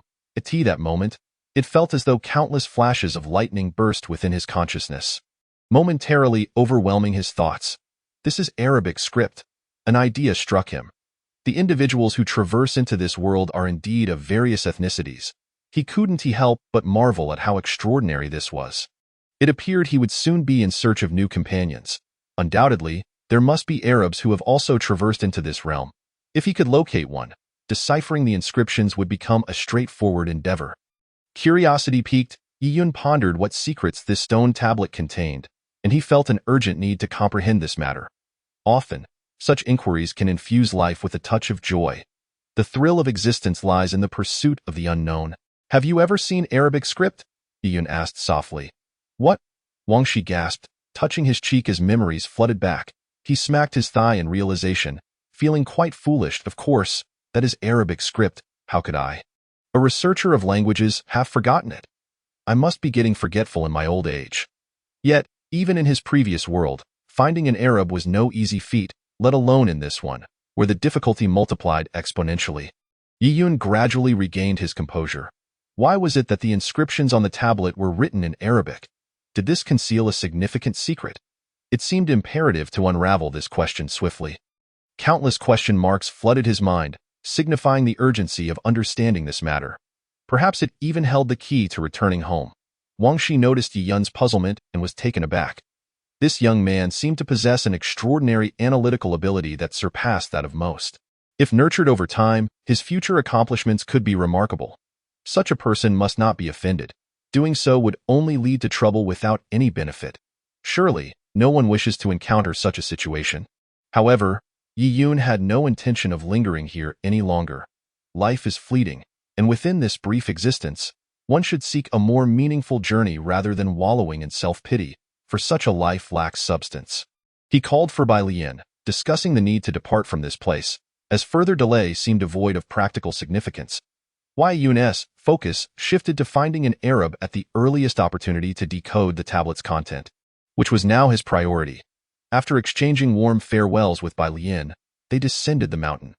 Wang Shi watched them leave, feeling a tinge of reluctance, yet he bid them farewell with great enthusiasm. Time quietly passed, and everything seemed to progress toward a brighter horizon. Yun and Bai Lian walked down the mountain. Fatigue weighed upon them, and thirst gnawed at their bodies. They decided to stop at a luxurious inn halfway down the slope, ordering a lavish lunch to satisfy their hunger. The fragrant, savory meat melted in their mouths, a delightful experience that was utterly refreshing. Yun felt that even traversing this world had its charms. Observing him relish the meal, Bai Lian felt a surge of sweetness in her heart. Women, by nature, are often easily moved by such moments. Yun, a person of unique disposition, seldom concerned himself with others' opinions. Choosing instead to focus on pursuits that intrigued him, life is inherently brief, and it is unwise to expend energy on trivial matters that bear no relevance to oneself. Many things in this world ought to be approached with significance. As they dined, their conversation flowed easily, and they felt content with their current situation. Amidst the turbulence of life, finding a moment of tranquility was indeed a delightful occurrence. After over 20 minutes, they finished their meal, their spirits high as they walked toward the horizon. Having spent ample time on the mountain, they felt a subtle urge to move forward, believing that life should progress toward ever greater vistas of meaning rather than stagnate in one place. The descent through the forest was adorned with beautiful scenery and historical landmarks, providing a feast for the senses that resonated deeply within their souls, filling Yun with immense joy. Their goal now was to locate an Arab. Once found, deciphering the tablet's inscriptions would be the pinnacle of their endeavors. Yun mused that often, When everything seems to be moving toward a favorable outcome, calamity lurks nearby. As they continued their descent, they stumbled upon an ancient and exquisite jade pendant etched with a vividly lifelike Eastern dragon. What is this? Yiyun felt a sense of bewilderment. Could there truly be dragons in this realm? During his time here, he had never encountered such a creature. Without uttering a word, he picked up the pendant, examining it closely. His thoughts drifted back to his days on Blue Star, where he had a deep fascination for movies and cartoons featuring dragons and their tales. Those were times steeped in ancient mystery and wonder, worthy of grand narratives. Reflecting on those moments stirred a surge of excitement within him. Yet, such legends seemed far-fetched. Could dragons genuinely exist in this world? Wasn't he that absurd? Yiyun felt that life often unfolds in a monotonous manner, devoid of intrigue. After pocketing the pendant, Yiyun and Bai Lian continued their descent. The days ahead were uncertain, filled with the potential for bizarre encounters. Yiyun felt a flicker of anticipation. Should he experience thrilling surprises, even a shorter life would be worth the adventure. Having resolved this, Yiyun and Bai Lian finally reached the base of the mountain. The sun was setting, casting a deep crimson hue across the sky. A glimmer of astonishment flickered in Yiyun's eyes. What emotions does this evoke? Where would his next destination be? At this moment, he remained utterly clueless. This time, there was no town at the foot of the mountain, but rather an endless expanse of canyon, with a gently flowing stream meandering through its center. The two had been walking for an entire day.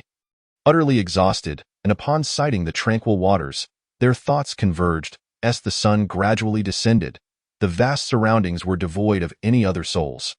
Naturally, they stepped into the stream to cleanse themselves in this desolate wilderness. The water was remarkably clear, devoid of any impurities. The coolness of the water continuously stimulated Yiyun's skin, causing his heart to race. His mind became considerably more alert, and he felt as though his entire life was flashing by like a revolving lantern, leaving no trace behind. Perhaps this is the essence of life. Regardless of how splendidly one lives, it ultimately transforms into mere specks of stardust, vanishing in the river of time without leaving a single mark.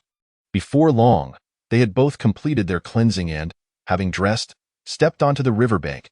As Yiyun trod upon the smooth pebbles, he felt a profound sense of comfort extending from his feet to his heart. However, as dusk fell, he realized that he and Bai Lian needed to find a place to rest soon.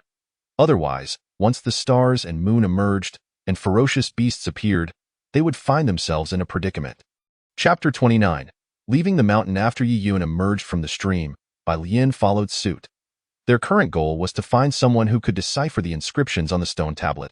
Yet this task was far from simple. The difficulty was akin to ascending to the heavens, and even the thought of it could deter many. However, Yiyun was not one to easily concede defeat. His life was filled with countless challenges, and to give up so readily would render his existence meaningless. Living was meant to be an adventure, brimming with surprises. In recent days, Yiyun had felt an overwhelming sense of restlessness. Residing in this forest made him feel increasingly lethargic. Conversely, Bai Lian sensed a lack of direction. She felt that men of Yiyun's caliber were rare in this world, and should she miss her chance with him? She could not fathom the cost of such a loss. Thus, Bai Lian remained steadfastly by his side. As time passed, Yiyun's life began to take on an air of peculiarity.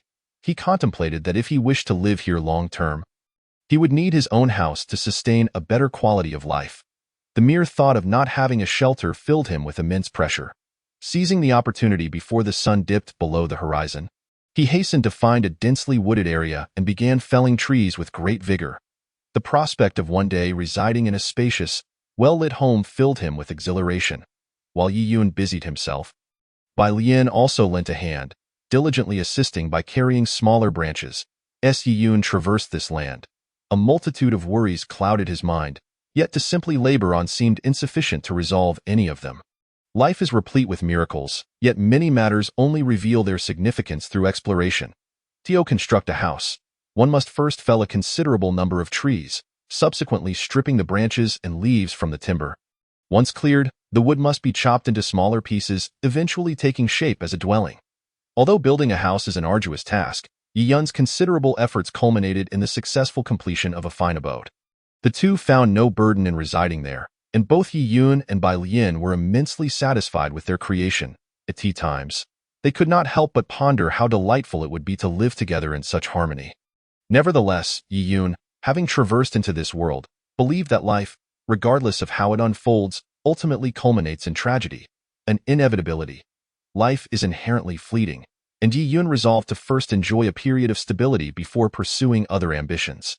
In the days that followed, Yi Yun felt his life becoming a whirlwind of activity. Having finally achieved a moment of respite, he was determined not to squander this opportunity for enjoyment. Thus, the two thrived in the heart of the forest, living a life dictated by the rising and setting of the sun.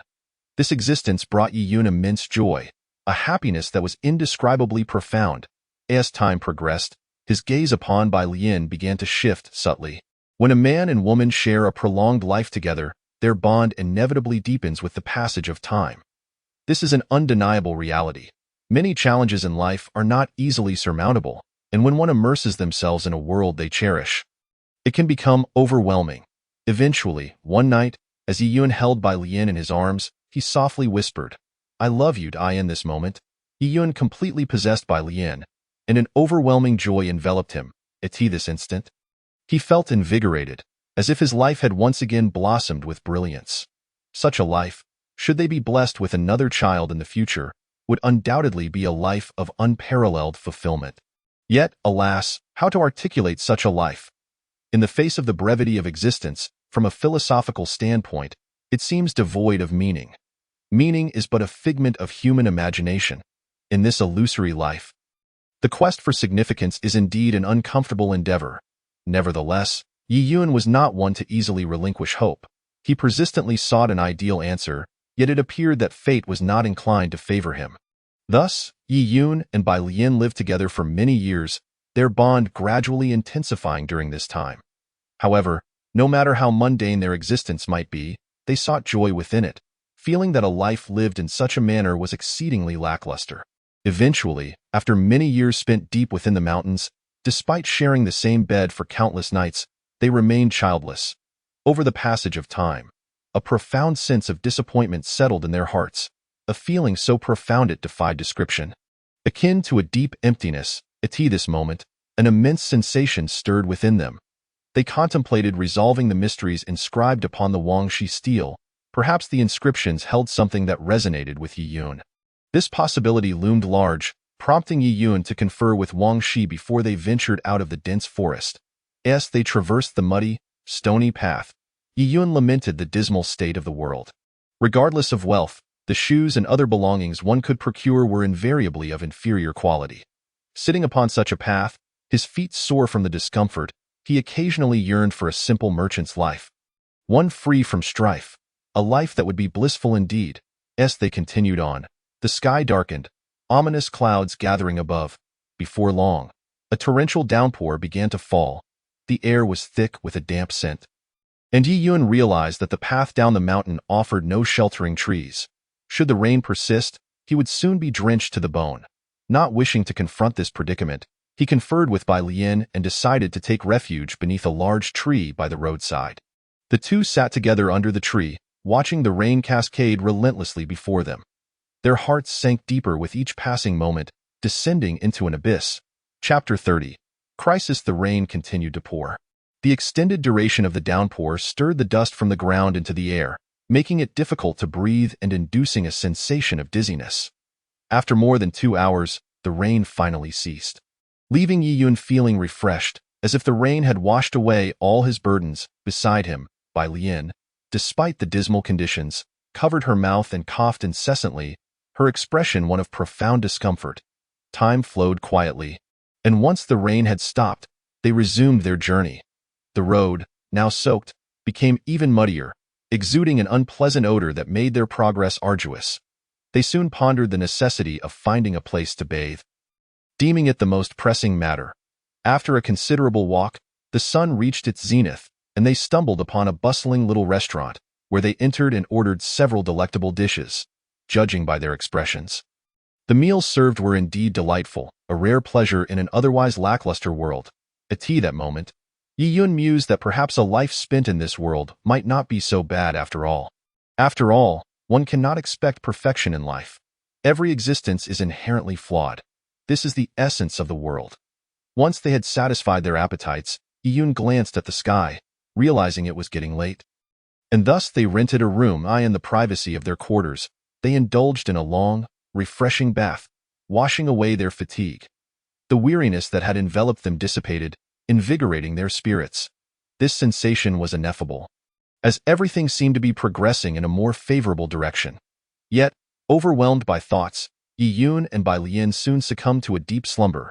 In his dreams, Iyun practiced the profound martial art of the 18 dragons subduing palms. Each punch and kick imbued with immense power. The force generated a gust of wind, and since acquiring this martial manual, his mental state had undergone a remarkable transformation. He sensed that the distractions in his mind were gradually being expelled over time. He repeatedly envisioned the first form, Kong Long Yu Hui, and with each iteration, his skills advanced incrementally. Over time, he felt he had perfected this form and immediately transitioned to practicing the second form, Fei Long Zai Tian. This second form was significantly more ornate than the first, each movement executed with grace. The power of this second form surpassed the first by more than tenfold, and within his mind, Iyun danced and twirled with elegance. As he practiced, he gleaned deeper insights, realizing that merely honing his skills within his mind would yield limited results. He yearned to test the power of Fei Long Zai Tian in reality. A sense of comfort enveloped him. He understood that life was fleeting, and embracing more thrilling challenges would be the key to a life well lived. The following day, Iyun awoke early, feeling as if his life had become utterly colorless.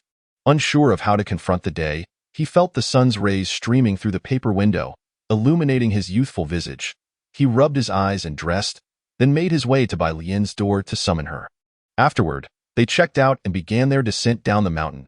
As they passed through a forest once more, Iyun found himself reflecting on the monotony of practicing the 18 dragons subduing palms solely in his dreams.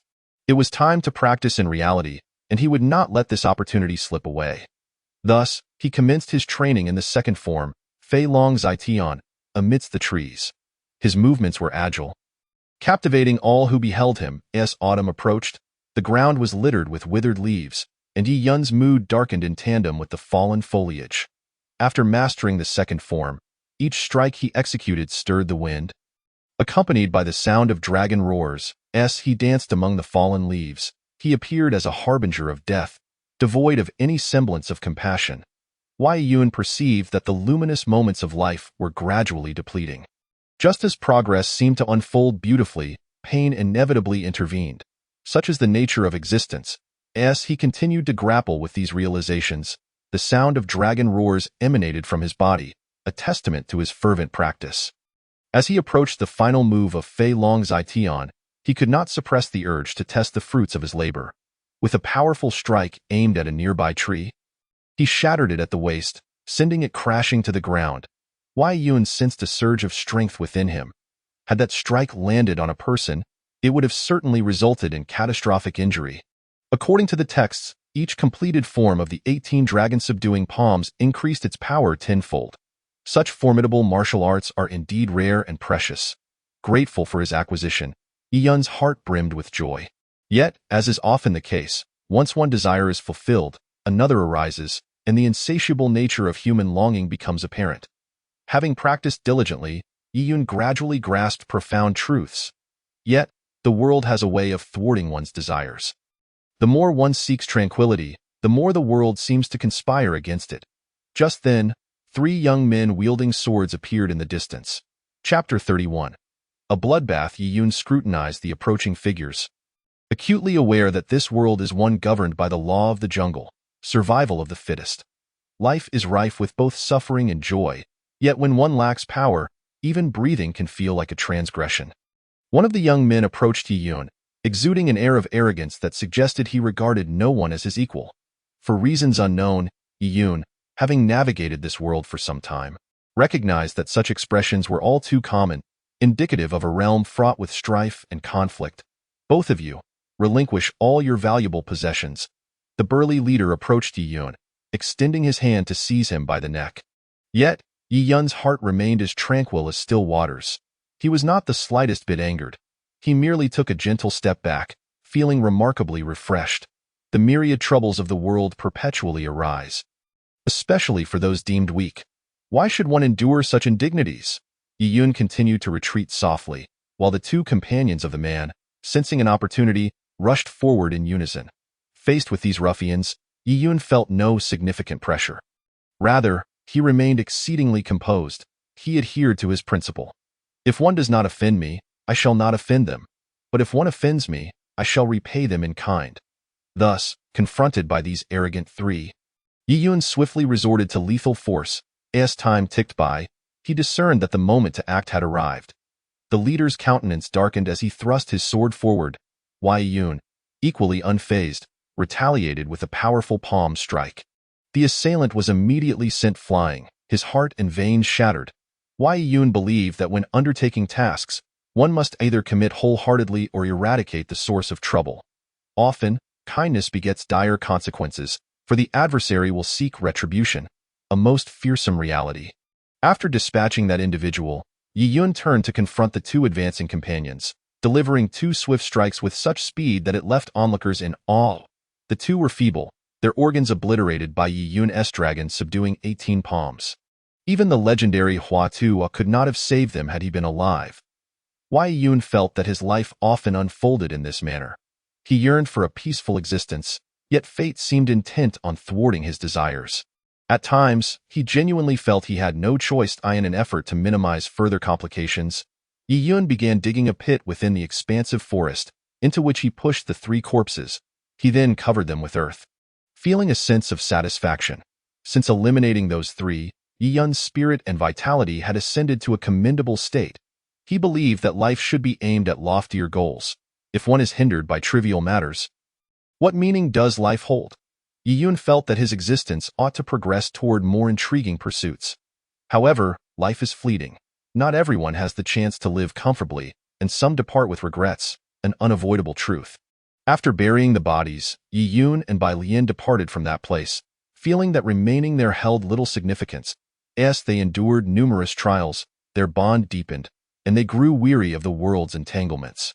Thus, they contemplated settling deep within a great mountain to lead a life free from strife. A choice that, in any case, seemed quite agreeable. Bai Lian, who harbored a slight affection for Yi-Yun, felt a flutter of anticipation at his proposition. As twilight approached, the sun lingered on the horizon, reluctant to descend. Hand in hand, they ventured toward the heart of the mountains, envisioning a splendid future. A future indescribable in words, where life at this moment became extraordinarily meaningful. The complexities of the world often reveal themselves anew once one grasps their essence. Yi-Yun mused that life is indeed short. Why not devote this limited existence to meaningful pursuits? The pair exerted considerable effort searching the nearby hills. Hoping to find a suitable dwelling, Yi-Yun found great comfort in this endeavor. On a distant hill, the lush foliage beckoned. As he tread upon such terrain, the cool breeze caressed his face, imparting immense refreshment. Yi-Yun deemed the location quite satisfactory, yet the lack of tools for felling trees posed a challenge. 3 days later, Yi-Yun and Bai Lian visited a nearby market to procure essential supplies. Living atop the mountain necessitated the acquisition of logging tools. They also purchased a small cart to carry their provisions. Once prepared, the duo set forth toward the nearby mountains, pushing their cart with considerable effort, causing beads of sweat to cascade down their brows. The air was tinged with a faint scent of sweat, which made Yi-Yun feel rather uncomfortable. After a day of labor, he experienced an indescribable sensation of soreness. As if every cell in his body was invigorated, a boundless vitality surged within him, a joy that words could scarcely capture. Perhaps, after physical exertion, one's spirit and energy experience a substantial uplift. Yet, Yi-Yun did not wish to remain stagnant. He believed his spiritual realm could still elevate further. Having resolved to reside permanently atop the mountain, the first priority was to construct a house, with other matters to be addressed later. Yi-Yun understood that life unfolds in such a manner. As each towering tree was felled, he meticulously crafted the timber into manageable pieces to embed into the earth. He approached the construction of their home with diligence, ensuring each stake was firmly driven into the ground. Every endeavor progressed toward a beautiful culmination. As the saying goes, diligence begets rewards. After considerable effort, Yi-Yun successfully erected the house. gazing upon the charming abode. A long-lost smile graced his face. Chapter 32. Enlightenment at Sea. Thus, Yi Yun and Bai Lian settled into their mountain dwelling, enjoying a blissful existence. They felt that living in such a manner was an immeasurable blessing. Time passed swiftly. Summer faded into winter. Their cozy nest was well established, and they relished the tranquility of their shared moments. Throughout their lives, they had come to understand the essence of true happiness. One morning, as they lingered in their warm bedding, a chill enveloped them, causing their skin to erupt in goosebumps. The cold weather made them reluctant to rise. However, their provisions from recent hunts were dwindling, and if they failed to hunt that day, they would spend the entire day with empty stomachs. For the sake of their home, Yi Yun had no choice but to rise and venture into the depths of the mountain in search of game. Meanwhile, Bai Lian remained at home, awaiting her husband's return. In an age devoid of television or smartphones, this could be an agonizing experience, as finding entertainment was exceedingly difficult. Yi Yun lamented the hardships of such a life. Yet fortune favored him that day. As he roamed the forest, he discovered several hares and hedgehogs amidst the underbrush. He understood that hunting large game would yield more meat than they could consume, so he opted for the smaller creatures instead. After a taxing day, Yi Yun managed to string together a number of hares and hedgehogs using a long branch. After a lengthy trek, he finally returned home, where he and Bai Lian commenced preparing their meal in the kitchen. Having lived in this place for quite some time, their culinary skills had significantly improved. Yi Yun took great satisfaction in this progression, as they shared a simple yet fulfilling existence in life.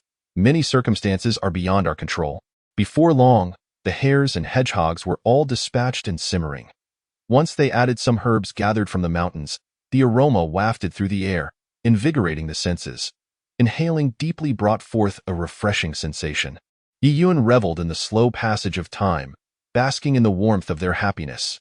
Yet, such idyllic days are often fleeting, for joy in this world tends to be ephemeral. In the evening, as Yi Yun embraced Bai Lian, he gently inquired, "How have you fared these past few days?" Bai Lian nestled closer and nodded, replying, "Well enough. Living in this secluded mountain is rather pleasant." Thus, the two conversed endlessly, gradually drifting into slumber. In his dream, Yi Yun sat cross-legged upon a vast expanse of the ocean, the waves undulating rhythmically beneath him. As he gently closed his eyes, he focused his spirit, connecting with the heavens and earth. Within his mind, myriad thoughts danced like fireflies. Time passed unmeasured as Yi Yun slowly opened his eyes, stepping onto the surface of the sea, walking towards the horizon. Remarkably, despite treading upon the water, the soles of his shoes remained dry. The ocean stretched infinitely, and the air was thick with humidity. Dark clouds began to gather in the sky, and before long, large raindrops began to fall, creating ripples on the boundless sea, reminiscent of a breathtaking painting. Yi Yun sensed an unseen force calling to him from the depths of the void. What could it be? A profound emptiness and chill enveloped him as he moved towards the source of the sound. He felt that amidst the vastness of existence, there was no one who could rescue him, save for the tranquil, zen-like voice echoing in the void. He believed that the owner of this voice must possess extraordinary cultivation. Otherwise, how could they comprehend such profound truths? Time flowed quietly, and the space around Yi Yun shattered and reassembled. When the new scene emerged, it revealed not the ocean, but a canyon. Within this canyon, countless insects buzzed, and birds chirped melodiously, while lush green grass cushioned his feet. Yi Yun inhaled the exquisite air, feeling rejuvenated as his entire being entered a new realm of vitality. At that moment, a wave of joy surged through him. He felt compelled to demonstrate the martial arts he had cultivated in his mind, wishing to honor this life. Thus, Yi Yun, in a fit of inspiration, began to execute the 18 dragon subduing palms in this fragrant canyon. Each move imbued with profound essence. On the surface, it appeared deceptively calm and harmless, yet concealed within were layers of intricacy. As he wielded his martial prowess, he felt a tremendous energy surging within him. A power granted by the system, which he estimated to be the culmination of at least a century of cultivation. With this inner strength harmonizing with the 18 dragon subduing palms, their synergy was remarkable. At that moment, Yi Yun poured all his energy into the flying dragon in the sky technique, having practiced it countless times before, rendering further repetition unnecessary. This technique was no trifling matter. Yi Yun had mastered it to perfection. Not only did the dragon's roar resonate through the canyon, but also a phantom of a colossal dragon swirled above him. Witnessing such a spectacle, Yi Yun could not help but exclaim, having only grasped the second technique. Should he master all the movements, the resulting power would be truly unfathomable. Now, striving for an even higher realm, Yi Yun focused intently on his practice. However, his fervent dedication stirred a ripple of unease within him, causing the surrounding scenery to shimmer and fragment. As time slipped by, when Yi Yun finally awoke, the dawn light had just begun to brighten the sky. The orange sunlight filtered through the paper window, warming his face. Yi Yun felt an immense sense of comfort, as energies flowed ceaselessly within him. At this moment, he sensed that the energies within him had begun to harmonize with his martial arts techniques, bringing him an unparalleled exhilaration, a sensation that defied description. Many things in the world are difficult to articulate. Fate seems to tether everyone like a strand of rope. Yi Yun mused that many aspects of existence were intriguing, and to immerse oneself in them would be a delightful experience. Life in the mountains gradually dulled Yi Yun's fighting spirit, leaving him weary in body and mind. Thus, the two decided to depart from the mountains and venture to more distant places. Today was a splendid day under a clear blue sky, invigorating their spirits. Hand in hand, Yi Yun and Bai Lian descended the mountain, reveling in their joyful exploration. Eventually, fatigue and hunger set in, leading them to a local inn where they indulged in the finest cuisine of the season. Yet, life in this world is often rife with unexpected occurrences. Just as Yi Yun and Bai Lian were enjoying their meal, he inadvertently spotted a familiar face at a nearby table. Yi Yun pondered, astonished to see Bai Zhan.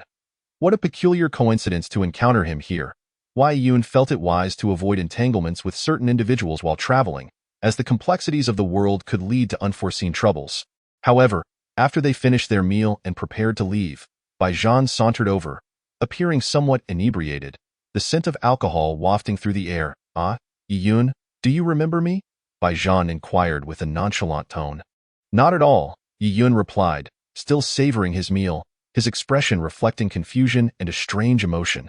Deep down, he sensed the monotony of life, and the man before him seemed equally uninspiring. What? Bai Zhan was taken aback. Perceiving Yi Yun's demeanor as unreasonable and somewhat snobbish, I don't know you. I simply don't, Yi Yun declared resolutely, wishing to avoid further entanglement with this individual, deeming it unnecessary. Engaging with morally dubious people only invites endless trouble. As Yi Yun's inner calm gradually returned, he finished his meal, called the server to settle the bill, and felt a wave of contentment. He then took Bai Lian's hand and headed towards the inn's exit. Yet, Bai Zhan was unwilling to relent. Life is fleeting, and one must seize joy in the present. Yi Yun considered the world a labyrinth of complexities, often bewildering. Bai Zhan, with his folded fan in hand, dressed in pristine white, possessed an unremarkable yet memorable appearance. Yi Yun realized that he could not allow Bai Zhan to continue pestering him. This was not a sustainable situation. Thus, he resolved to find an opportunity to eliminate this nuisance. Prioritizing his peace of mind, Yi Yun and Bai Lian strolled quietly down the street, with Bai Zhan trailing closely behind. An urge to eliminate this threat began to rise within Yi Yun. Yet acting in a bustling area was unwise, as it would surely attract unwanted attention. So, Yi Yun and Bai Lian continued onward, their destination set towards the desolate mountains ahead. Time passed quietly as they ventured deeper into the wilderness. Bai Zhan still shadowing them, a satisfied smile crept onto Yi Yun's face as he and Bai Lian pressed further into the depths of the mountains, where human presence was sparse, making it an ideal place to resolve conflicts. Upon reaching a densely forested area, Bai Zhan followed suit. Yi Yun swiftly turned to shield Bai Lian behind him, his gaze radiating determination, and charged at Bai Zhan. He unleashed the second form of the 18 dragon Subduing Palms, flying dragon in the sky. Clearly, Bai Zhan, accustomed to his usual antics, never anticipated Yi Yun's formidable strength. This revelation caught him completely off guard. With his handsome appearance but little martial training, Bai Zhan had no time to react, feeling a violent force strike his chest, causing him to spew forth foam and roll his eyes before losing consciousness. Yi Yun exhaled in relief, but having taken a life, leaving the body in the wilderness would inevitably lead to complications. Reluctantly, lacking tools, he accepted that the body would have to decay naturally, as long as he departed this troublesome locale swiftly. He believed he would evade any repercussions, allowing him to enjoy several days of tranquility, an aspiration he had long yearned for. Shortly thereafter, Iyun distanced himself from the scene, contemplating how far he could escape this troublesome place. As time continued to pass, his heart raced with excitement at what lay ahead. What would his next objective be? He found himself unable to ascertain the situation for a moment. Meanwhile, the sky, previously devoid of clouds, was gradually gathering dark storm clouds. Before long, a torrential downpour began to cascade downwards. Left with no choice, Yiyun and Bai Lian sought refuge beneath a large tree to shield themselves from the rain. Yiyun pondered what to do next. At that moment, the words on the stone tablet suddenly surged to the forefront of his mind, with countless worm-like entities crawling upon it. He realized the urgent necessity of finding someone capable of deciphering the inscription on that tablet, deeming it a matter of utmost importance. Not long after, the ominous clouds in the sky began to disperse gradually. However, it seemed that fate would not allow good fortune to last indefinitely. Suddenly, a thunderclap resounded from above, striking directly atop Bai Lian's head. Under the immense energy of 100,000 volts, even stone would be shattered, let alone flesh and blood. Wei Yun held Bai Lian tightly in his embrace, witnessing her life ebbing away, and a profound sorrow enveloped him. The rain drenching his body left him in tears that would not flow. Chapter 34. The strange person Lu Shui had departed from him, and now Bai Lian had inexplicably fallen victim to a bolt of lightning. Wei Yun's heartache was beyond description, consumed by an overwhelming sense of despair towards the world. Yet, escape was not an option. Ultimately, he resolved within himself that only through enduring immense sorrow could one learn to grow. A life devoid of adversity would inevitably be pale and devoid of meaning. After much reflection, Yiyun decided he would no longer live such a life and sought a more ideal existence, one filled with thrill and excitement. For what significance is there in a life too mundane? When the time came for Yiyun to bury Bai Lian's body deep within the mountains, his heart underwent a profound transformation. Often, the essence of life lies in the pursuit of beauty, yet achieving such a state is no simple feat. The world is rife with injustices that leave one with no choice. At that moment, Yiyun found himself utterly alone, with a profound loneliness gnawing at his soul, a vast emptiness slowly proliferating within him. He yearned for a small comfort, yet it eluded him. Wei Yun resolved to seek a solution. Only through constant travel to distant lands could he release the pent-up frustration within. After much contemplation, he decided to depart from the mountaintop, journeying towards a more distant horizon. He traversed mountains and crossed rivers, encountering numerous challenges along the way, his feet developing thick calluses. However, regardless of how arduous the path ahead may be, with sufficient effort, one could ultimately overcome any obstacle with ease. After surmounting many peaks, Yiyun finally arrived at a bustling town, alive with the sounds of traffic and the constant ebb and flow of people. Upon reaching this vibrant place, exhaustion washed over him, prompting him to select a nearby inn where he ordered several dishes and began to eat heartily. He paid little heed to the quality of the food. In such a state of hunger, even the most unpalatable fare would be delightful. Yet, as he sought to enjoy his meal in peace, fate conspired against him, determined to complicate his dining experience. At that moment, a rotund woman from the neighboring table waddled over, her discomfort evident, extending her chubby hand in a gesture that clearly sought alms. Yiyun, however, found himself devoid of spare change, and the absurdity of the situation incensed him. "Begone!" Yiyun exclaimed, his expression contorting with irritation. He understood that in this world, one must not show leniency towards the weaker. A firm hand was often necessary. For those less fortunate often dwelled in unhappy circumstances, their souls twisted by adversity, leading to poor character. Wei Yun had no intention of indulging such individuals. However, the plump woman seemed displeased. Her obstinacy flaring, a hefty hand shot out towards him. Wei Yun, repulsed by the sight, felt an overwhelming sense of revulsion. He swiftly rose, stepping back several paces to regain his composure. "What do you think you are doing?" Yiyun admonished, his countenance darkening further. "How dare you threaten me? You will pay for this." The stout woman was relentless, her countenance exceedingly grim. Helpless, Yiyun resolved to forego his meal, promptly settling the bill before making his way outside the inn. He truly wished to avoid lingering in such a place, as having a woman of her disposition disrupt his life was, quite frankly, far from ideal. Thus, he hurriedly departed, striding towards the distance. However, the woman had no intention of letting him go. Immediately seizing the sleeve of his garment with a pained expression on her face, Wei Yun's inner fury continued to blaze, and he retaliated by delivering a swift kick to her abdomen. She collapsed onto the ground, writhing in agony, as if her body had shattered into countless pieces. Perhaps her internal organs were ruptured. Yet, Yi Yun remained indifferent to her plight. Why should he concern himself with the lives of others? It would be far wiser to focus on how to navigate the complexities of his own existence. Indeed, he was a selfish man. Before long, the stout woman was on the verge of losing consciousness. Her once rosy cheeks fading to a pallid hue was only when Yi Yun turned back that he realized she had truly breathed her last. However, just as he prepared to depart once more, he found the other patrons of the inn glaring at him with predatory eyes, their expressions menacing. At that moment, Yi Yun felt a pang of guilt, realizing he might have overstepped, yet he remained unconcerned, continuing his stride along the stony path outside. The sharp stones dug into his feet, the pain piercing enough to disrupt his composure. After walking for a short distance, Yi Yun felt a wave of fatigue wash over him. Just as he was about to exhale a sigh of relief, he sensed a tremendous impact on his back. Turning around, he discovered a young man poised in a fighting stance, having just retracted his right fist. Instantly, Yi Yun understood he had been struck. How could he endure such indignity?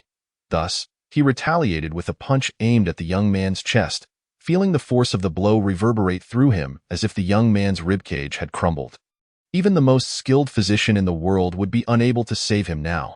There is a saying, strike first to avoid 100 strikes. Such is the nature of this world. If one does not exhibit strength, one will inevitably be bullied. As the young man collapsed, the patrons' faces revealed a flicker of fear, each contemplating whether it was worth getting involved in this affair.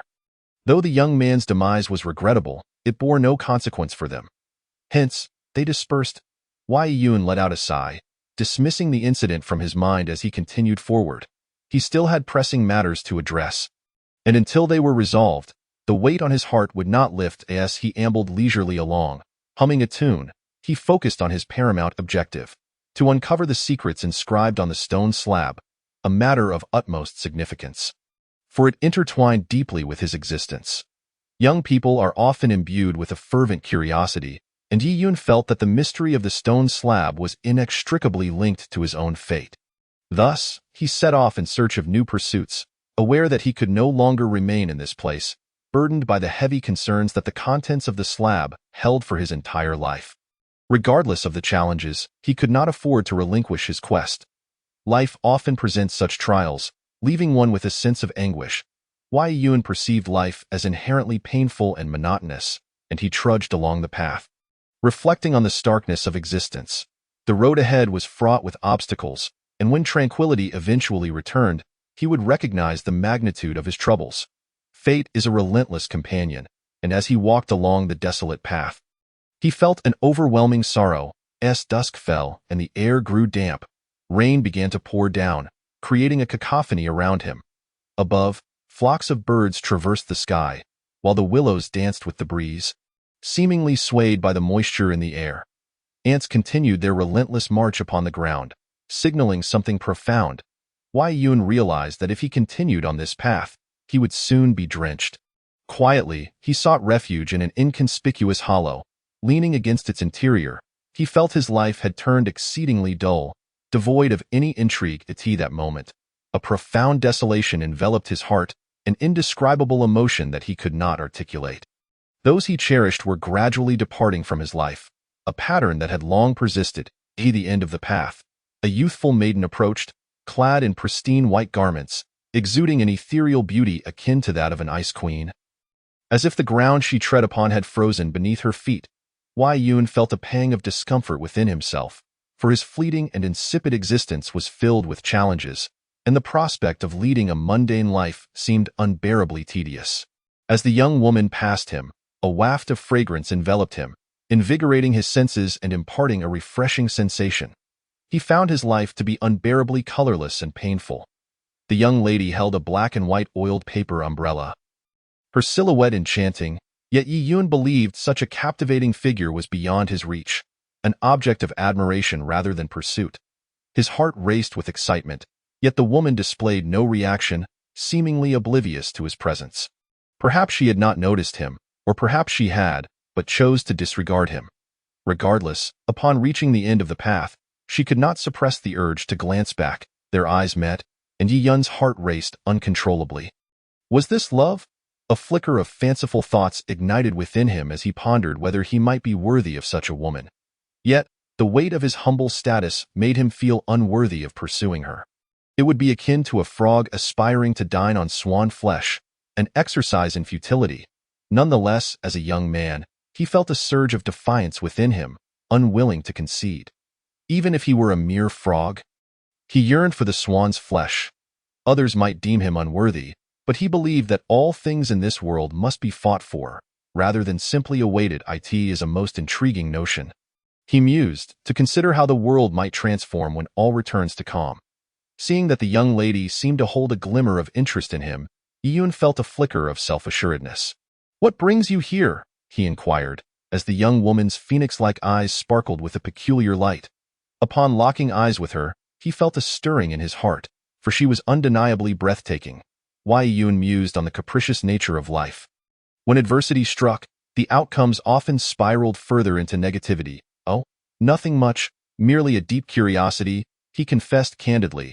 Although a hint of embarrassment colored his cheeks, he found himself bewildered by his own emotions, perhaps influenced by the hormones coursing through him or simply by the overwhelming beauty before him.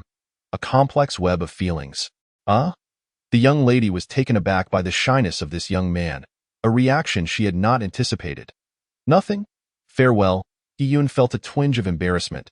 At that moment, the dark clouds above were gradually dispersing, revealing a clear blue sky adorned with fluffy white clouds.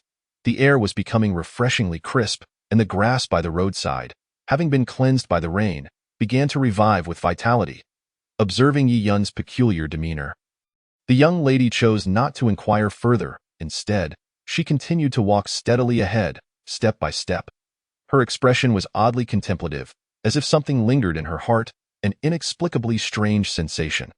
Although this young man had left a slight impression on her, she preferred not to dwell on it, for it seemed futile.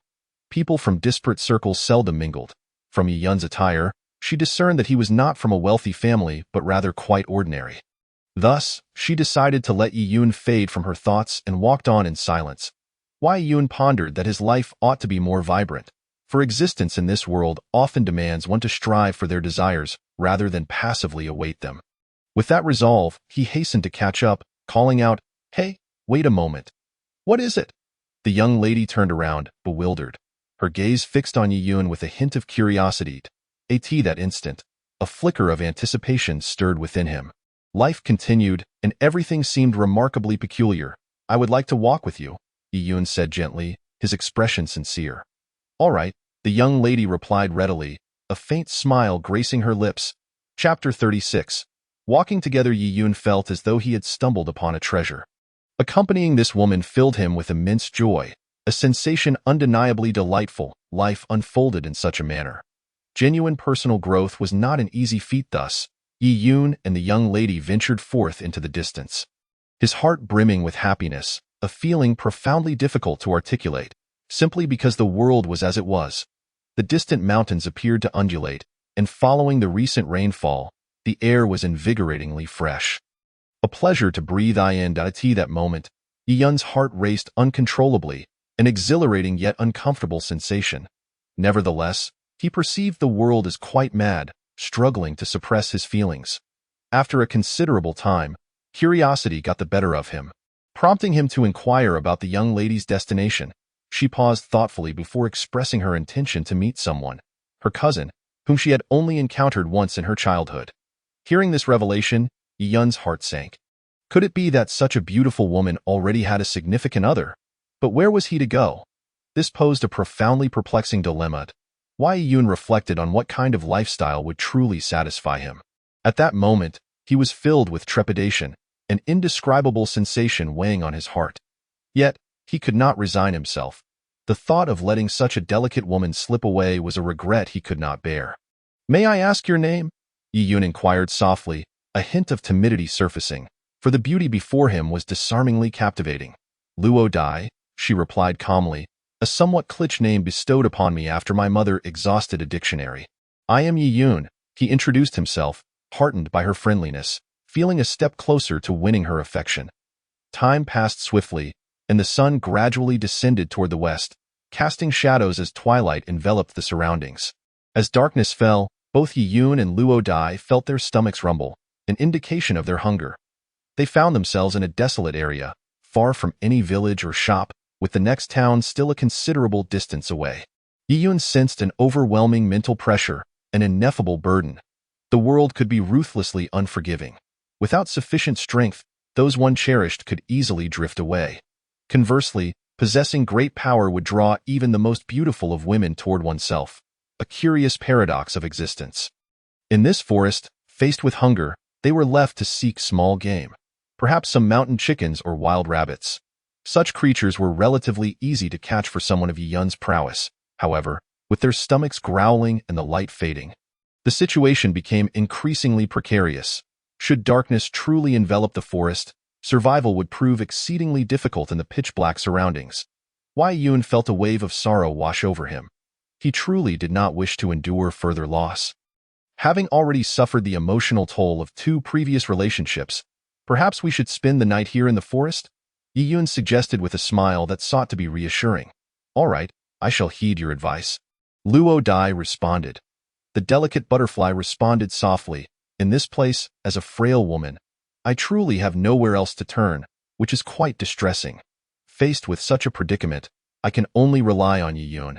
There is no other recourse in this desolate wilderness. I lack the experience to survive.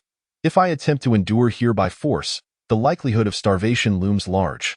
Thus, I must depend on Yi-Yun. And I cannot afford to offend him, for that would lead to considerable trouble. I do not wish to live in such a state. My life should veer toward a more favorable direction." At that moment, the butterfly rested against a grand tree in the vast forest while Yi-Yun ventured deeper, diligently searching. His calm and composed demeanor spoke volumes of his determination.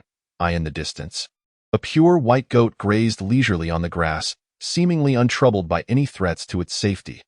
However, burdened by immense pressure, Yi-Yun felt compelled to approach it. Behind him was a young lady facing the same threat of hunger. Thus, he had to sacrifice this creature to ensure their survival. Under normal circumstances, Yi-Yun would never harm such an adorable goat, but the situation left him with no other choice. This illustrates that anyone, when faced with dire circumstances, can transform into a villain. In the serene gaze of the goat, Yi-Yun's strong hands descended with lightning speed. With a resounding thud, the goat's brain was rendered into a pulpy mess, and its life extinguished in an instant. The lifeless goat lay there in tranquil repose. After a moment of contemplation, Yi-Yun dragged the goat back to the butterfly's side. Upon seeing Yi-Yun approach, a joyful smile illuminated her face, further enhancing her fondness for him. Together, they commenced the dissection of the goat. Lacking tools posed a significant challenge, prompting Yi-Yun to venture out once more in search of instruments suitable for the task. In this uncivilized era, the most effective tools were stone knives, rendering other options insignificant. Eventually, Yi-Yun discovered 2 sharp stone knives nearby and returned with them, handing one to the butterfly. With a beaming smile, she accepted it and began to carve the goat. Their collaboration resulted in the careful removal of the goat's hide, followed by the extraction of its innards, which they discarded. They then sliced the meat into numerous pieces before igniting a fire to commence roasting. One cannot deny that the roasted goat meat was exceptionally delectable. The savory aroma wafted through the air, creating a delightful ambience. Yi-Yun mused that there were countless pursuits worthy of human endeavor. Stagnation would yield no growth. However, roasting all that meat was no simple task, and as they waited, the passage of time felt interminable. To alleviate the monotony, the two engaged in cheerful conversation. The butterfly, while observing Yi-Yun, found him rather handsome, stirring a flicker of affection within her heart. "Why, Yi-Yun, where do you hail from?" she inquired amiably, her face adorned with a charming smile. This question momentarily befuddled Yi-Yun, leaving him uncertain of how to respond. After all, he did not originate from this world. Revealing the truth would likely lead others to perceive him as deranged, an outcome he wished to avoid. After a lengthy deliberation, he replied calmly, "I come from a small mountain village in the far east." While Yi Yun spoke with tranquility, the butterfly perceived his words as a bombshell exploding in her mind. The world held many mysteries waiting to be unraveled, yet some matters were not easily understood. Folklore warned against provoking individuals from the Far East, as they were often regarded as extraordinary beings with peculiar temperaments that defied description. Yi Yun's revelation that he hailed from such a place led the butterfly to scrutinize him closely. Suspecting he might be embellishing the truth, uncertain of the significance of the Far East, Yi Yun found himself bewildered by her reaction. Having just arrived in this world, he was still unfamiliar with its customs and cultures. Realizing the need for greater understanding. "What is it about the Far East?" Yi Yun inquired, maintaining an expression of calm curiosity. "I suspect you are not truly from the Far East," the butterfly replied with measured composure. "I am not. I simply prefer not to disclose my origins," Yi Yun stated with serene resolve. "I in this world. Many carried enigmatic pasts that were best left unmentioned, as discussing them could awaken painful memories in others." "Very well, since you are unwilling to share, I shall not press further. Everyone is entitled to their privacy, and excessive inquiry can be impolite," the butterfly responded with a serene demeanor. Thus, their conversation continued, encompassing various topics of global significance. They found numerous aspects of the world to be peculiar, acknowledging that personal growth often stemmed from rich experiences. Yi Yun felt compelled to choose a more selfless path in life, recognizing that the individual beside him was an exceptional match for his desires, an opportunity not to be squandered. With no other men present, the moment felt fortuitous. If he could win her over in this brief span, the likelihood seemed promising. He held a profound affection for himself, which bolstered his confidence in pursuing this enchanting lady. As their dialogue deepened, the meat on the fire gradually reached perfection, releasing a robust aroma that filled the air and uplifted their spirits. While savoring the succulent lamb, the butterfly exclaimed, "This is truly delicious." Her impression of Yi Yun only grew more favorable. Women, by nature, are drawn to strength. They feel invigorated by those who exhibit power, while showing little interest in the weak. This inclination is ingrained in their very essence. Independent of morality, enjoy it. Have as much as you like, Yi Yun gently encouraged, his face adorned with a captivating smile. He sensed that the butterfly was developing feelings for him, a delightful prospect indeed. Securing her affection would be a tremendous fortune, for individuals as striking as the butterfly were rare in this world. Such is the nature of life. Luo Dai responded with remarkable ease, his entire heart now wholly devoted to Yi Yun. The distant cousin had been almost entirely erased from his thoughts. Such is reality. Women are creatures prone to fickleness. Thus, the two of them continued to dwell in the depths of these mountains. Yet Luo Dai showed no inclination to set forth, having resolved to cease his search for his cousin. At that moment, she found herself at a loss as to what direction to take. Her heart was engulfed in a profound emptiness. Beside her, Yi Yun immediately discerned the thoughts of this young lady. Unable to suppress his own feelings, he embraced her tenderly, offering solace. The soft sensation momentarily left Yi Yun entranced, as he felt he was experiencing the most blissful moment of his life. A life so enviable that anyone who beheld it would be filled with longing. The meat roasting over the fire had been nearly consumed after a day of their shared indulgence, and twilight had gradually descended, enveloping the world in darkness. The stars adorned the sky like a tapestry, while a resplendent full moon hung unabashedly overhead, illuminating the grass below with pristine clarity. At that moment, the atmosphere turned palpably intimate, and Yi Yun, without hesitation, pressed his lips against hers.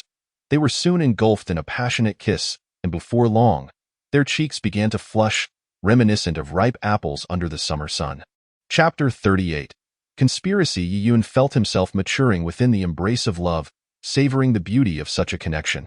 How wondrous it is to experience love. All souls yearn for its splendor. Yet some are fortunate enough to attain it, while others toil throughout their lives in vain pursuit. A most regrettable reality. As night enveloped them, the bond between Yi Yun and Luo Dai grew increasingly profound. They frequently exchanged tender kisses, often venturing further. Yi Yun felt as though he were basking in the fullness of bliss, a thought that brought him immense joy. Thus, The two resided in this vast forest for many days.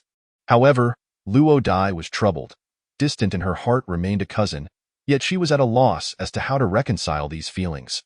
She found it difficult to relinquish thoughts of this man, and an immense conflict brewed within her, leaving her without a clear outlet. On yet another night, adorned with countless stars and a high-hanging full moon, the air turned brisk, sending shivers across Yi Yun's skin. It was an inexplicable sensation that struck him deeply. As the temperature dropped, rain began to fall softly. They sought refuge beneath a tree, engaging in sweet whispers of affection to stave off the ensuing boredom. Regardless of the circumstances, they relished their previous life together. If such a life could persist, it would be a tremendous boon for anyone. Yet, life often presents a myriad of challenges, and one must come to terms with the ever-changing nature of existence. The rain continued to pour, and only after an indeterminate period did it gradually subside. The ground, ravaged by the downpour, had become a treacherous mire, visibly arduous to traverse.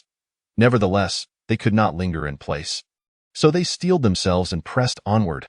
However, not long after, the heavens seemed to conspire against them, as dark clouds once again began to gather, casting a pall over the sky. This was undoubtedly an ominous sign. Breathing in the cool air, Yi Yun felt a refreshing sensation in his lungs. Weary from the pressure of the journey, they sought shelter in a hollow of the mountain, determined to weather the storm. As the winds howled and the rain lashed outside, they remained steadfast. In the realm of human existence, one must often possess great resolve, for the world is fraught with risks, and no amount of evasion will render one immune. After some time, the rain finally ceased, and the mountain path became bustling with travelers. Some pulled donkey carts, others horse-drawn wagons, all visibly laboring hard for their livelihoods. Yi Yun and Luo Dai trailed behind these industrious individuals. Observing that they were mere laborers, devoid of any formal education, such individuals, navigating this world, would undoubtedly suffer the consequences, a grim reality that played out daily. Numerous peculiar occurrences unfolded in the world, whether one chose to believe in them or not. The laborers exerted themselves strenuously, with the beasts of burden pulling with vigor, while those seated in the carts leisurely cracked whips and hummed tunes. Yi Yun, seeking to alleviate his own ennui, engaged in light conversation with the laborers. They, in turn, displayed remarkable hospitality, offering Yi Yun and Luo Dai a place upon their carts. The couple accepted graciously, for the mountain road was long and treacherous. A few carts approaching was a welcome sight indeed. However, the discomfort of the wooden carts soon compelled them to disembark and continue along the rugged path, conversing amiably as they walked. As crows flew overhead and the clouds dispersed, the sun blazed down upon the earth, adding a touch of brilliance to the world. Yet Yi Yun appeared dissatisfied with his lot. Just as they leisurely navigated a mountain bend, an unexpected turn of events occurred. A group of burly men armed with large blades lounged casually in their path. Yi Yun was no fool. He quickly recognized that these individuals were highwaymen. "Hey, you lot, if you wish to pass, you must pay a toll. 10 taels per person," the leader proclaimed, striding forward with an air of arrogance. Yi Yun scrutinized the group, counting 12 robust figures, each displaying formidable musculature. He held a deep disdain for such individuals, who relied not on their own labor for sustenance, but rather engaged in reprehensible activities. A flicker of malevolence stirred within him towards these ruffians. After all, 10 taels was a substantial sum for these farmers. Ordinary folks could toil for an entire year and still fall short of earning such an amount. Yi Yun mused that many things in the world seemed unjust. The harder one worked, the less reward one reaped, while those who engaged in the most frivolous endeavors amassed the greatest fortunes. At that moment, a wave of compassion washed over him. He felt compelled to protect these farmers. They were the vulnerable, deserving of kindness. Thus, with determination, Yi Yun stepped forward confidently, his eyes shining like stars. "You need not trouble these farmers. Their earnings come at great difficulty. Alternatively, how about I send you off to the afterlife today, so that in your next incarnation, you may learn to be a decent person?" Yi Yun let out a soft sigh, reflecting on the harsh reality that one must not show mercy towards evildoers. Otherwise, one would inevitably suffer the consequences. This principle has governed the world for millennia. As Yi Yun slowly approached, he found himself surrounded by these menacing figures, each wearing a mocking grin. It is often the case that those of lesser strength are the most boastful. When their blades were raised, Yi Yun emerged, striking directly at their hearts with unyielding force. Within a minute, they lay lifeless on the ground, their hearts shattered. No remedy, not even the prowess of Hua Tuo, could save them now. Chapter 39. Execution. Yi Yun gazed at the fallen foes, devoid of any pity within him. For such malevolent beings, eradication was imperative. One must never show leniency, lest future troubles arise. A grave matter indeed. However, the farmers who had been pushing carts were utterly terrified. Having lived their lives in the depths of the mountains, enjoying a life free from conflict, they were inherently timid and had never undertaken significant actions for any cause. Yi Yun felt a deep sense of pity for these unfortunate souls, yet he recognized that he could assist them only to a certain extent. Each individual must bear the weight of their own responsibilities. One cannot shoulder the burdens of others in this world. All that exists is acquired through struggle, not through reasoned discourse. This is an eternal truth of existence. Life in this world often entangles one in various schemes and intrigues, and frequently, weakness is the original sin of existence. The corpses of the mountain bandits, lying here, were not a fortunate sight. If discovered by those uninvolved, it would evoke an overwhelming sense of justice, bringing unnecessary trouble to these feeble beings. Yi Yun, not a fool, understood this well. Thus, he commanded the farmers to push the bodies over the cliff, as the cadavers tumbled down. Yi Yun finally exhaled in relief. With the pressing matters resolved, he led Luo Dai onward, leaving the farmers behind. Although Yi Yun was not inherently cruel, he understood that allowing these weak individuals to accompany him would ultimately hinder his progress, an unavoidable consideration. With each step he took, his initial excitement gradually subsided into tranquility. The pair arrived at a bustling town, alive with the sounds of commerce and lively chatter. By this time, their stomachs had grown quite hungry. They made their way to the most popular inn, where they ordered several sumptuous dishes and 2 bottles of wine. Relishing each bite, Yi Yun found the fare to be truly worthy of the inn's esteemed reputation. The flavors were exquisite. As they dined, Yi Yun and Luo Dai engaged in delightful conversation, discussing various significant and trivial matters of the world, everything that pertained to them and beyond. Yet, at times, Yi Yun pondered that life should also be about the pursuit of new knowledge. If the old ideas in one's mind were not regularly refreshed, the brain would unwittingly grow dull, a most unfortunate state. Once all had calmed, Yi Yun reflected on the peculiar turns his life had taken, observing the gradual changes occurring in the world around him. However, no matter how much he tried to enjoy his meal, interruptions were inevitable, a rather displeasing occurrence. The whims of fate often seem capricious. At that moment, a young girl from the neighboring table approached. Her attire was neat, and her demeanor was pleasing to the eye, clearly indicative of a well-bred upbringing. Such individuals typically enjoyed a superior education, which was only natural. There's something you need?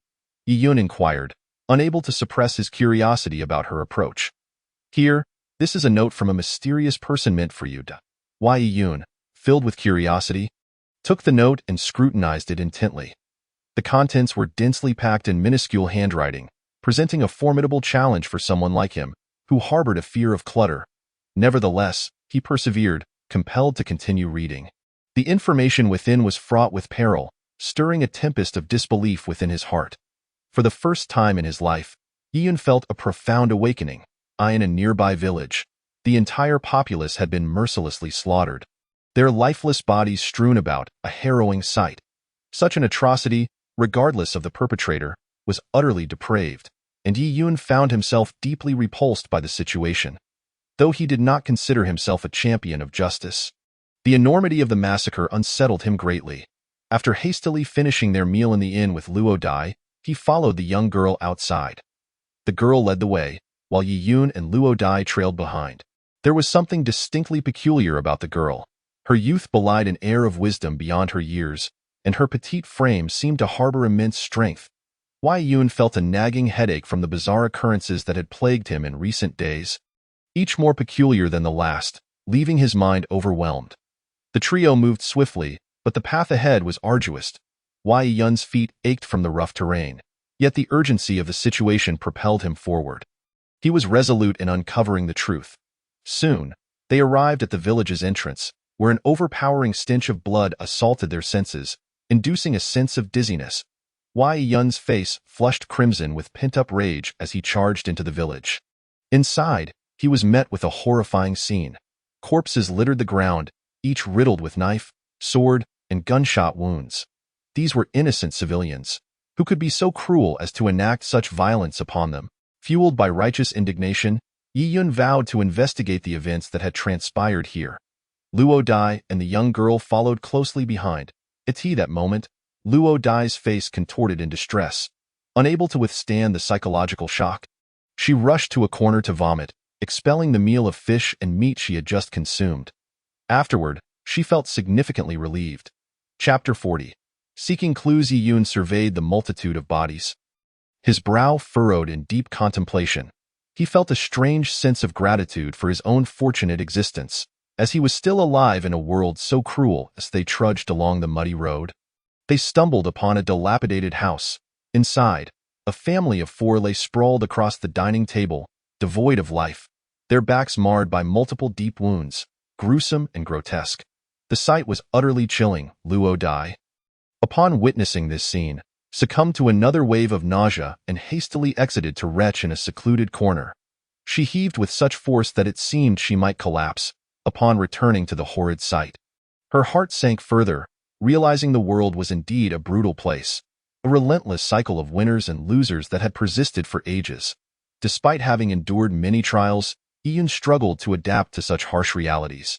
For several days, Yi Yun, Luo Dai, and the young girl scoured the area for clues, desperate to uncover who could commit such heinous acts against an innocent village. The situation was undeniably vile. They spent endless days searching, only to discover a perplexing phenomenon. The deceased showed no signs of decay. This bizarre occurrence left Yi Yun pondering the nature of such a calamity.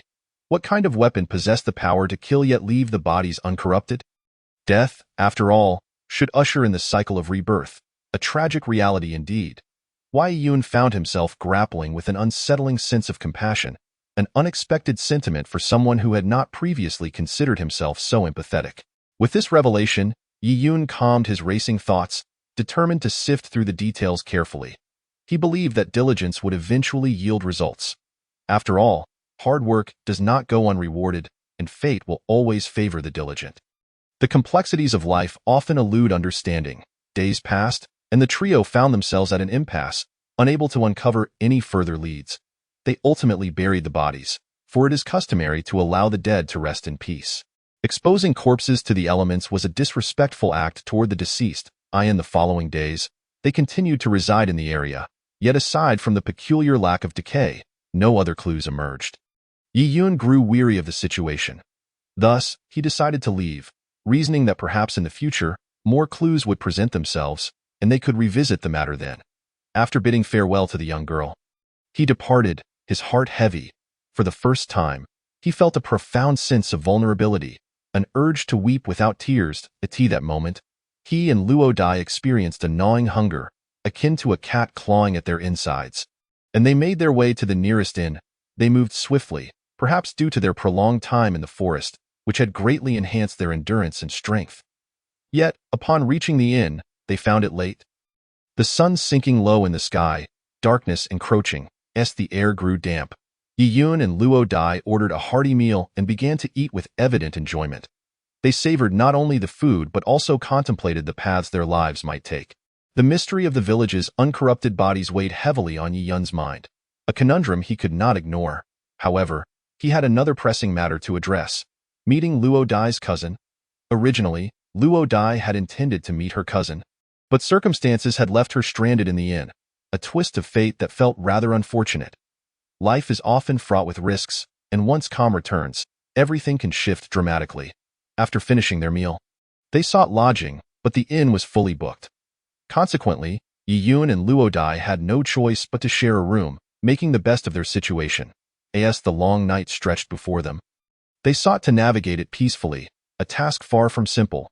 The candle burned quietly in the room as Yi Yun held Luo Dai close, whispering sweet nothings. Every woman dreams of marrying a wealthy and powerful man, to enjoy a life of ease, yet how many truly find such fulfillment in this world? Under Yi Yun's tender words, Luo Dai felt her defenses begin to soften. It was a curious sensation. one that led Yi Yun to ponder the madness of the world around them. They conversed long into the night, the moments of their lives slipping away. The thought of Luo Dai's cousin lingered in Yi Yun's mind, filling him with unease. He knew he could not ignore this potential threat. It had to be dealt with to ease his troubled heart. Otherwise, the shadow of that person would forever haunt him. Many aspects of life are remarkably similar. Unbeknownst to him, Yi Yun gradually drifted into slumber. In his dreams, he found himself on an endless ocean, schools of fish leaping above the surface, splashing about in the distance. A range of mountains loomed, while flocks of geese approached, and the air was imbued with the scent of salt water. It was not a comforting scene. Thus, Yi Yun settled quietly, crossing his hands, his eyes gently closing as he began to meditate. Chapter 41. 1,000 years in dreams. Time in dreams always seems to pass swiftly, the seasons cycling through in a blur. Yi Yun's understanding of the world and life deepened with each passing moment. Granting him profound insights, he came to realize that life is indeed a beautiful journey. On this ocean, the sun had shone brightly, but before long, heavy snowflakes began to fall, transforming the warm weather into a chilling cold. Yi Yun shivered involuntarily. The world was undeniably mad. As the tumult subsided, his cold body gradually warmed. Such is the nature of life. When everything seems to be progressing positively, one's heart often swells with pride, a natural human sentiment. Time marched on, and Yi Yun's appearance began to change. His youthful visage was giving way to signs of age, wrinkles forming imperceptibly. He lamented this transformation, yet he knew he had no choice but to continue moving forward. The passage of time is indifferent to human will. Existence is meant for suffering, not for indulgence. Destiny shackles each individual, and life is often burdensome. Yi Yun wandered through this world. His heart was heavy, a feeling difficult to articulate. At that moment, a woman approached from the horizon, clad in a simple gown, her beauty striking. Her cheeks flushed. In that instant, she appeared particularly enchanting. Though she seemed to walk slowly, she covered ground rapidly, each step spanning 10 meters. Before long, the woman stood before him, and Yi Yun felt a flutter of excitement stir within him. This woman was exquisitely beautiful, surpassing even Luo Dai. He marveled at his fortune, blessed to encounter such wonders in such a brief span. Indeed, encountering so many beautiful women is a rare stroke of luck. What brings you to this vast sea of emptiness? The enchanting woman inquired with an air of composure. I have been here practicing. Yi Yun, a man of utmost honesty, harbored a heart within him that feared nothing. This is not your territory. Swiftly retreat to your own domain.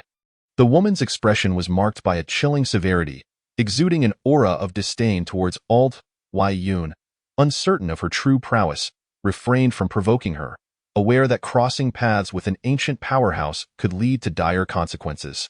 Thus, one must tread carefully, especially when one's opponent remains shrouded in mystery. Though Yi Yun realized this was merely a dream of his own making, its vividness was astonishing. How could dreams be so strikingly real? His thoughts felt peculiar, yet he could not deny the existence of countless wonders unfolding daily, whether one chose to believe or not. Life, at times, presents a world so intricately complex, where the past and present both shimmer with marvels. Who do you think you are? This is merely a figment of my imagination. How dare you be so arrogant? Yi Yun's anger surged. He wished to cease this fruitless exchange and demonstrate his true strength. The woman frowned, for never before had anyone dared to speak to her in such a tone. Infuriated, she resolved to eliminate Yi Yun without offering him a moment to breathe. In this world, the strong command respect, while the weak inevitably fade into obscurity with the passage of time. This is the cruel reality of existence. All must grasp this simple truth, regardless of their circumstances. What? The woman's emotions were fragile.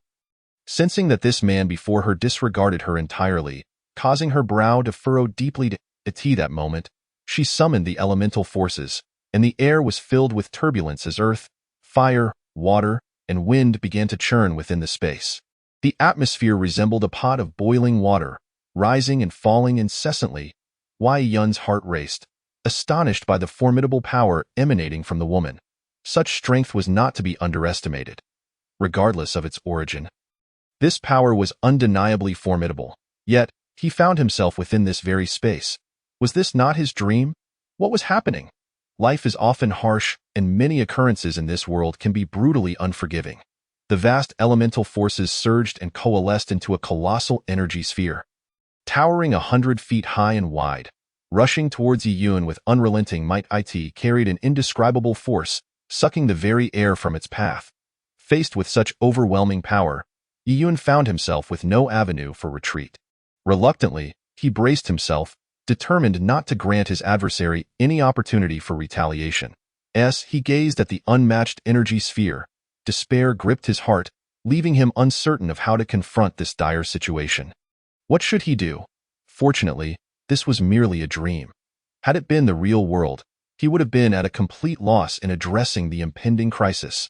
With a resounding crash, the energy sphere obliterated Yiyun's form, and he gradually awakened. "What is this?" he murmured, glancing at the still sleeping Luo Dai beside him, feeling a wave of relief wash over him. As long as the woman before him remained unharmed, it would be the most delightful outcome. At that moment, he felt a flutter of affection for her, a sensation he could not quite articulate. Regardless, he recognized his own inadequacy, feeling humiliated to have been bested by a woman. Thank goodness it was merely a dream. Had it been the real world, the consequences would have been dire. Chapter 42. A feast. Seeing the woman beside him in a deep slumber, Yiyun felt a sense of comfort. The following day, the sun gradually ascended from the eastern horizon, breaking through the clouds to illuminate Yiyun's bedding. Rubbing his eyes, which sparkled like stars, he felt invigorated. Today, Yiyun had planned a grand endeavor, though he knew the time was not yet ripe. When one truly matures, they become profoundly wise. Rising early, Yiyun stepped onto the balcony, inhaling the fragrant blossoms and reveling in the beauty of nature. Under the gentle sunlight, he contemplated the peculiarities of the world. After a considerable period of reflection, Luo Dai finally stirred from her slumber and joined him, leaning against his side as they admired the scenery together.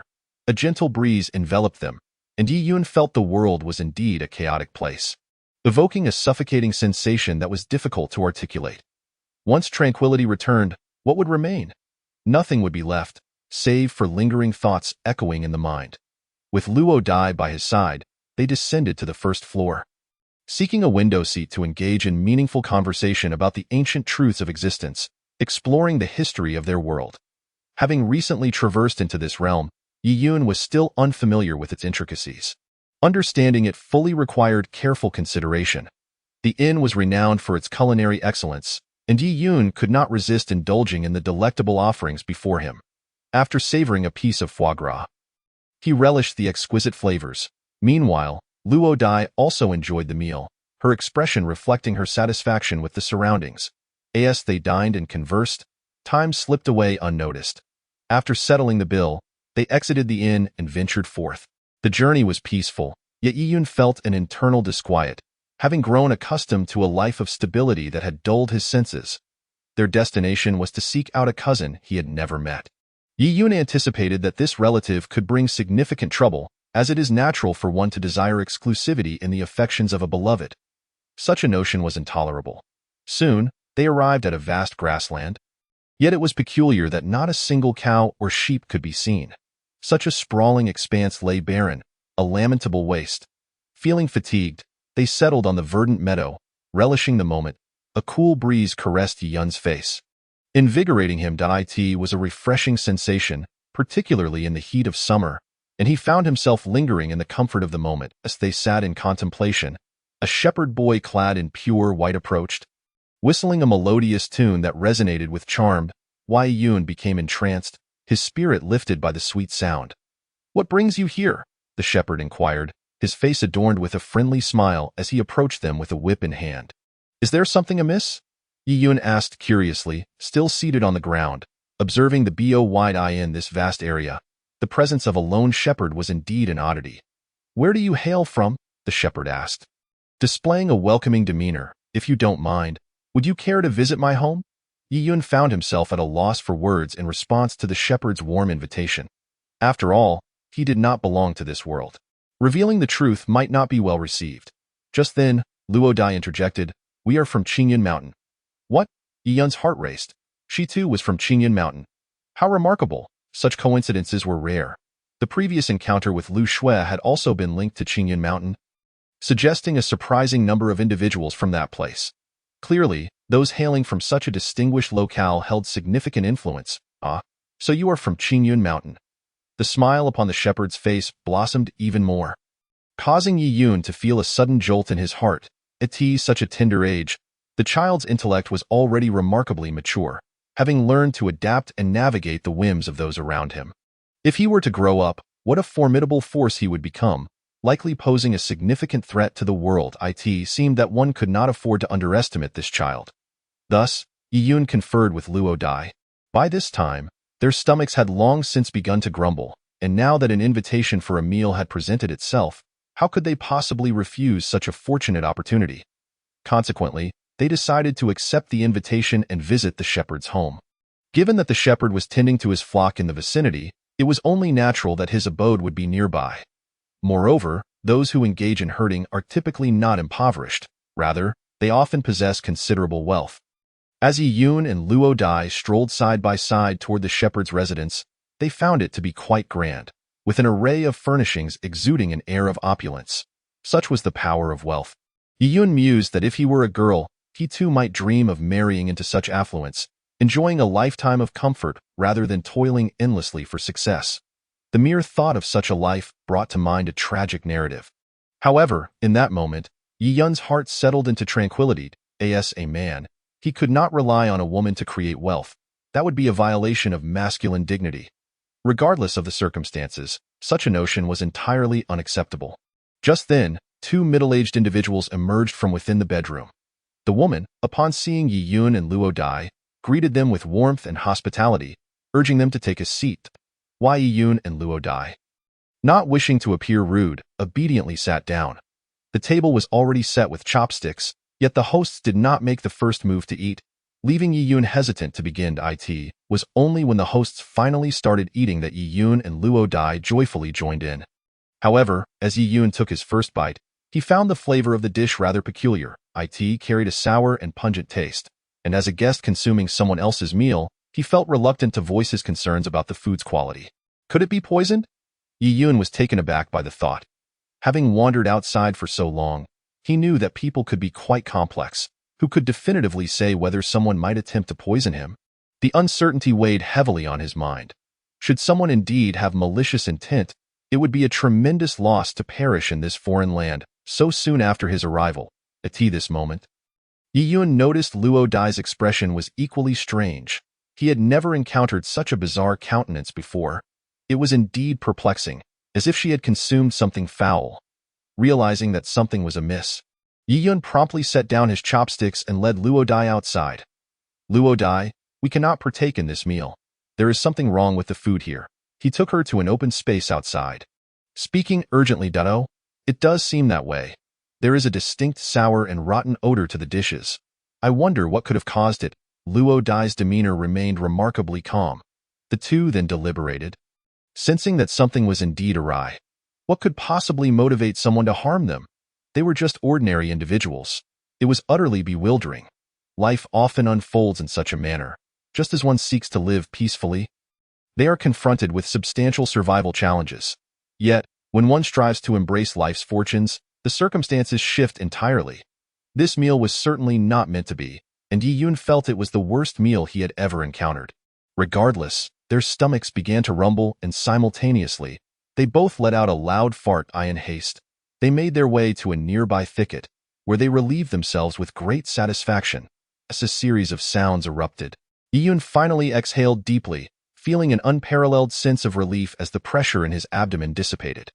Never before had he felt such liberation. After reattaching their garments, they had no intention of returning immediately. For a lingering question nagged at their minds. Why would this family wish to harm them? It was truly perplexing. They possessed nothing of value, and Yi Yun did not consider himself particularly handsome. It was unfathomable why this unfamiliar family would wish them ill. Ultimately, they resolved to leave this treacherous place and seek a more tranquil haven where they could live freely.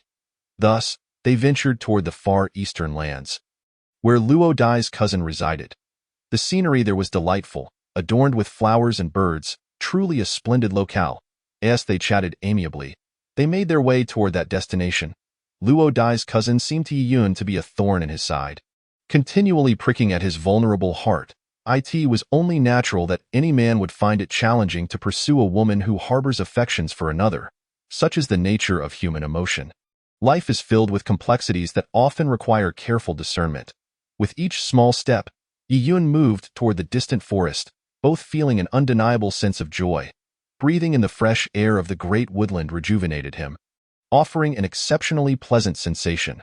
The enchanting landscape stirred something within Yi Yun, compelling him to unleash his martial prowess.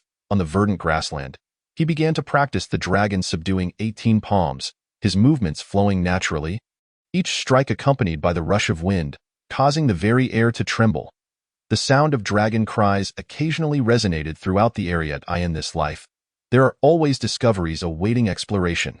At this moment, Yi Yun had mastered the first two stances of the dragon subduing 18 palms, Kong Long Yu Hui and Long Fei Zai Tian, and was now progressing toward the third, Jian Long Zai Tian. As he practiced the third stance, he not only heard a faint dragon's roar, but also saw the ethereal image of a blue dragon manifesting in the surroundings. Yi Yun felt a surge of exhilaration.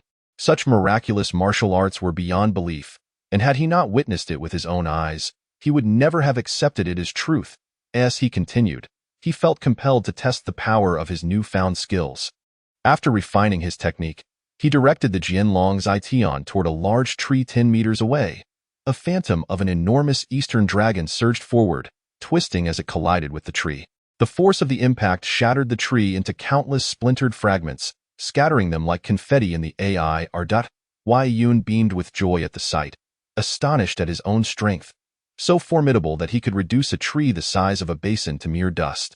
Luo Dai, witnessing Yi Yun's extraordinary display of martial prowess, was filled with curiosity. In this world, few possessed such formidable skills, and having lived so long, she had never encountered anything quite like it. It was indeed a remarkable phenomenon. "What martial arts technique are you using?" she inquired, intrigued. "I practice a rather obscure martial art, which is why you may not have seen it before, but its power is quite impressive," Yi Yun replied modestly. "Oh." The delicate butterfly gently nodded her head. In this world, there exist numerous martial arts experts, whose skills are exceedingly enigmatic, a perfectly ordinary circumstance. Thus, Yi Yun found the 18 dragon-subduing palms to be exceptionally effective, prompting him to exert himself even more fervently in his practice. Shadowy forms emanated from his palms, swirling and dancing throughout the space, creating a spectacle that was both magnificent and enchanting, leaving onlookers entranced. After over an hour of relentless movement, Yi Yun's entire body was drenched in sweat. Realizing that continuing in this manner was not sustainable, he took a moment to compose himself and made his way to a nearby stream. Leaping in, Chapter 44. Wandering the Jianghu, Yi Yun pondered that with such formidable power at his disposal, living in such a low-key manner seemed rather wasteful. He contemplated how he could lead a carefree and enjoyable life. Thus, he conferred with Luo Dai about the possibility of leveraging his extraordinary martial prowess to secure a livelihood that would alleviate his worries about food and clothing, while also allowing him to live a fulfilling life. Luo Dai readily agreed, believing that whatever her beloved chose to pursue was an admirable endeavor. Life is inherently fleeting. Engaging in what one loves is certainly worthwhile. Rather than enduring a life of suffering, where might one find a more joyful and intriguing existence? Yi Yun felt as though his life was perpetually beset by trials, a reflection of the myriad complexities of the world. After everything gradually settled, what would transpire next remained uncertain. Therefore, Yi Yun continued to live earnestly in this world, striving to uncover the meaning of life, albeit with great difficulty. Beside him, Luo Dai felt immense joy at Yi Yun's formidable strength. Who wouldn't he wish for their beloved to possess such power, strong enough to command respect? Life is fundamentally challenging. If one cannot find joy in living, what meaning does such a life hold? Yi Yun had grown weary of the various tribulations of this world, yet he could not simply retreat from the Jianghu, for that would feel like a missed opportunity. Consequently, he and Luo Dai deliberated on leaving this place rife with strife. As remaining seemed devoid of significance, life ought to be a quest for greater beauty. Thus, they discovered a suitable means of sustenance, wandering the Jianghu, performing arts, and engaging in martial displays. Such a life, such a lifestyle. was certainly appealing. As time flowed quietly by, what events would ultimately unfold? Traveling to Jianghu to perform was no simple task. Mere martial skill was insufficient. They needed to procure various weapons, which was of utmost importance. Hence, they ventured to a local market to acquire metal implements, purchasing swords, spears, and staves, before finding a suitable open space to practice diligently in a grassy clearing. Yun picked up a long crimson spear and began to whirl it about, accompanied by the whooshing sound of the wind, obscuring the traces of this world. Luo Dai, her face alight with joy, clapped her hands enthusiastically, seemingly intent on applauding until her hands were sore. Merely watching Yi Yun's spear dance was not enough to satisfy her. So she seized a large knife and joined in the performance, cheering him on with fervor, her expression grave as though she were completely absorbed in her own world. Yi Yun, witnessing Luo Dai's vigorous movements, felt a twinge of fatigue himself, and thus settled down to watch her dance. She was wholly focused, her body leaping and descending like a fish in water or a dragon in flight. Exerting her full strength with each striking motion, each posture bursting with brilliance. After a lengthy practice, both felt utterly exhausted, drenched in sweat, their faces flushed, and the fatigue was indescribable, an exhaustion that penetrated to the very marrow of their bones. They stowed their weapons in a small rented room nearby. Now weary and hungry, they took a soothing hot bath before succumbing to a deep sleep. Before long, they were enveloped in the blissful sounds of slumber. And at that moment, Yi Yun felt an overwhelming sense of joy, a joy that transcended words, an ineffable sensation. That night, as Yi Yun lay in bed, he drifted into a profound sleep, yet a persistent restlessness lingered within him. As for why he could not sleep, he had no clear answer. It felt as though a heavy weight pressed upon his heart, a pain that defied articulation. Life flowed quietly onward, with countless uncertainties. And Yi Yun sensed that many matters in the world were transforming quietly, bringing with them unspoken anguish. In his dreams, Yi Yun once more beheld the vast ocean, an endless expanse, with seagulls soaring overhead and distant mountains cloaked in lush greenery. The air infused with an intoxicating aroma. Feeling a sense of ennui, he began to practice the 18 dragon subduing palms upon the boundless sea, executing martial techniques with fervor, accompanied by the rush of the wind. Occasionally, the resonant cries of dragons echoed across the waters, and from his palms erupted countless ethereal dragon figures. These magnificent creatures danced through the air, an awe-inspiring sight, though unfortunately, no witnesses were present. Now, Yi Yun felt that his strength was still insufficient, indeed, far from adequate. The boundless ocean remained unaffected by his power, showing no signs of disturbance, indicating that he needed further practice to attain a level of satisfaction. The extent of practice required remained a question only time could answer. For anyone to achieve greatness is never an easy feat. The trials one endures are innumerable. Ultimately, when success is attained, one realizes that all the struggles were worthwhile. Such is the nature of fate. Often devoid of useful clues in dreams, time stretches infinitely. Despite Yi Yun's relentless practice, his progress was painfully slowed. At times, he wondered if his fate could shine more brightly. The sun rose in the east and set in the west. Days turned into weeks, seasons transitioned seamlessly, evoking a profound sense of satisfaction within Yi Yun. His heart began to blaze with fervor, and unbeknownst to him, he was maturing in ways he could hardly comprehend. He sensed his inner strength surging through his veins, a sensation so enchanting it left him entranced. Meanwhile, his mind expanded under the onslaught of potent energy, growing stronger with each passing moment. His senses sharpened to an extraordinary degree. A level beyond description. Chapter 45. The duel his body and mind were ablaze, and he marveled at the astonishing growth of his strength, an almost unbelievable transformation. Sometimes, fate plays strange tricks, and by the time one grasps the true essence of it, their very soul feels altered. Perhaps overwhelmed by excitement, Yi Yun felt his neural pathways buzzing with energy. At this moment, he had no desire to continue practicing. Instead, he settled upon the sea, legs crossed, lost in deep contemplation.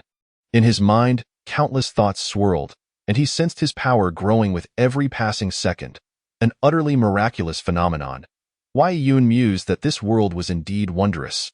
With the unintentional acquisition of a martial arts manual, one could ascend to greatness, remarkably extraordinary. There are many marvels in the world. When one calms their mind, they gain profound insights, a truly remarkable experience. I in the distance, a woman clad in simple garments approached. And though Yi Yun had his eyes closed, his mind remained acutely alert, as if enlightened by a sudden epiphany that refreshed his senses. What kind of sensation was this? It was indescribable. Once immersed in it, one would not easily depart. Life is filled with myriad experiences awaiting exploration, and upon returning to calm, a different vista emerges. Wei Yun mused alone, contemplating that perhaps life is rife with miracles, yet understanding them often eludes one in solitude. As time passed, everything became clearer. Wei Yun was perplexed by how he could perceive the world with his eyes closed. Back when he was in Blue Star, he had read many fantastical novels and learned that this was a remarkable ability known as spiritual perception.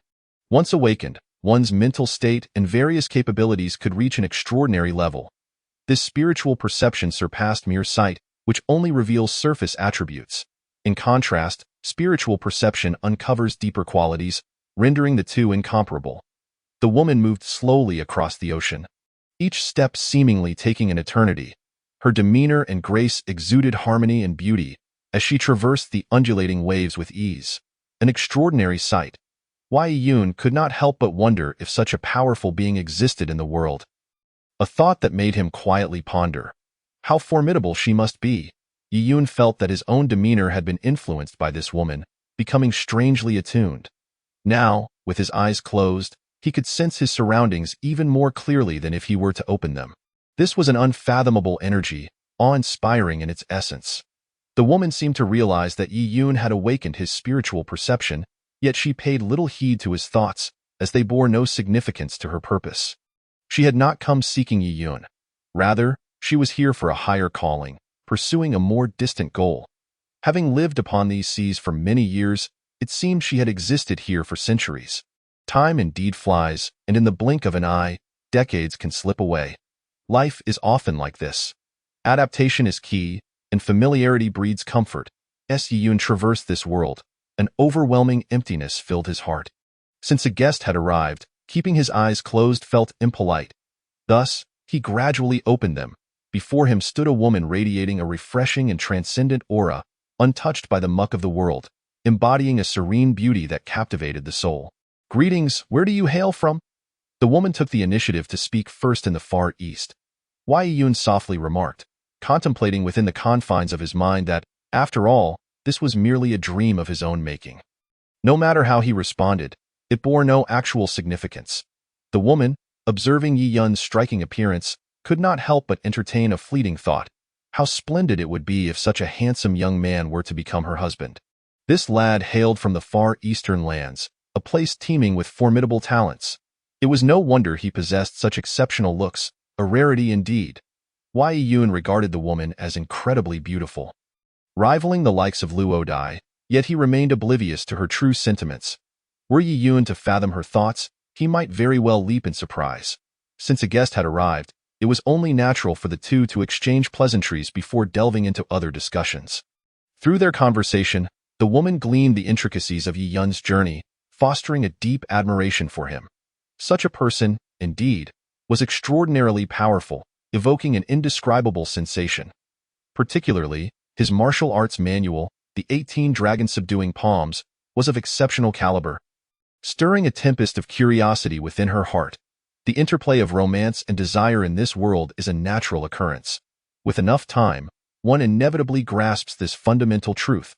Life is replete with legendary tales, and merely living long enough unveils many of its truths. Wei Yun, having traversed the span of years, held a clear understanding of various principles, enabling him to navigate life with relative ease. Yet, one aspect remained. He was not particularly wealthy, leading a life that was unremarkable yet devoid of want, and the duration of such existence remained uncertain. As Yi Yun and the woman conversed, they found themselves gradually uncovering deeper truths, revealing the profound pain and lack of excitement in his life. Engrossed in meditation, Yi Yun's dedication to his martial arts kindled within the woman a desire to challenge him. True martial artists possess an unwavering obsession with their craft. Nothing else in the world can pique their interest, save for the most advanced and superior forms of martial arts. The woman expressed her wish to engage in a duel with Yi Yun, who readily acquiesced, his heart racing at the prospect of battling a skilled opponent. Thus, Yi Yun and the young lady commenced their duel upon the boundless sea, the atmosphere thick with tension. Combat, by its very nature, must be decisive. Yi Yun abhorred drawn-out skirmishes. He favored exhilarating, thrilling encounters, those that, once experienced, ensnared one's heart. Many of life's events burgeon from seemingly trivial beginnings. When enlightenment strikes, the world conspires to pave the way, as a man. Yi Yun felt it inappropriate to initiate the assault, instead assuming a defensive stance. When the woman noticed his reluctance to attack, a flicker of irritation ignited within her. Typically, the pride of the weaker party is remarkably strong, and the more vulnerable they are, the more pronounced their pride becomes. As a human, Yi Yun, through his myriad experiences, slowly comprehended these truths. Soon enough, the woman launched her assault, creating a flurry of splashes upon the ocean's surface. Yi Yun sensed a twinge of alarm within. Her strength likely matched his own, leaving him to ponder how to respond, for defeat would be a significant embarrassment. However, having honed his abilities over time, he felt confident facing a weaker opponent without succumbing to loss. In an instant, their bodies intertwined amidst the tumultuous sea, where wild winds and towering waves raged. Gradually, the cerulean sky was overtaken by ominous clouds, and soon, rain began to fall gently, producing a rhythmic patter upon the ocean's surface. In such a scenario, Yi Yun found himself growing exhilarated, a multitude of thoughts swirling in his mind, rendering him indifferent to worldly matters, no longer fixated on anything in particular. With each movement, the martial prowess of both opponents dazzled the eye. A breathtaking display of skill, Yi Yun felt an exhilarating surge of energy, as if his mind were ablaze, and countless thoughts proliferated within, transforming into fragmented visions. Such is the nature of life. When one immerses oneself in an experience, understanding follows, and life unfolds similarly. Existence in this world inevitably entails myriad experiences, some complex, others readily comprehensible. Grasping these truths is rarely a simple endeavor. Life, in its essence, presents numerous challenges. Existence is fleeting, and to dwell in a monotonous environment would squander precious time, rendering it unworthy of pursuit. As the two continued their battle upon the sea, shadows of their forms intertwined in the air, creating a magnificent tapestry. Yi Yun's spirit matured amidst the ongoing conflict. Yet, the world is fraught with complexities. Yi Yun and the woman's duel persisted, spanning countless sunrises and sunsets, yet neither had managed to claim victory. Both parties remained undeterred by fatigue, growing more invigorated with each exchange. The traditional notion of men working tirelessly alongside women propelled both Yi Yun and the lady to ascend rapidly in their respective realms. In the dream's protracted timeline, after countless cycles of the sun and moon, Yi Yun discerned that his strength had sufficiently advanced. Continued combat seemed unlikely to yield further progress or resolution. Thus, he proposed a temporary cessation of hostilities. However, the woman appeared dissatisfied, feeling that the contest could not simply end in this manner. She had sensed a hint of condescension directed towards her, leaving her uncomfortable. In a woman's heart, it is essential that she be regarded favorably. To exist in this world is to fight for one's dignity. Regardless of the dangers faced, one must never concede defeat. Life unfolds in this manner. The weaker one is, the more adversity they endure. Conversely, as one grows stronger, the world bends to their will, a natural order of existence. With this understanding, Yi Yun and the lady resumed their battle, and the air currents above the sea began to stir. The temperature fluctuated, and Yi Yun felt as though he were a fragile vessel, swaying precariously, at risk of capsizing. Yet, even in this state, he harbored no intention of surrender. Yi Yun perceived the woman before him as a relentless adversary, yet he refrained from voicing his thoughts. The world is indeed harsh. Victors often bask in glory while the vanquished are left to wallow in obscurity. When all eventually calms, what transformation might occur? Yet, throughout this confrontation, Yi Yun's growth was rapid, while the woman's progress seemed painfully slow. Devoid of any semblance of surprise, Yi Yun felt it was time to conclude the duel. With a sudden surge, he unleashed a formidable technique, the dragon in the field. Countless phantoms erupted from his palm, soaring across the ocean, each one striking true into the woman's core. After spitting out a mouthful of blood, She bowed in submission. A charming smile graced Yun's face, and as his laughter echoed, the surrounding air gradually dissipated, shattering into myriad fragments. When it reassembled, Yun found himself lying in bed, his wife nestled beside him, soundly asleep, her exquisite visage almost ethereal. In contemplation, Yun mused that while this woman was beautiful, she paled in comparison to the lady from his dream, leaving him with a tinge of disappointment. A sigh escaped his lips as dawn broke. The sun emerged slowly from behind the clouds, and life flourished all around. Yun donned his clothing and made his way to the balcony, gazing down at the verdant landscape below. Frogs croaked amidst the grass, while countless ants scoured the underbrush for remnants of insects. Yun sighed again and made his way downstairs. Chapter 47. Returned to the forest, Yun ambled into the garden, relishing the sight of the diminutive blades of grass, diverse insects, and wriggling earthworms, a scene of pure comfort. The scenery was delightful, and the air was refreshing. Many things in the world mirror this simplicity. Life itself is no different. Before long, Luodai descended from above, standing beside Yun, sharing his gaze upon the tiny creatures below. Intrigued, she pondered why men were drawn to these minute beings when so many fascinating wonders existed in the world. When one struggles to merely exist, thoughts of a fulfilling life rarely cross their mind. However, for those whose lives are rich and vibrant, aspirations for satisfaction naturally arise. Why Yun found himself in such a situation. As time flowed gently onward, he had long noticed Luodai at his side, but felt a momentary hesitation to greet her. Finally, Luodai gently inquired, "Are you well?" Upon hearing this, Yun felt that Luodai's voice was exceedingly melodious, a delightful sound akin to a small pebble plummeting into an endless ocean, a sensation that eluded verbal expression. Life ebbed quietly away. After gazing at the flowers and grasses for an extended period, Yun experienced a subtle stir within his heart. Such is life and existence, perhaps, when everything flows toward a tranquil realm. Many aspects of the world become remarkably mundane. Since Luodai had already risen from the bed, it was high time to depart from this place. After all, living in this world together, there were more pressing matters to attend to. Currently, both were struggling to make ends meet, and their savings dwindled with each passing day in this world. One must ultimately seek a reliable means of livelihood. To exist in such a tedious manner was far from ideal. For money is inevitably finite, which is undeniably a disheartening reality. Yet, life often unfolds in this manner. Yun, navigating through this world, had numerous matters to address. What scene would unfold when everything spiraled out of control? He pondered how life gradually slipped away and what transformations awaited within the myriad affairs of existence. An uncertainty that no one could articulate with clarity. Once everything had changed, what remnants of life would remain? Life mirrors this reality. Often, the world presents an abundance of challenges awaiting resolution.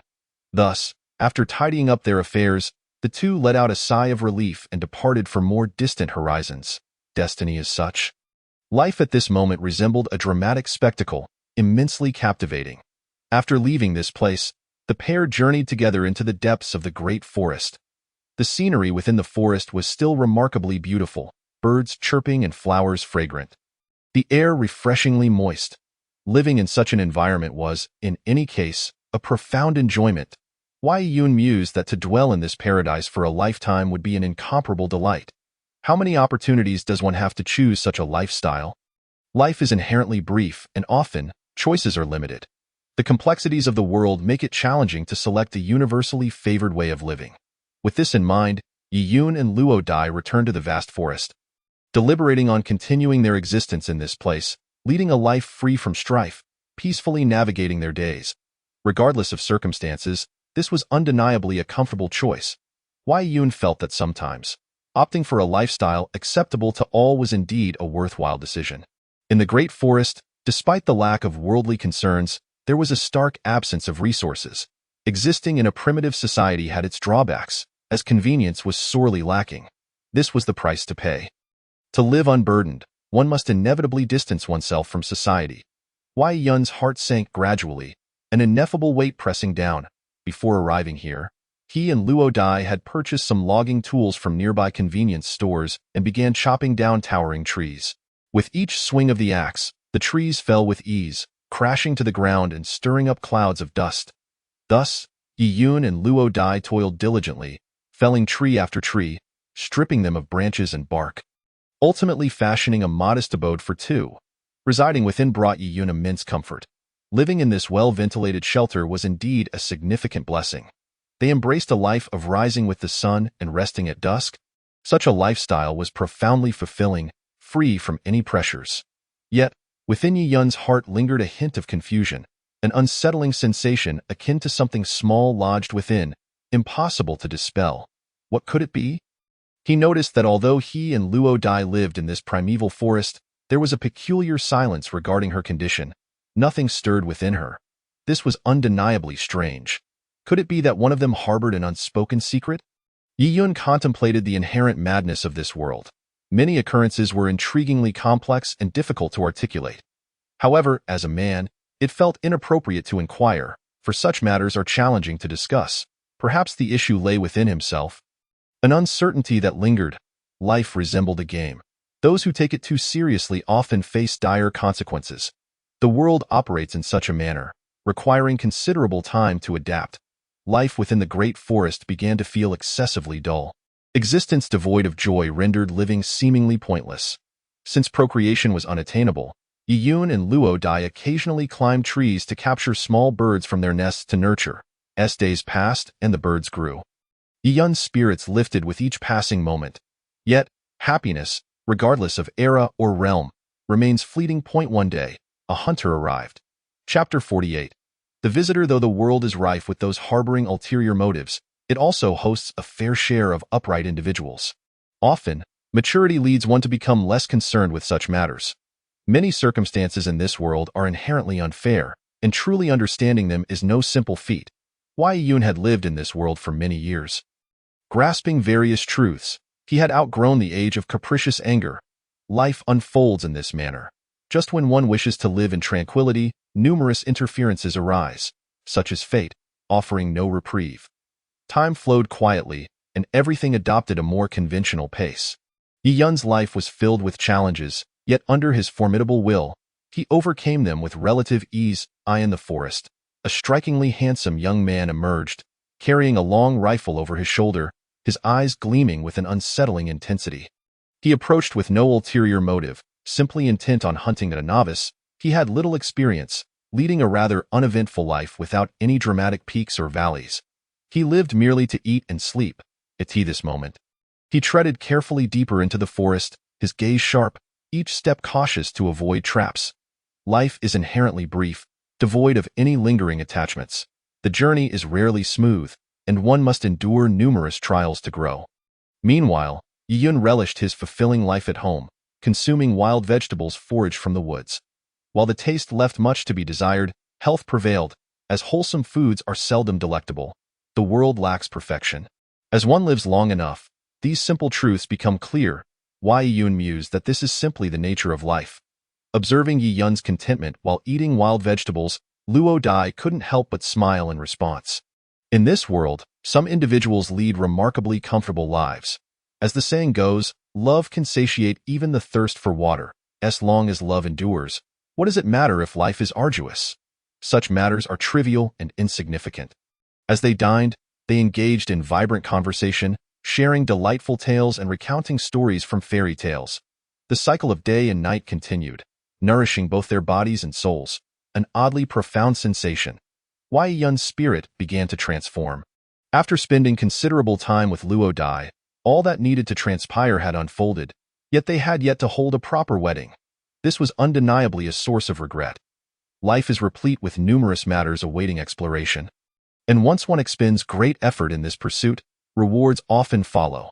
Fate resembles a scale, weighing heavily upon one's heart, rendering escape impossible. After a long while, they finally finished the meal laid before them. Such is life. Typically, after satisfying one's hunger, the inclination to take a leisurely stroll arises, a desire to refresh both body and mind. Yi-Yun and Luo Dai shared this thought. Thus, they leisurely stepped outside. In this vast forest, encountering another soul is a rare occurrence. Nevertheless, life is filled with countless matters awaiting discovery. As they lounged at the entrance, basking in the sun, The young man in the distance gradually approached, his face adorned with a cheerful demeanor, whistling softly, seemingly at ease, like a celestial being descending to awaken humanity. Wei Yun and this newcomer were separated by a distance of 100 paces. Yet, the stranger's intentions remained ambiguous. With a sudden glint in his eye, he raised his rifle, aiming it at Yun, swiftly pulling the trigger. An unbroken sequence of actions. The silver bullet sliced through the air. Hurtling toward Yun, anger surged within him, his brow furrowed tightly. Who was this person? Such blatant rudeness is utterly unforgivable. Wei Yun sensed that his life was teetering on the brink of chaos. An undeniably disheartening realization. He contemplated that his existence ought to be more fulfilling, rather than resembling a stagnant pool of water, devoid of any ripples. Merely envisioning such a mundane life filled him with discomfort. Now, encountering this arrogant young man before him, he could not help but find it somewhat amusing. Wei Yun's previously tranquil heart began to boil with fury. He was consumed by an irrepressible desire for vengeance. When one is so audaciously offended, to still contemplate appeasement is to possess an excess of softness in one's bones. People strive for dignity, just as the Buddha seeks incense. It is the nature of the world. As a bullet whizzed past, Yun effortlessly sidestepped, causing it to perforate the wall behind him. Anger surged within him. Who were these people? This was a house he had painstakingly constructed over time. If it were to be destroyed by a stranger, who would ever regard him with respect again? The individual before him must perish. There was no room for negotiation. With his emotions rising, Yun mentally rehearsed the dragon subduing 18 palms. Feeling as if a small figure in his mind was dancing fervently, he charged at the man, who remained unfazed, raising his gun to fire a barrage of bullets that fell like rain. Yun swiftly dodged to the side, the bullets embedding themselves in the earth. Before long, he closed the distance and struck the man squarely on the chin. The sound of a crack echoed as the man's jaw shattered, causing him to collapse to the ground. Writhing in agony, he appeared to suffer more than in death. Wei Yun had never intended to allow such scum to live. Their existence was a profound insult to the world. Thus, he crushed the man's skull beneath his foot, splattering red and white across the ground. A scene both tragic and terrifying. At that moment, Yun finally breathed a sigh of relief. It was immensely gratifying. After dealing with the man before him, he and Luo Dai disposed of the corpse, hastily burying it in a nearby location. It was a most satisfying conclusion. Soon, their hunger grew, prompting the two to discuss hunting a few wild rabbits. Chapter 49. Pregnancy. Living in the vast forest had become exceedingly dull for Yun and Luo Dai, as they grappled with how to navigate this pale and somewhat mundane existence. Such monotonous moments stretched on for what felt like an eternity, exhausting them and leaving them to ponder the end of life. Their prolonged existence in this unremarkable manner was hardly entertaining. Life often brought suffering, and the world seemed to advance toward an unappealing fate. Wei Yun felt that continuing in this manner was not a viable solution. One ought to seek a more intriguing life. As Yun and Luo Dai fervently called out to one another, Luo Dai's belly began to swell, indicating that she was with child. A momentous event.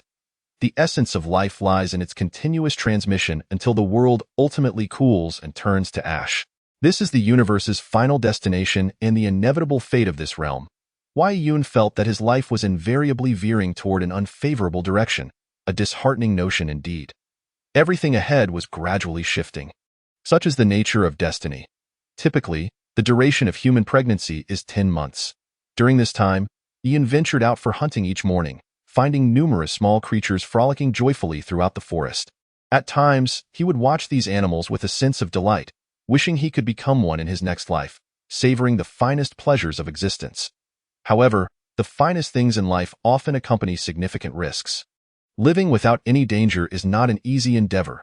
As time ebbed away, Yun continued as such. Sometimes, fate simply unfolds in this manner. Residing in this world, he quietly awaited the blossoming of life. 10 months is no brief wait, and the bittersweet experiences endured are not easily conveyed to outsiders. Life emerges in this manner, often devoid of hope. Frequently, existence in this world is a source of happiness, though at times it feels devoid of novelty. Watching Luo Dai's belly grow day by day brought Yun a flicker of joy, a sentiment that intensified with the passage of time. One deep night, Yiyun lay awake in bed, unable to find rest. Observing Luo die beside him, his thoughts swirled in complexity. Eventually, he slipped into a deep slumber, finding himself once more upon a vast ocean, where the azure waters mirrored the sky, uplifting his spirits. Yet this time, he did not immediately meditate. Instead, he unleashed his fists and feet upon the boundless sea, darting east and west like a dragon or a fish. His form a mesmerizing spectacle that left onlookers in a wey. Yun's thoughts soared as he practiced the dragon subduing 18 palms in his mind. The first move, the dragon in anguish. The second, the flying dragon in the heavens. And the third, the dragon appears in the fields. He poured his heart and soul into perfecting these techniques. Life is fraught with numerous challenges awaiting resolution. Such is the nature of fate. Yun perceived life as a grand performance. Becoming overly immersed in it is neither beneficial for body nor spirit. During Yun's prolonged wait, his mental fortitude and martial prowess grew exponentially stronger. Time and dreams seemed to stretch, and one felt no hunger, even amid rigorous training. This enchanted realm offered a unique experience. To remain here indefinitely would be a delightful escape. Yet, Yun felt that such a life could ultimately lead to exhaustion. As the sun illuminated the azure ocean, Yun's abilities flourished with each passing moment. He unleashed double palms, summoning dragons that danced through the air, creating a symphony of sound as they soared back. Yun sensed his power increasing, yet it still felt insufficient. In this world of survival of the fittest, one must grow stronger to avoid being bullied. One must become formidable enough to astound the heavens and move the spirits. For in this world, no one shows pity for the weak. Only strength garners respect. Life in this world is fraught with challenges that one must face directly rather than passively awaiting change. Such passivity is hardly a sound strategy. As time progressed, Yun realized that no matter how hard he practiced, he struggled to break through to the next level. A regrettable circumstance, he sighed inwardly, pondering his next steps. Yet, he was not one to easily yield, so he persevered through extensive training. As time slipped by, he lost track of how long he had been at it when the world around him began to crumble, fragmenting into countless shards. At that moment, he found himself still lying in bed. The dawn was gradually breaking. The beauty beside him remained in deep slumber. With Luo Dai pregnant, Yun rose alone, heading to the kitchen. The wild rabbits they had hunted the previous night remained uneaten, their skins already removed. Lighting the fire beneath the pot, he added some oil he had refined, chopping the rabbit meat into pieces and tossing them into the pan to stir-fry. Soon, the enticing aroma wafted into Yun's nostrils, filling him with an overwhelming sense of comfort. Had he not traversed time, he might never have tasted such delightful fare. Indeed, the intricacies of life often elude comprehension. Yun reflected on an old man's words from years past. Disaster is but a foundation for fortune. Fortune is but a veil for disaster. He found profound truth in this. Life often presents choices that leave one uncertain of the correct path. Before long, Luo Dai approached the stove, her heart brimming with excitement as she assisted Yun. Their bond had deepened significantly, yet one aspect remained imperfect. They had yet to hold a wedding. A regrettable oversight for two with such profound feelings for one another. Yun mused that life is neither too short nor too long. In the blink of an eye, it can slip away. If one harbors expectations for life, one should embrace it fully and savor its fleeting moments. Perhaps therein lies the potential for joy. If one's heart lacks openness, the outcome is difficult to predict. Living in this world entails confronting numerous challenges, often difficult to articulate. Right and wrong are inherently subjective concepts and do not objectively define reality. Before long, Luo Dai had set the prepared dishes upon the table. Her face alight with a sweet and enchanting smile, completely immersed in the moment. Yun felt as if his world had taken on an unusual quality. Such is the nature of life as it flows slowly onward. In this moment, Yun and Luo Dai leaned over the table, sharing laughter and enjoying their meal, their eyes nearly squinting with joy. For ordinary folk, to dine on rabbit meat is a stroke of fortune in this lifetime. Living in such a world, one cannot easily define happiness or suffering. Many of life's complexities remain elusive. After savoring a few bites of rabbit meat, Luo Dai was overwhelmed by the exquisite flavor, melting in her mouth and bursting with texture. even surpassing the creations of top-tier chefs. Each bite left a lasting impression, a truly delightful experience. Wei Yun recognized that life in this world encompasses many indescribable moments. This meat was simply too delicious. How wonderful it would be to live here forever, never concerning themselves with worldly matters. The delicate Luodai softly spoke, her face adorned with a captivating smile. She realized that apart from Yiyun, she could never love another. Women are inherently emotional beings, often swayed by the most trivial matters, leading them to bouts of melancholy. It must be said, life is often fraught with such sorrow, regardless of who inhabits this world. Feelings of profound anguish are inevitable. Wei Yun sighed, saying, "It's nothing. This is no trouble at all. Once you give birth to our child, I will gladly cook for you every day." Thus, in this exchange of questions and answers, they finished their meal, their faces perpetually radiant with blissful smiles, expressions capable of melting the icy rains of winter, evoking envy in anyone who beheld them. Wei Yun felt overwhelmingly fortunate to share his life with such a beautiful maiden. He believed his existence had reached an extraordinary elevation, a transcendence beyond words. After their meal, Yiyun retreated to a nearby thicket, where he began to practice his martial arts. His fists and feet danced through the air, stirring up a gust of wind, while the withered leaves from the trees drifted down gently. Unbeknownst to him, autumn had arrived, the weather remaining refreshingly cool, imparting a sense of invigorating clarity. Life resembled a vast river flowing through the world. As one traverses its course, moments of disparity inevitably arise. Prior to this, Yiyun had eliminated a foe, yet now a flicker of concern lingered in his heart. In this world, dangers were countless, and it would be a grave misfortune to lose one's life due to weakness. The essence of living lies in the pursuit of new challenges. Through repeated confrontations with the novel, individuals mature, accumulating profound experiences, ultimately developing a calm and cautious demeanor when facing various perils and opportunities. Everyone grows under such conditions, none are exempt. Wei Yun felt that fate delighted in playing tricks on him. However, to toil in the desolate woods, laboring exhaustively to hone his skills, was an experience that few could endure. At times, Yiyun found his life rather tragic, burdened by an inability to let go of numerous grievances regarding existence. Day after day, time passed quietly, and Yiyun perceived his life as exceedingly mundane and uninteresting. He dedicated himself to training in the thicket behind his home, unwavering for 365 days a year. He understood that only through relentless refinement of his skills could he achieve significant progress. Yiyun possessed a profound comprehension of martial arts. Months slipped by, and Luodye's belly grew larger with each passing day. Ultimately, on a snowy night, she felt waves of excruciating pain in her abdomen. A plump, white baby boy was born, and as Yiyun cradled the child in his arms, his face etched with the passage of time, tears welled in his eyes. It was a boy, and Yiyun felt an overwhelming joy. Since antiquity, the loss of life is trivial, but the absence of descendants looms large. With the birth of an heir, Yiyun felt that even if he were to perish at that moment, he would have no regrets. Perhaps this is the essence of life. In the subsequent months, Yiyun experienced a profound sense of happiness. The elation he felt was akin to what every new father on earth could understand, an indescribable joy. In such an environment, his spirit gradually matured. He had shed the fervor of his youth.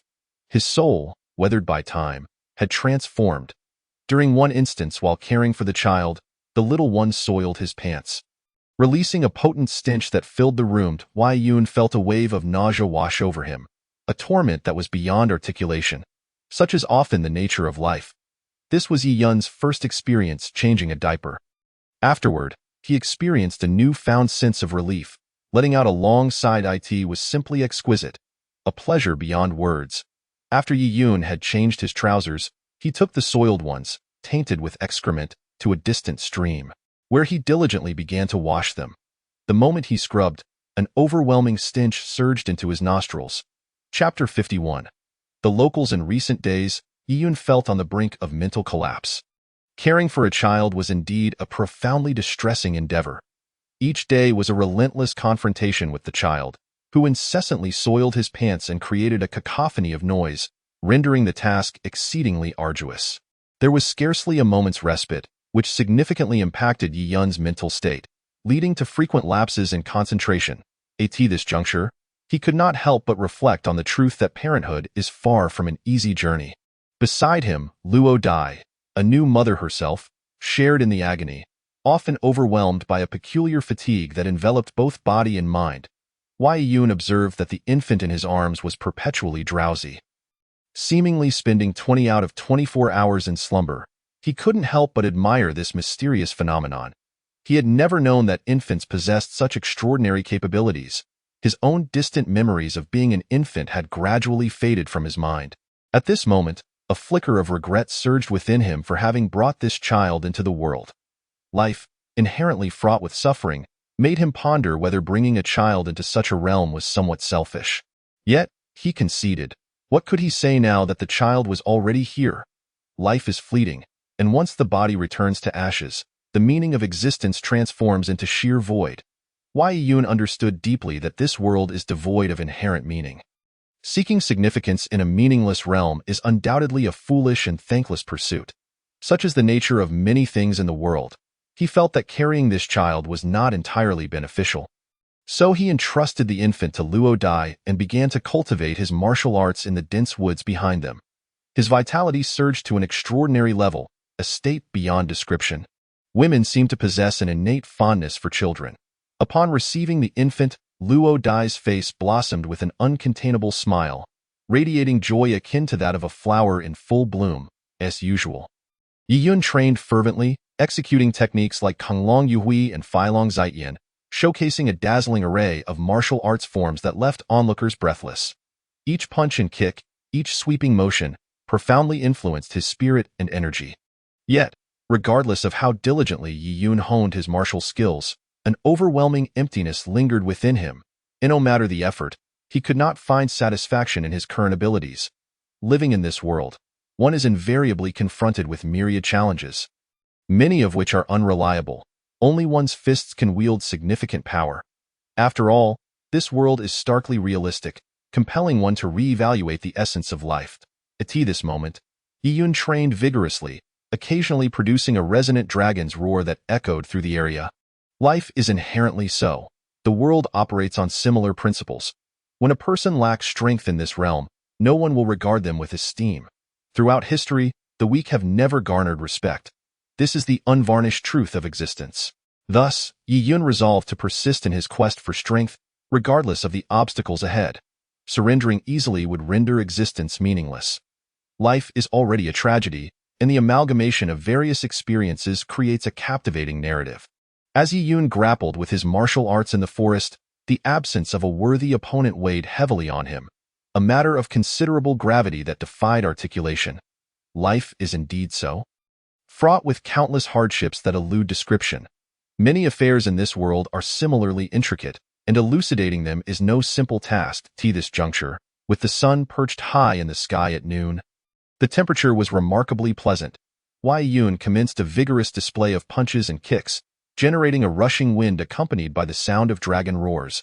The resounding echoes filled the area, and Yi Yun relished the melodious quality of his own voice. On one hand, he wished to avoid any adversaries. Yet, without foes, what purpose would his martial prowess serve? Hence, the world exists in a state of perpetual contradiction. One yearns to escape, yet cannot.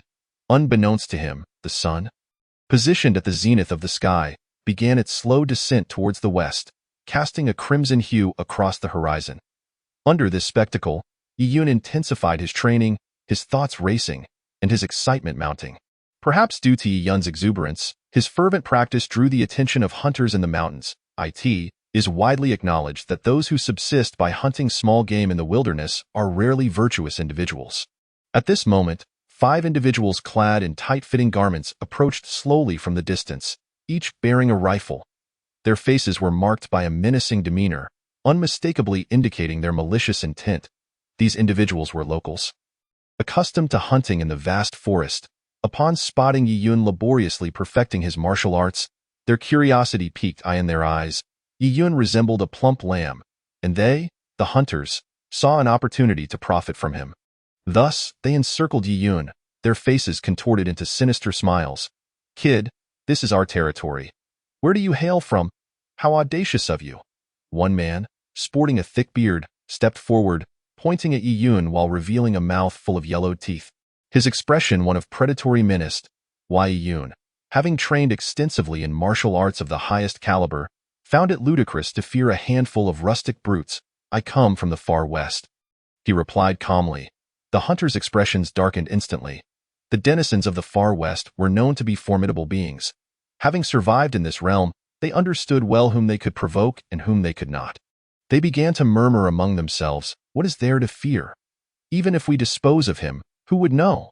The man with yellowed teeth exclaimed. Chapter 52. Resolving conflicts. What audacity! Yi Yun's brow furrowed immediately. The arrogance of individuals in this world is astounding. A mere hint of power leads them to look down upon others. Such individuals must be met with severe retribution. Leniency is not an option. All too often, the evils occurring around us must not be tolerated, for human nature tends to gravitate towards the base. Many are those who, when offered kindness, choose instead to embrace punishment. This world is a marvel. And fate operates in such a manner. Yi Yun, existing within this realm, must abide by these rules. What?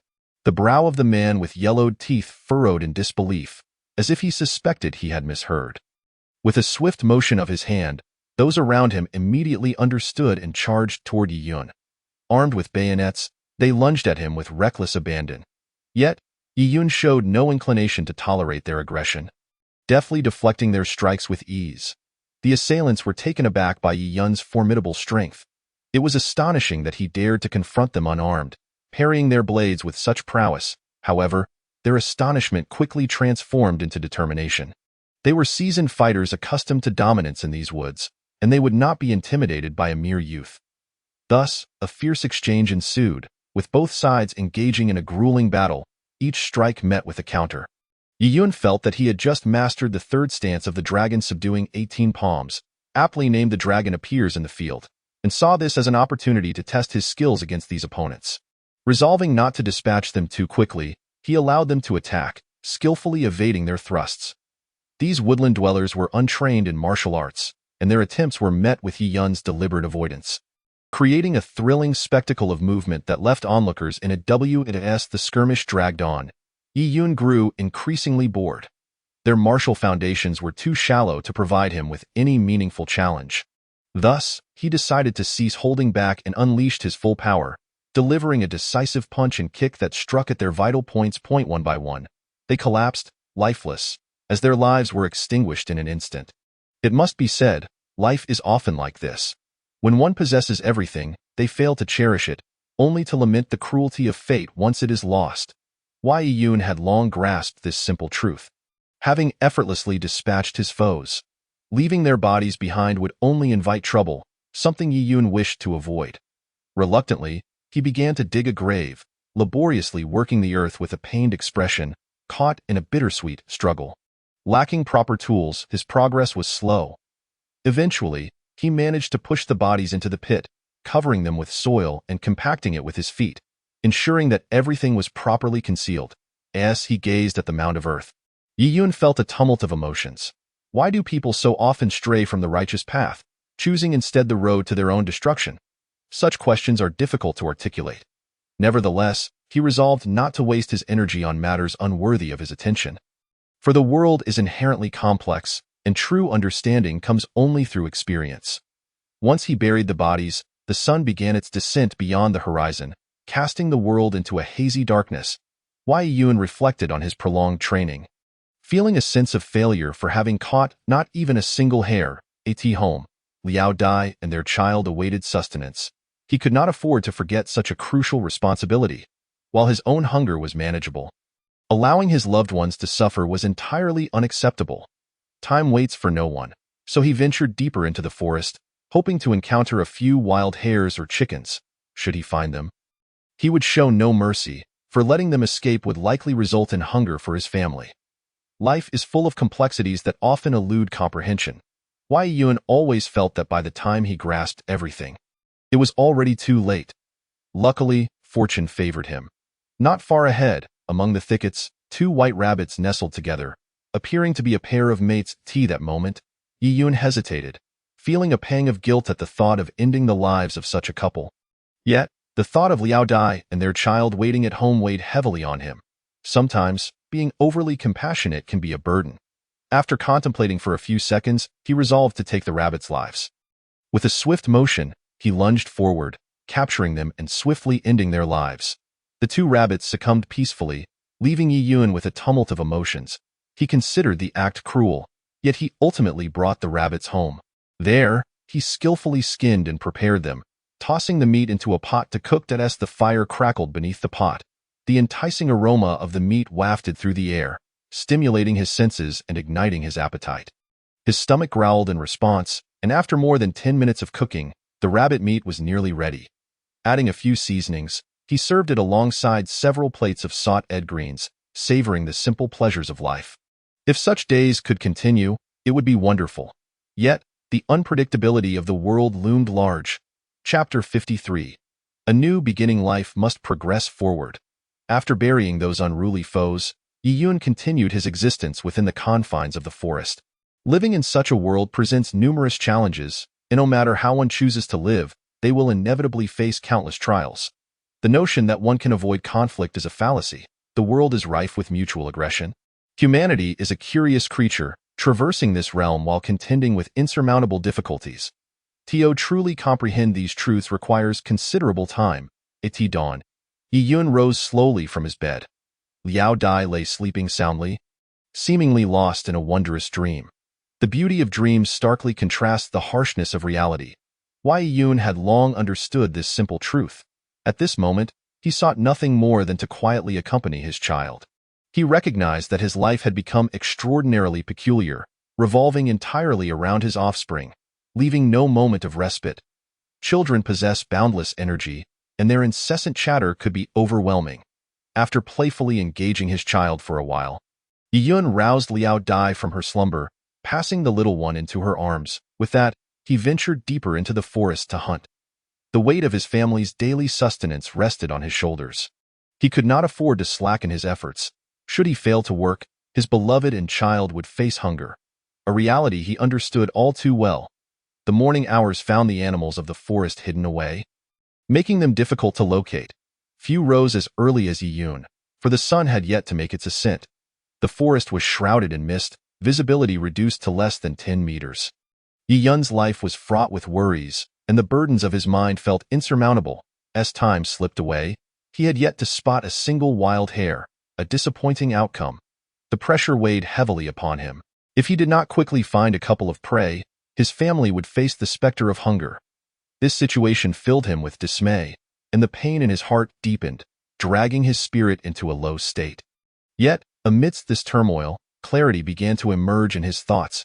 An overwhelming surge of energy coursed through him, sharpening his senses.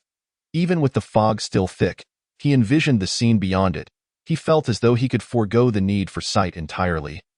Relying on his newfound acuity to eye in the depths of the fog, 100 meters away, 3 hungry wolves lay in wait, their eyes piercing through the mist, fixated on Yi Yun. It appeared they were a family of wolves, equally famished and intent on making him their meal. Yi Yun, however, had set his sights on them as well. 3 wolves would provide ample sustenance for his family over 3 days. As he approached the thicket, the wolves showed no signs of fear, lunging at him with ferocity, howling as they attacked. Yi Yun, a master martial artist, was far from intimidated by these beasts. He deftly countered their assaults, using the techniques of the dragon Subduing Palms to swiftly dispatch them, leaving their lifeless forms strewn across the ground. Who provoked you to anger? Yi Yun casually spat to the side, expressing his disdain, and then hoisted the carcasses of 3 wolves over his shoulder as he made his way home. As he walked, he whistled cheerfully, embodying a lightheartedness that resonated with his belief that life is inherently like this. If one does not vanquish others, they will not show mercy in return. Since time immemorial, the world has adhered to the principle of the survival of the fittest. To be weak is to bear original sin, and no one pays undue attention to the feeble. This is the stark truth of existence. Yi Yun perceived his own strength as being above average. As long as he continued to improve and lived peacefully in this world, it was a commendable choice. If such a life could persist, what more could be said? Before long, Yi Yun returned to his abode. At that moment, Luo Dai had completed her ablutions and had changed their child into a fresh diaper. The child, now quite content, emitted joyful coos to Yun. Upon seeing his offspring, released the 3 wolves from his shoulder. Chapter 54. Right and wrong, good and evil. Luo Dai gazed upon the 3 wolves with great delight, as they would aptly cover their food expenses for the next 3 days. Accordingly, Yun took the child from her, allowing Luo Dai to commence the processing of the wolf carcasses. She meticulously stripped away the pelts and then diced the meat into chunks the size of mahjong tiles. Realistically, one could not consume much in a day, so the remainder was to be preserved through salting, a method that proved quite convenient.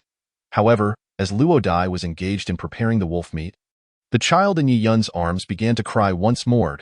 Yi Yun seemed to understand, pulling down the child's trousers only to find them remarkably clean. It dawned on him that when a child cries, it is typically either due to hunger or discomfort, though illness is also a possibility. A gentle touch to the child's forehead confirmed a normal temperature, granting Yi Yun a sense of relief. He then handed the child back to Luo Dai and resumed slicing the wolf meat, his expression deeply focused, though his thoughts wandered towards future developments and the direction they should take. An undeniably grave question. Yi Yun contemplated the brevity of life. Regardless of the path one chooses, it ultimately culminates in a return to dust, expended in the realm of existence. When the time comes to reflect upon the past, what would be worthy of discussion? For the deceased, all that transpired holds no significance. Only the road ahead bears meaning, and life is perpetually thus. By the time one comprehends this, it is already too late.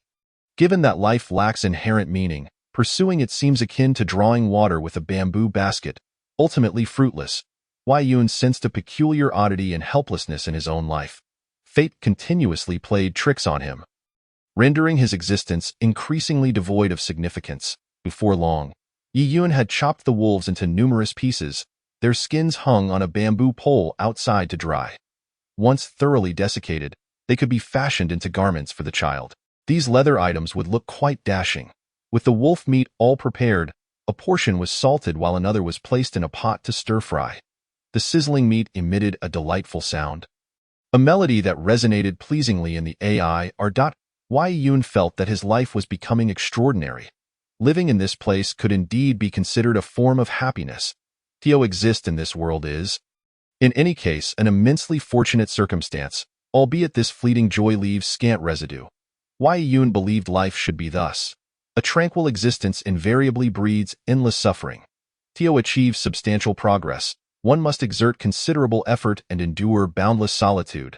This is the essence of life, a truth that has remained unchanged through the years. Shortly thereafter, the wolf meat was fully cooked, and Yi Yun ventured into the backyard garden to gather some greens, tossing them into the pot.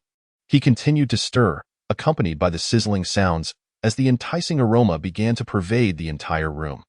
The fragrance wafted into the air, invigorating the senses with a surreal sensation, reminiscent of ethereal transcendence. Many things in this world are akin to this experience. Once the dishes were complete, Yi Yun and Luo Dai set the food onto their modest dining table. The aroma lingered in the air, tantalizing their appetites, and given that they had gone several days without a proper meal, they wasted no time in devouring the feast before them. Both relished the meal, savoring the chewy texture and reveling in the joy it brought them. Life in this world often comes with many regrets. Existence is merely a game, often not to be taken too seriously. As they dined, they engaged in light-hearted conversation, and time slipped by rapidly until they had completely consumed the wolf meat and greens. Yi Yun felt a sense of contentment wash over him. He had a wife and a child, and living such a life, what more could one wish for? Many in this world struggle to find a partner, their plight utterly tragic. Life is fraught with trials, and it is not an easy endeavor to confront such challenges. Countless hardships lie before one, and if one's resolve is strong, they may overcome these obstacles. However, a fragile spirit may ultimately succumb to life's adversities, leading to a life of failure. A harsh reality indeed.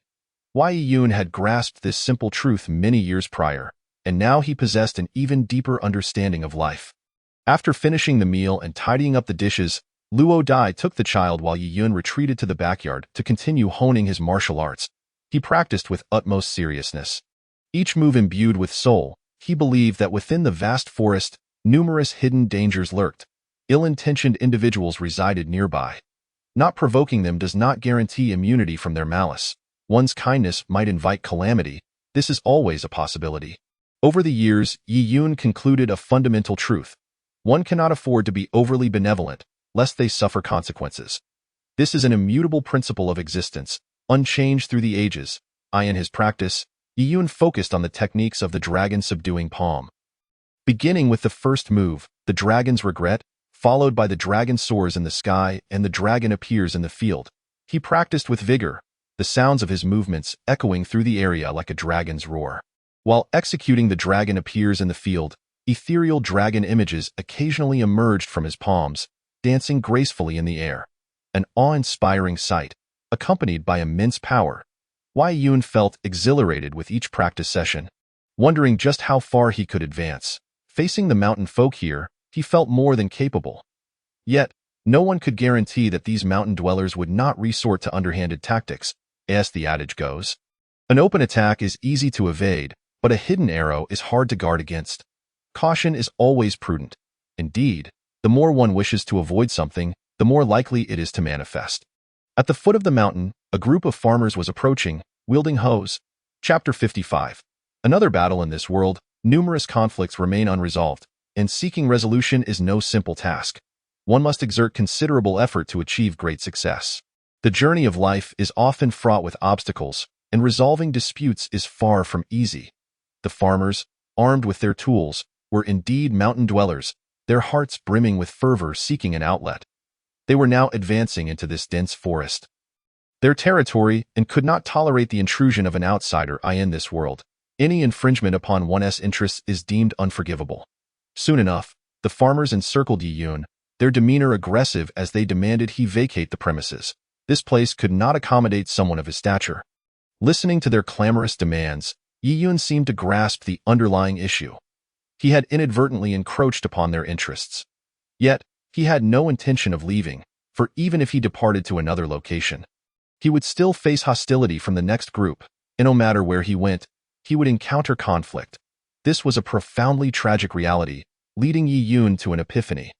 Everything in this world must be fought for, not passively awaited. Waiting only results in lost opportunities. The truth of this world often defies reason. Thus, Yi Yun refrained from cordiality with these individuals and unleashed a torrent of violence, employing his martial prowess against them. He had no intention of sparing any lives, as leaving survivors would only lead to further complications.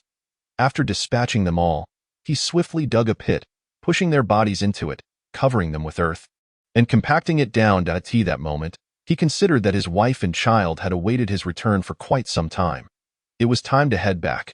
Remaining here seemed increasingly pointless. He had practiced sufficiently, and for now, he stood a good chance against these rural folk. However, the world is rife with contradictions, and formidable adversaries lurked. Complacency with his current strength could spell disaster when confronted with a powerful foe.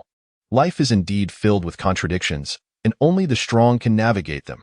To exist amidst such turmoil is to face countless unresolved issues. Life can be complicated, and many matters are not easily resolved. At this moment, Yi Yun strolled leisurely towards home, his expression calm. The complexities of the world are profound. Destiny perpetually unfolds, culminating in remarkable tales.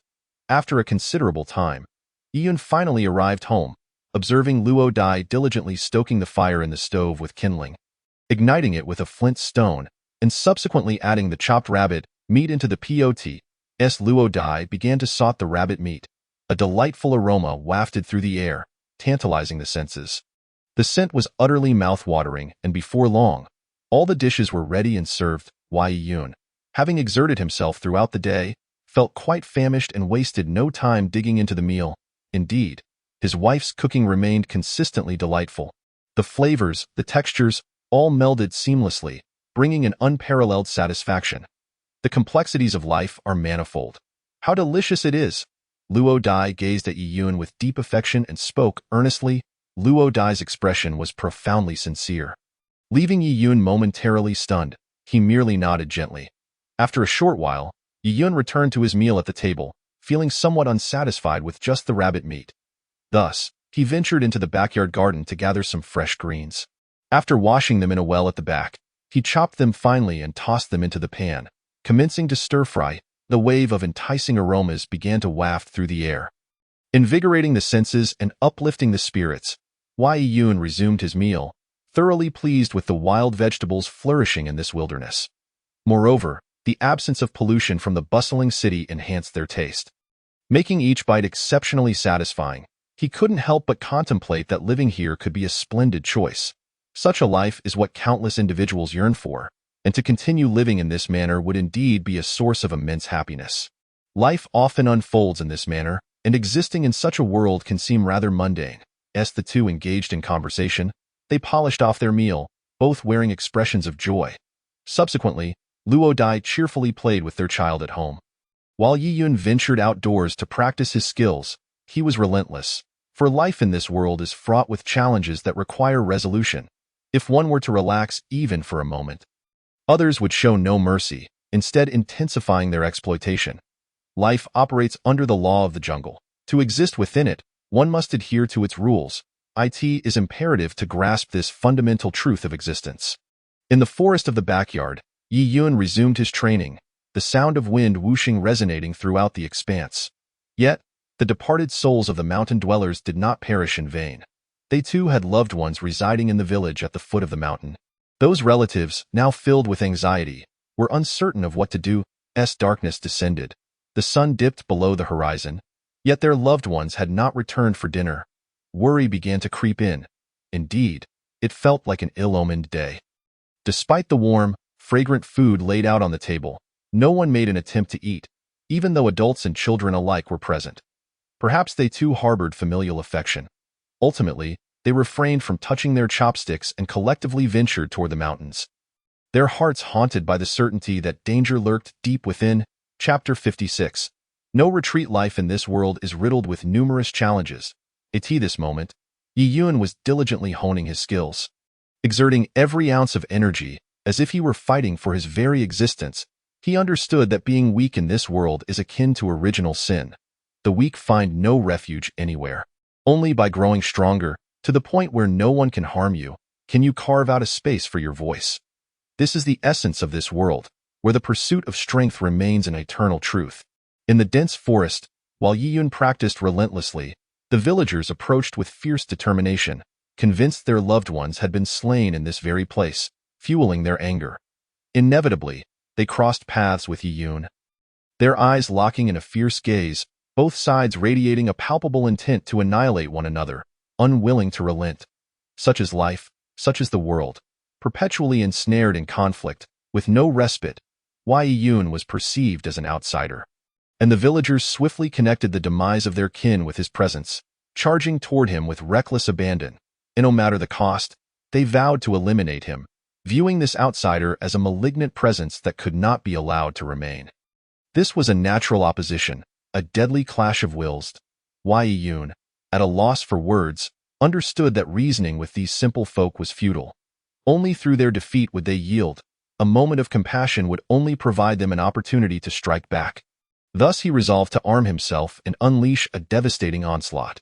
Faced with this unarmed throng, he showed no mercy, swiftly adopting a stance and employing the legendary 18 dragon subduing palms. The first move. The dragon soars with regret, followed by the dragon flies in the field, and then the dragon appears in the field. After executing the full sequence, the villagers lay prostrate on the ground, devoid of life. Yun understood that leniency towards these misguided souls would only invite disaster. Much of life demands meticulous discernment. Once he dealt with them, he buried their bodies and trampled the earth firmly over their graves. Finally feeling a sense of relief, Yun perceived his life as a tragic play, where existence itself often serves as mere fodder for consumption, with circumstances continually draining one's essence. Life is perpetually painful. After the storm subsided, a different scene unfolded. Yun mused that the world is a deeply ironic spectacle. When one is powerful, others gather around, waiting to be nourished. However, upon weakness, many no longer extend their warmth. This world is inherently ironic, obscuring clarity. Understanding it is no simple feat. This moment, having slain the villagers, Yun's heart was left hollow, a persistent emptiness gnawing at him. He found himself adrift, Yet he had to confront these realities.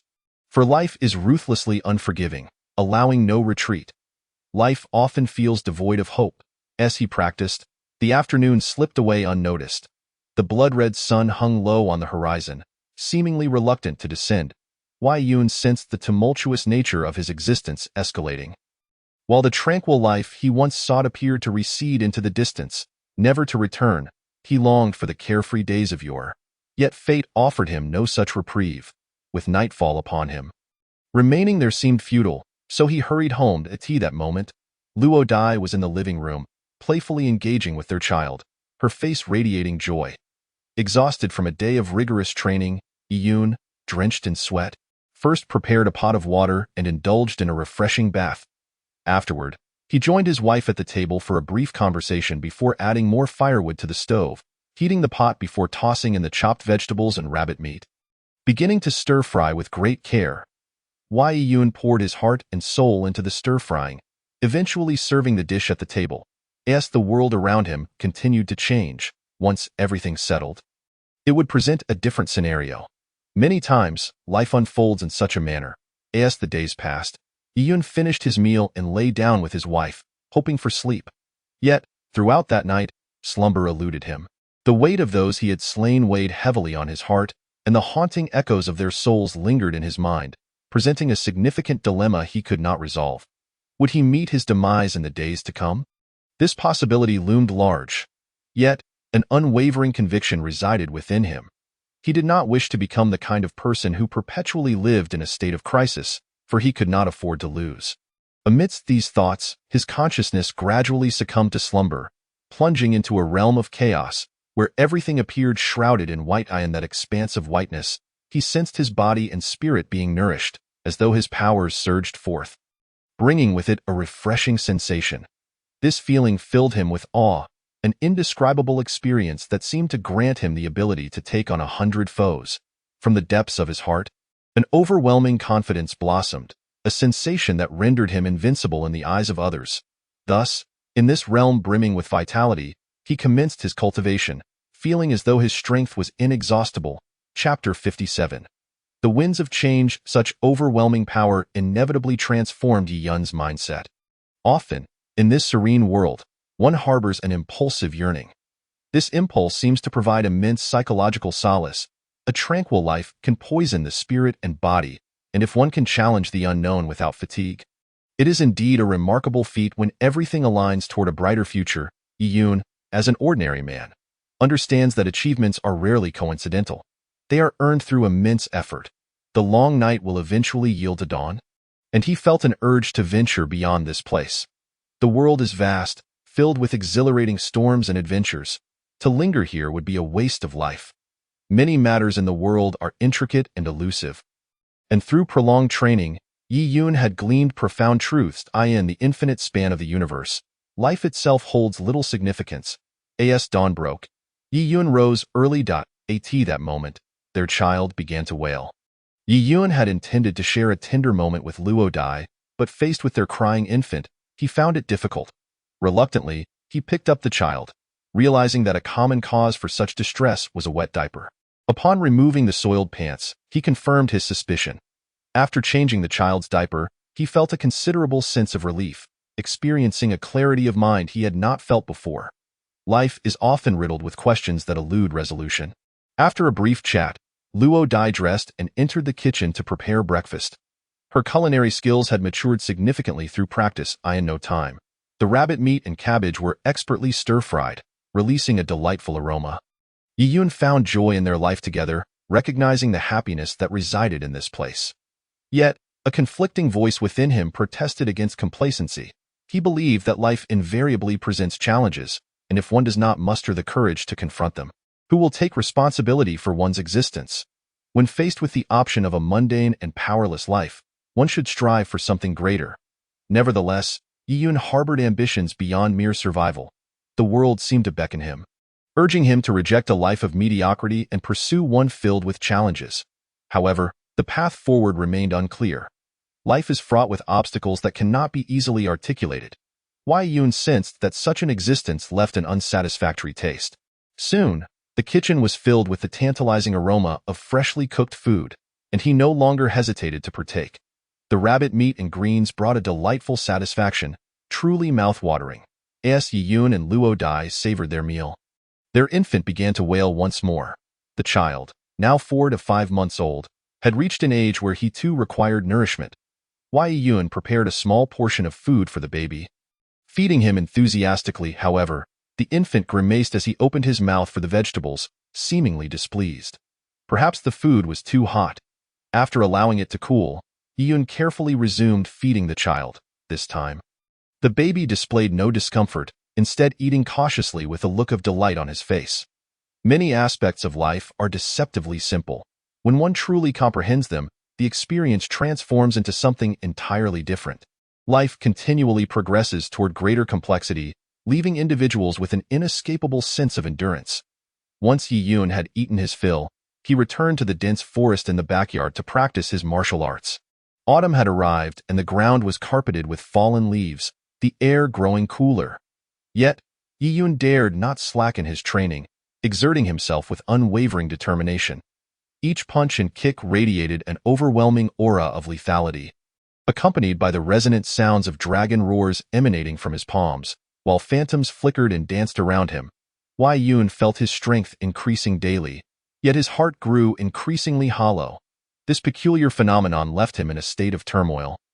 Yearning for release yet unable to find it, after training for an extended period, sweat drenched his body, filling the air with the scent of exertion. He momentarily paused, sitting quietly to meditate as he closed his eyes. A flurry of thoughts swirled in his mind, akin to countless eastern dragons twisting and turning within, journeying toward the horizon, carrying the dawn and sunset with them. It was an indescribably beautiful sensation. As certain pursuits in life are worth chasing, after a protracted period of contemplation, Yi-Yun's mind began to clear. Life often unfolds in this manner. Gradually, he opened his eyes, surveying his surroundings. Aside from heaps of dry leaves, there was nothing else. Realizing he could no longer remain in this place, he understood that further contemplation would yield no advancement in his understanding. Thus, he began his journey homeward, eventually finding Luo Dai playfully engaging with their child. Her face aglow with happiness. Observing his wife and child, Yi-Yun felt a pang in his heart. He did not wish to leave, yet it was imperative they moved on, for growth was essential. Chapter 58. Tales from the mountains. In the depths of the forest, the undulating mountains rose, their towering trees casting shadows that obscured the sun. The setting sun casts its warm glow through the layers of leaves, dappling the ground with shadows. Yi-Yun, a youthful and carefree boy, arrives in this ancient forest with a caravan, intending to venture into the mountains in search of rare herbs. Departing from the caravan, he wanders deeper into the woods, the vibrant scenery invigorating his spirit. Suddenly, a flash of white light darts between the leaves, and Yi-Yun gazes in astonishment, catching a glimpse of a girl in white, gracefully pursuing a beautiful butterfly. He chases after the figure of the girl in white and eventually encounters her by a small wooden cabin beside a mountain stream deep within the forest. "Who are you, residing in this secluded wilderness?" Yi-Yun inquires. The girl looks up at him, a shy smile gracing her lips. "I am Luo Dai." It turns out that Luo Dai lives here with her parents. Leading a life of seclusion, Yi-Yun discovers that although Luo Dai is naive to the ways of the world, she possesses remarkable intelligence and a profound fascination with butterflies. She has named many of them and can easily distinguish between the various species. Yi-Yun shares tales of the wonders and marvels of the outside world, igniting Luo Dai's desire to explore beyond the mountains. He promises to take her with him once he completes his herb gathering. Just then, a band of mountain bandits intrudes, eyeing Luo Dai's family. To protect her and her family, Yi-Yun engages in a fierce battle with the bandits. After a strenuous fight, he manages to defeat them, allowing Luo Dai to finally leave the mountains and witness the world she has long yearned to see. However, Yi-Yun feels a sense of stagnation in remaining in this place, believing that his life should not be squandered here, which causes him considerable inner turmoil. Ultimately, he departs with his beloved Luo Dai, setting off toward new horizons. Where might that destination be? In Luo Dai's heart resides a person, her cousin, as long as he lives. Yi-Yun feels an unsettling discomfort. After leaving the mountains, Luo Dai follows Yi-Yun to a small border town. Curiously, she discovers an array of peculiar trinkets and delicacies, and the townspeople, clad in finery, bustle about, starkly contrasting their previous life in the mountains. Yun guides Luo Dai through the town, broadening her horizons. When she tastes ice cream for the first time, a radiant smile lights up her face. Yun, captivated by her joy, reflects that it is not only the sun that illuminates the world but also the enchanting smile of a young girl. However, their joy is short-lived, as news arrives that Luo Dai's parents are in danger in the forest. Yun and Luo Dai rush back to the woods, only to find that the bandits have retaliated by setting the forest ablaze. The fire spreads rapidly, threatening the flora and fauna within. Fearless, Yun plunges into the flames to rescue Luo Dai's parents, while she anxiously awaits outside, worried for his safety. In the end, Yun emerges from the inferno with her parents and eventually rescues Luo Dai as well. Faced with this dire situation, Yun senses that his life is entwined in a complex and precarious predicament. The world is indeed intricate, and while many things are profoundly complicated, achieving success is not a simple endeavor. Subsequently, Yun, along with Luo Dai and their child, embarks on a journey to distant lands. Despite their limited finances, they possess enough to sustain their family for several months. Although life remains challenging, persevering through adversity is a commendable pursuit. Many moons ago, Yun had honed his skills as a performer, understanding that by setting aside his pride, he could earn the respect of others and make a modest living. Life tends to unveil glimmers of hope just when one is on the verge of surrender. And this holds true for many circumstances in the world. At this moment, life takes on a wondrous quality. After a thoughtful discussion, they decide to set up a stall in a bustling, prosperous area to showcase their talents. However, purchasing the necessary performance equipment consumes a significant portion of their funds, including various tools essential for their art. Thus, Yun and Luo Dai find a tranquil inn to reside in before commencing their performances. Before they begin, Yun familiarizes himself with the performance tools, wielding them with ease, feeling a natural affinity born from years of practice. On a sunlit noon, he picks up a spear and begins to dance, the weapon soaring through the air with a whistling sound, accompanied by the echoes of dragon roars.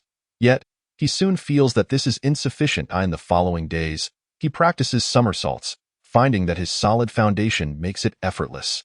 As days pass, he senses readiness to showcase his skills. Selecting a spacious area, he begins his performance, skillfully wielding a large blade and practicing the dragon Subduing Palms, the resonant sounds of dragon roars filling the air and phantoms of energy swirling from his palms. The audience erupts in applause, tossing coins into a white plate, the clinking sound echoing around him.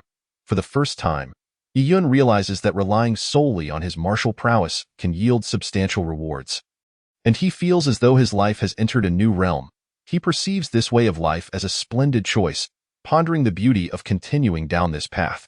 Yet, as is often the case, fate is unpredictable. One onlooker, who seems only to cheer, has no intention of offering any payment. As Yun contemplates, the person unexpectedly kneels before him, repeatedly bowing their head, the sound resonating through the air. Chapter 59. A beautiful life. The mountains stretch endlessly, with verdant pines and bamboo reaching for the heavens. Majestic peaks pierce the clouds, and clear waters flow gracefully.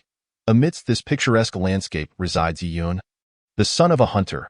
His adept archery and swift agility have made him the premier tracker and hunter in the region. One day, while pursuing a stag, Yun follows its tracks deep into an uncharted thicket. As he hides among the bushes, bow drawn and ready to release, a haunting melody wafts through the air. Lowering his bow, he follows the sound to a mountain stream, where a girl in white is softly singing. With a captivating visage and a delicate form, she is the most beautiful girl Yun has ever encountered. Her name is Luo Dai, a disciple of an ancient recluse who dwells in the depths of the mountains. Yun's infatuation with Luo Dai is reciprocated, and the two frequently meet in the mountains, reveling in nature's beauty, foraging for wild fruits, and sharing their thoughts, gradually kindling a blossoming romance. However, the recluse plans to take Luo Dai away from the mountains to continue her training. Facing separation, Luo Dai is heartbroken. Yun resolves to beseech the recluse to allow him to become a disciple as well, wishing to accompany them down the mountain.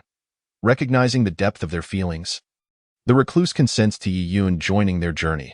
After 5 years of training, the recluse observes that their affections remain as strong as ever, he finally agrees to let them hold a wedding ceremony in the mountains, binding them as a couple to explore the wilderness together. Like two free-flying butterflies, they embrace amid the mountains and waters, nurturing their family until old age, their love deepening and maturing through the passage of time. The mountains bear witness to their initial encounter and reunion. They also chronicle an enduring love story that grows more beautiful with time. Many years have passed, and Yi-yoon and Luo Dai have grown gray. Yet their affection remains steadfast.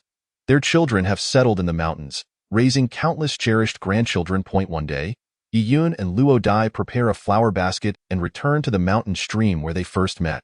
The clear waters still flow gently, and the wind stirs the pine trees as melodiously as before. It was here that we first crossed paths, you singing softly by my ear, and as I approached, the world seemed to still, my heart entranced and unwilling to awaken.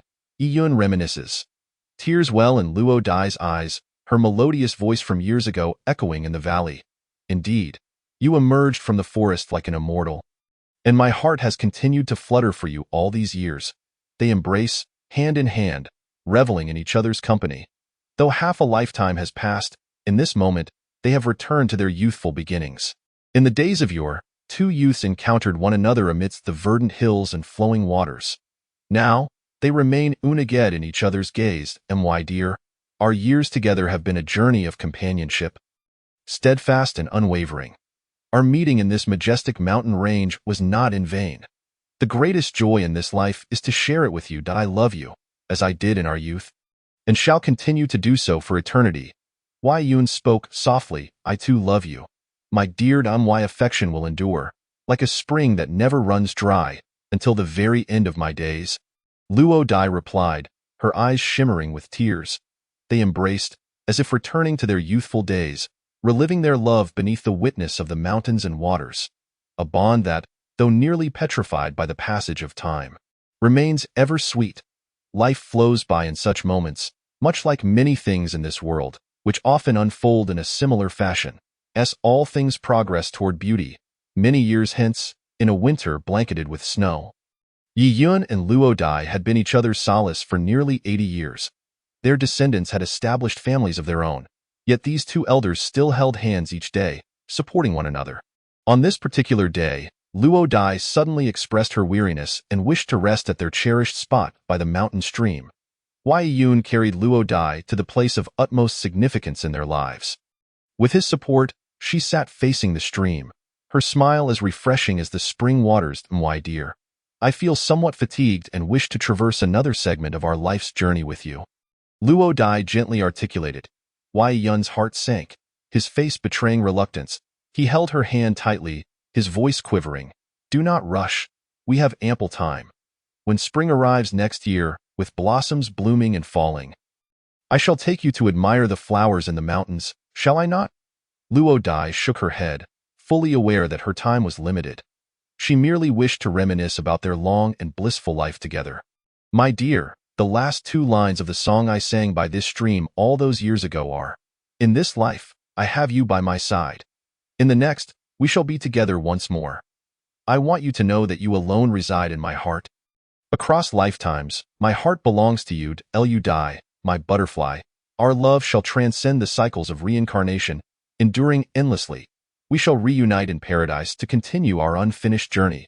Yi-yoon strived to smile, yet tears flowed uncontrollably down his cheeks.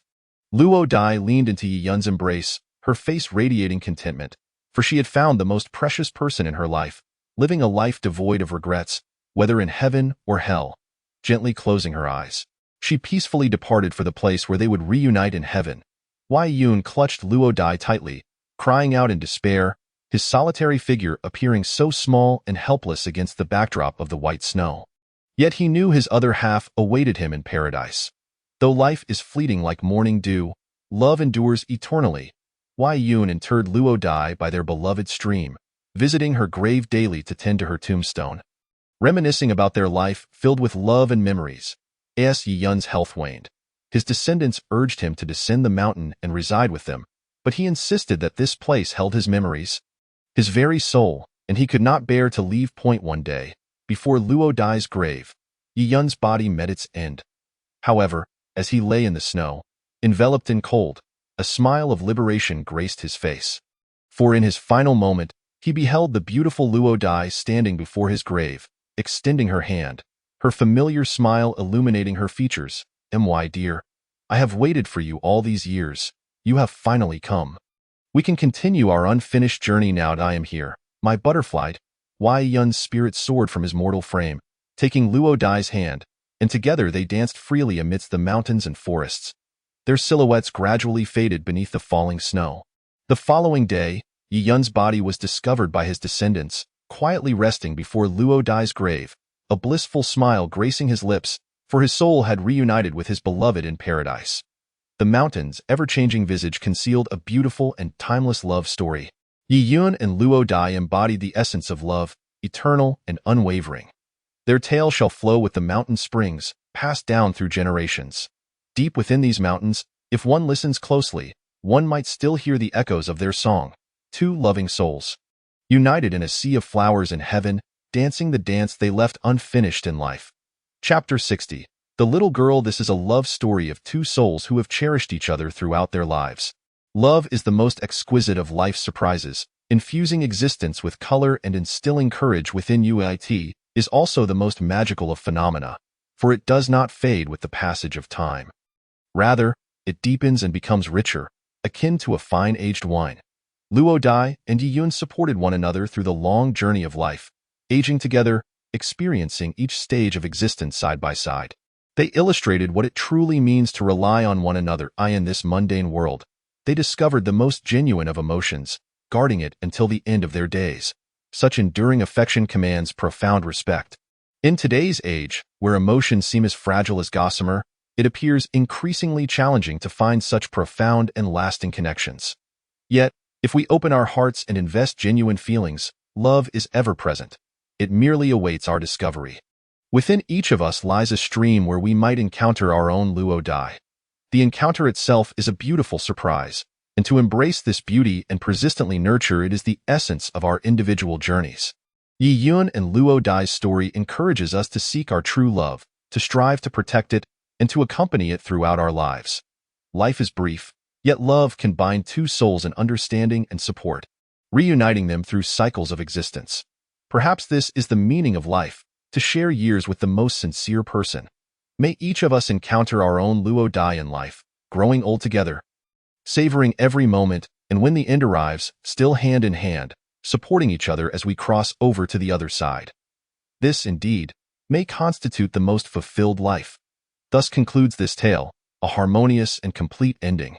Luo Dai and Yi Yun sowed the seeds of love in their lifetimes, and their descendants tended to these seeds, nurturing them and passing them down through generations. Ultimately, they fulfilled their greatest wish from life, witnessing the love they had sown continue to flourish among their descendants. Though life is brief, love can achieve immortality.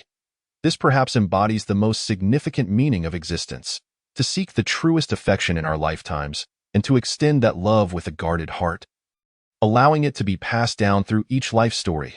The end of life is not death but the fading of love. However, as long as we protect it with intention and pass it through our lives, love shall never depart from this world. It will rest with our ashes, lying peacefully in our homeland, reborn through the touch and memories of future generations. This is the most beautiful meaning of life. Leaving an indelible mark in the river of time, life is fleeting. We cannot foresee what the next moment may bring.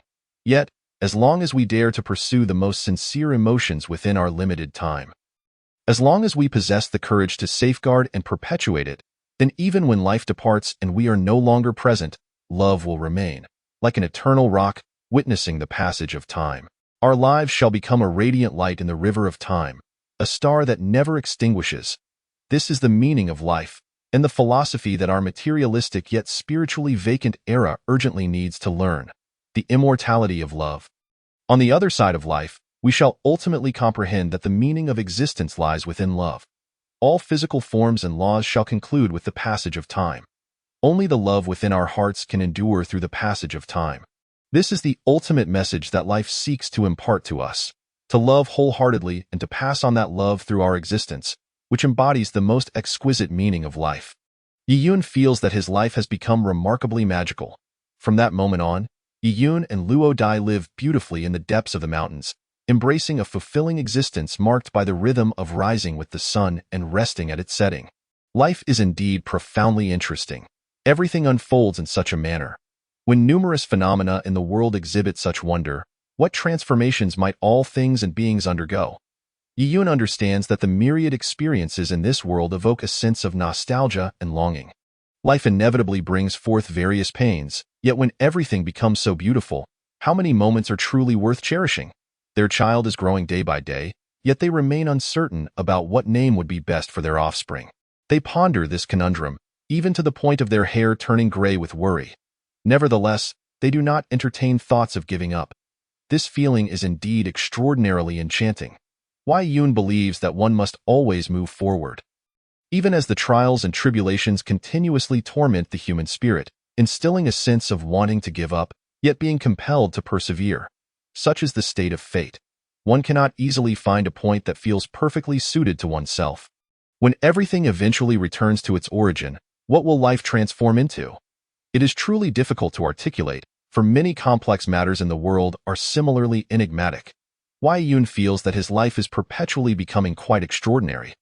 Yet he is also overcome by an ineffable sense of lack of control.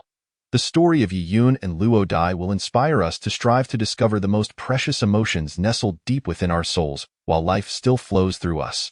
When the journey of life comes to an end, it is only this emotion that can offer us solace. It is this emotion that constitutes the truest wealth of our existence. It transcends all material possessions and forms. It embodies the most significant meaning of our lives and represents the essence of life that our era yearns to attain. The most crucial aspect of life is not the goals we pursue, but rather the companions we share it with.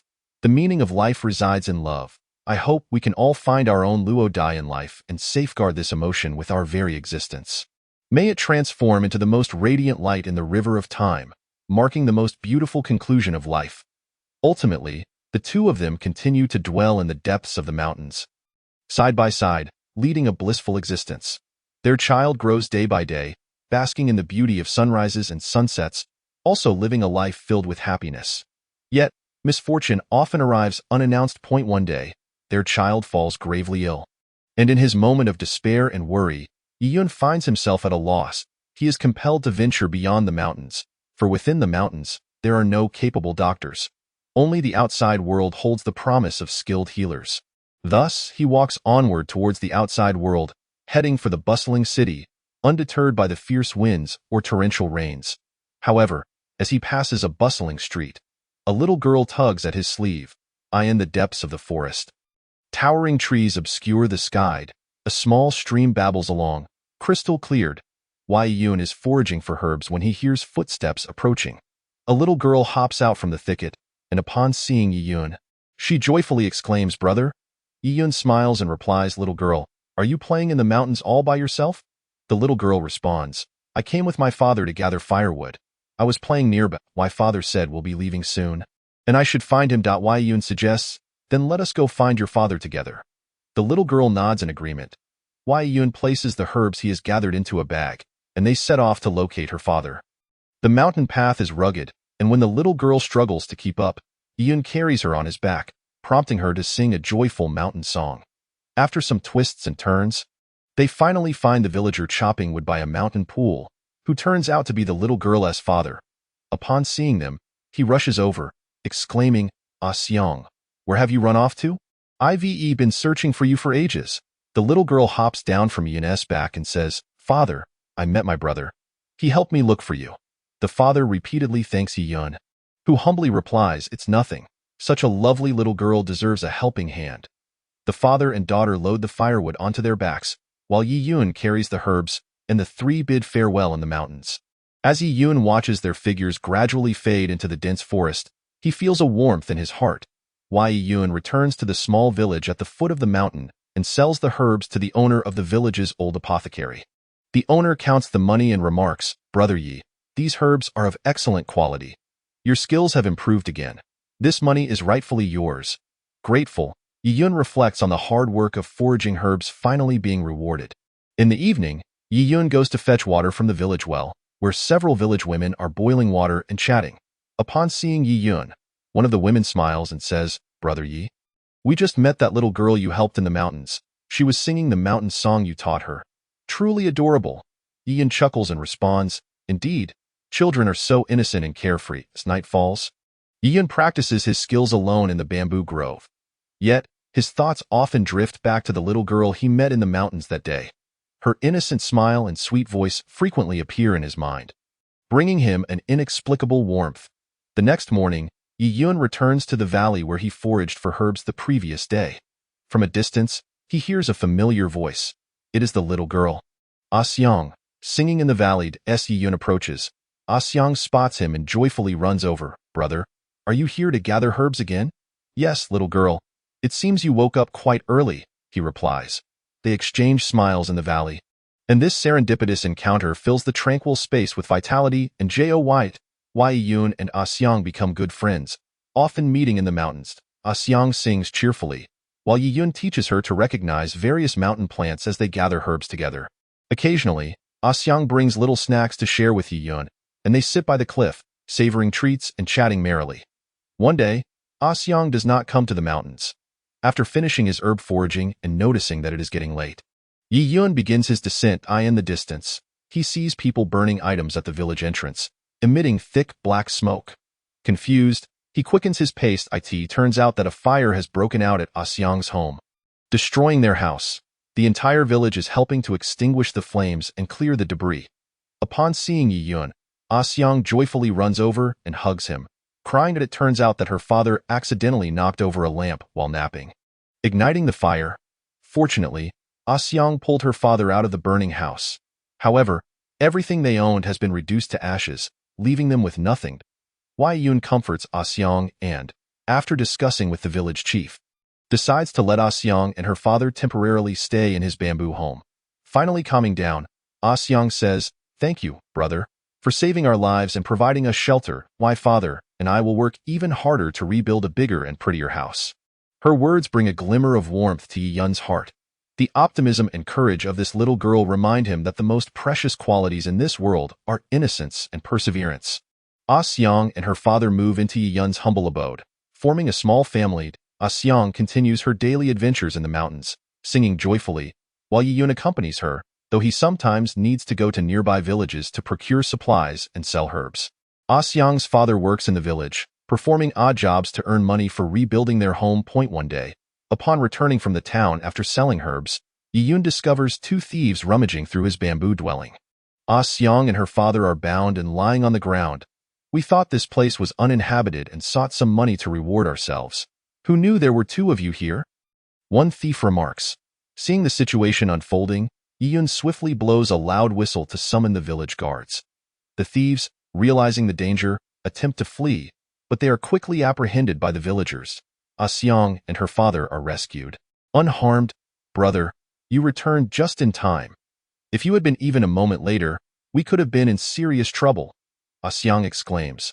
This incident finally makes Yi-Yun realize that although the deep mountains provide a sense of tranquility, they can also attract unwelcome guests. He resolves to discuss with Ah-Seong and her father the necessity of moving away from their ancestral home to reside with others in the village for greater safety. Though Ah-Seong feels a twinge of reluctance at first, she understands that this decision is for the safety of the entire family. The three move into an empty house in the village. Becoming neighbors with other villagers, Ah-Seong still frequents the bamboo grove, but now she has more playmates. Yi-Yun's bamboo home transforms into a new playground for the village children. This is a tale of an intriguing life, an unexpected family, and a bridge leading to inner peace. Time passes swiftly, and Ah-Seong gradually matures into a young woman. Her father's earnings from work finally accumulate into a modest fortune, allowing them to rebuild their home. The three prepare to move back into their new house, leaving the familiar life among their neighbors behind. The neighbors express their reluctance for Ah-Seong and her father to depart. The village chief remarks, "Ah-Seong and her father have helped many people in the village over the years. They have become an integral part of our community, and their departure will be a loss for us." Ah-Seong expresses her gratitude for the trust and assistance they have received, stating, "Even though my father and I are moving into a new home, I will still visit the bamboo grove every day to gather mushrooms, fetch water, and chat with everyone. We will always belong to this village, for it holds countless beautiful memories for us." The neighbors were profoundly moved by Xiang's words. Xiang's grandfather remarked, "Indeed, if it were not for the assistance of this village and its people, Xiang and I might have long ceased to exist. We shall forever be grateful to everyone, and this kindness shall be remembered for generations." Wei Yun, observing Xiang transform from a little girl into a graceful young woman, felt a deep sense of comfort mingled with a tinge of sorrow. Xiang still visited him daily, pleading for him to impart more knowledge about herbal medicine and plant identification. Wei Yun recognized Xiang's fervent love for the mountains and patiently shared all his wisdom. Finding immense satisfaction in her progress, this, he believed, was the finest reward. This is a tale of harmonious coexistence between humanity and nature, where individuals support one another, united in overcoming life's challenges. Life becomes ever more vibrant and beautiful through love. Chapter 62. Endeavor's years passed, and Xiang blossomed into a beautiful and kind-hearted young lady. The youth of the village vied to express their affections to her, yet Xiang consistently declined politely, for her heart had already found a place for someone special, Yi Yun. Xiang was acutely aware of the significant age difference between them, as Yi Yun had always regarded her as a younger sister. However, she was deeply captivated by Yi Yun's kindness and tolerance. In his presence, she would often feel flustered, and she found joy in every little action of his. This feeling intensified, and Xiang eventually realized that this was love. Determined to confess her feelings, Xiang one day visited Yi Yun at his abode. Summoning her courage to say, "Yi Yun Gij, I have something of great importance to share with you, Dai. I have fallen in love with you." It was love at first sight, a feeling that has remained unchanged over the years. "I understand that you may not reciprocate, but I do not wish to conceal my feelings any longer." Wei Yun was profoundly touched by Xiang's words and fell silent. After a long pause, he replied, "Xiang, you know there is a considerable age gap between us, and this affection may not receive blessings. Yet, having witnessed your growth from a little girl to the remarkable young woman you are today, your kindness and determination have captivated me. I cherish your sincerity and courage, and regardless of what lies ahead, I am willing to walk this path with you." Upon hearing this, Xiang's eyes brimmed with tears. For so many years, Yi Yun had harbored deep feelings for her but had lacked the courage to confess. Two hearts in love finally united harmoniously amidst the passage of time, in this lush landscape of green mountains and clear waters. Love, akin to the most exquisite flower in the mountains, endures the trials of time, blooming even more resplendently. The villagers blessed Yi Yun and Xiang's love, and the couple held a simple yet grand wedding ceremony. After their marriage, Yi Yun continued to cultivate medicinal herbs and ginseng, while Xiang busied herself with household chores in their bamboo dwelling, occasionally foraging for wild vegetables to prepare meals. Their uncomplicated life fostered a sense of harmony and tranquility between them. A year later, Xiang gave birth to a handsome son, naming him Yi Qing. Yi Qing was bright and inquisitive, fascinated by the flora and fauna of the mountains, often accompanying Yi Yun to gather herbs. Where Yi Yun lovingly imparted knowledge and skills to him, in a few years, Xiang welcomed a beautiful and well-mannered daughter, whom she named Yim Ida. Yi Qing grew into a lively youth, mastering the knowledge of herbs and plants under his father's guidance. While Yimei inherited her mother's grace and meticulousness, adorning their bamboo home with a variety of flowers and plants. The Yi family of four thrived amidst the lush mountains and flowing waters, bound by love and mutual dependence. Though life was not affluent, their passion for nature and the companionship of family enriched their existence, rendering it complete and fulfilling. As time passed, Xiang's hair turned silver, and Yi Qing and Yimei matured, each forming their own families.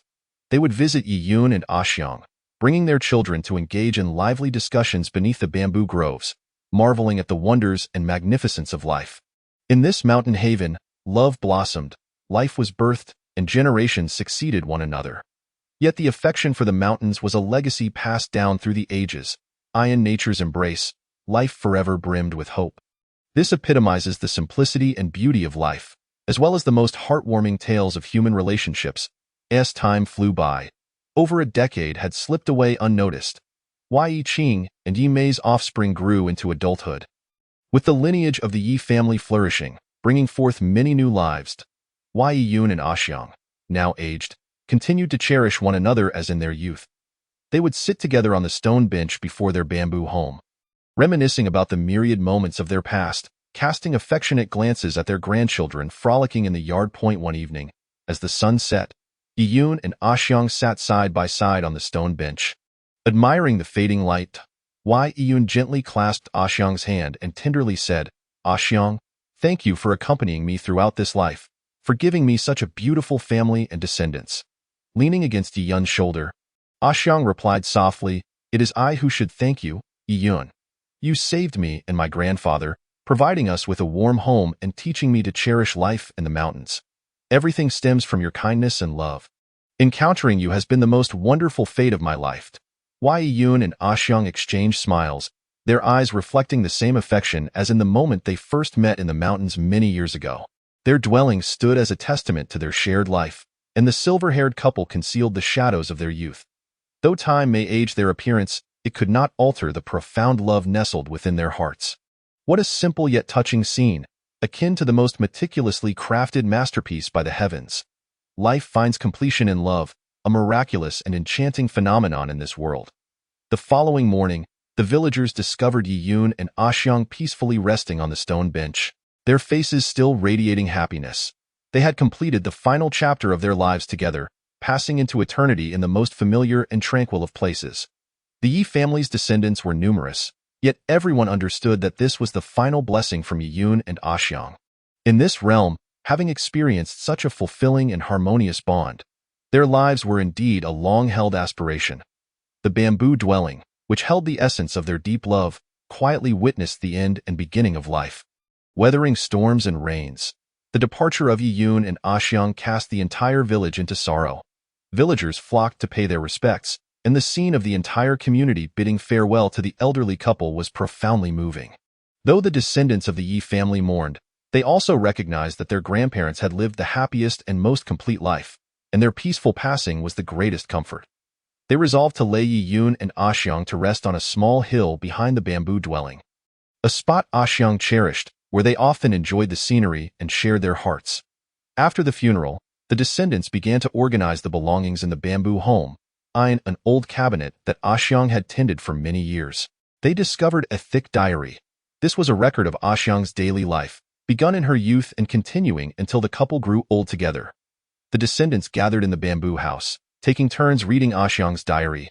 Those snippets of life seemed to breathe life back into Yiyun and Axiang, vividly illustrating their journey from acquaintance to love and companionship, capturing every joy and sorrow they had faced together. Culminating in the deepest of bonds, upon finishing the diary, the descendants were filled with mixed emotions, coming to a profound understanding of their grandparents' emotional journey. They realized that this indelible affection was the most treasured legacy left to them. The bamboo dwelling served as the cradle of their love, witnessing the most beautiful trajectory of life, and this memory would be passed down through generations, forever preserved in the tranquil mountain woods. In the mountains, wildflowers continued to bloom, and forest birds sang sweetly. The fervor of life may fade, but genuine friendships endure, becoming the most passionate yet serene memories of this majestic landscape. In the recollections, the elderly couple, with their silver hair, remained as fresh as the verdant hills and grass, finding solace and comfort in the embrace of nature, resting eternally. Chapter 63. Nestled together, Yiyun ventured into the dense forest, where vibrant wildflowers flourished beneath a canopy of pine needles. He parted the branches, feeling the soft needles prick his soles, yet he felt no pain. A butterfly danced lightly among the treetops, fluttering gracefully in the sunlight. Clad in a simple white garment, she resembled a floating cloud. Yiyun gazed in a daze, a wave of warmth rising within him, as though he had known this enchanting maiden from a past life. "Miss, are we old acquaintances?" Yiyun murmured. The butterfly flitted to him, shaking her head with a smile. "I was born deep within the mountains and have never ventured out. We are strangers, indeed. Your familiarity suggests a connection from a previous life." Delighted by her words, Yiyun realized that this was fate's design. He extended his greetings, saying, "Then let us become acquainted anew.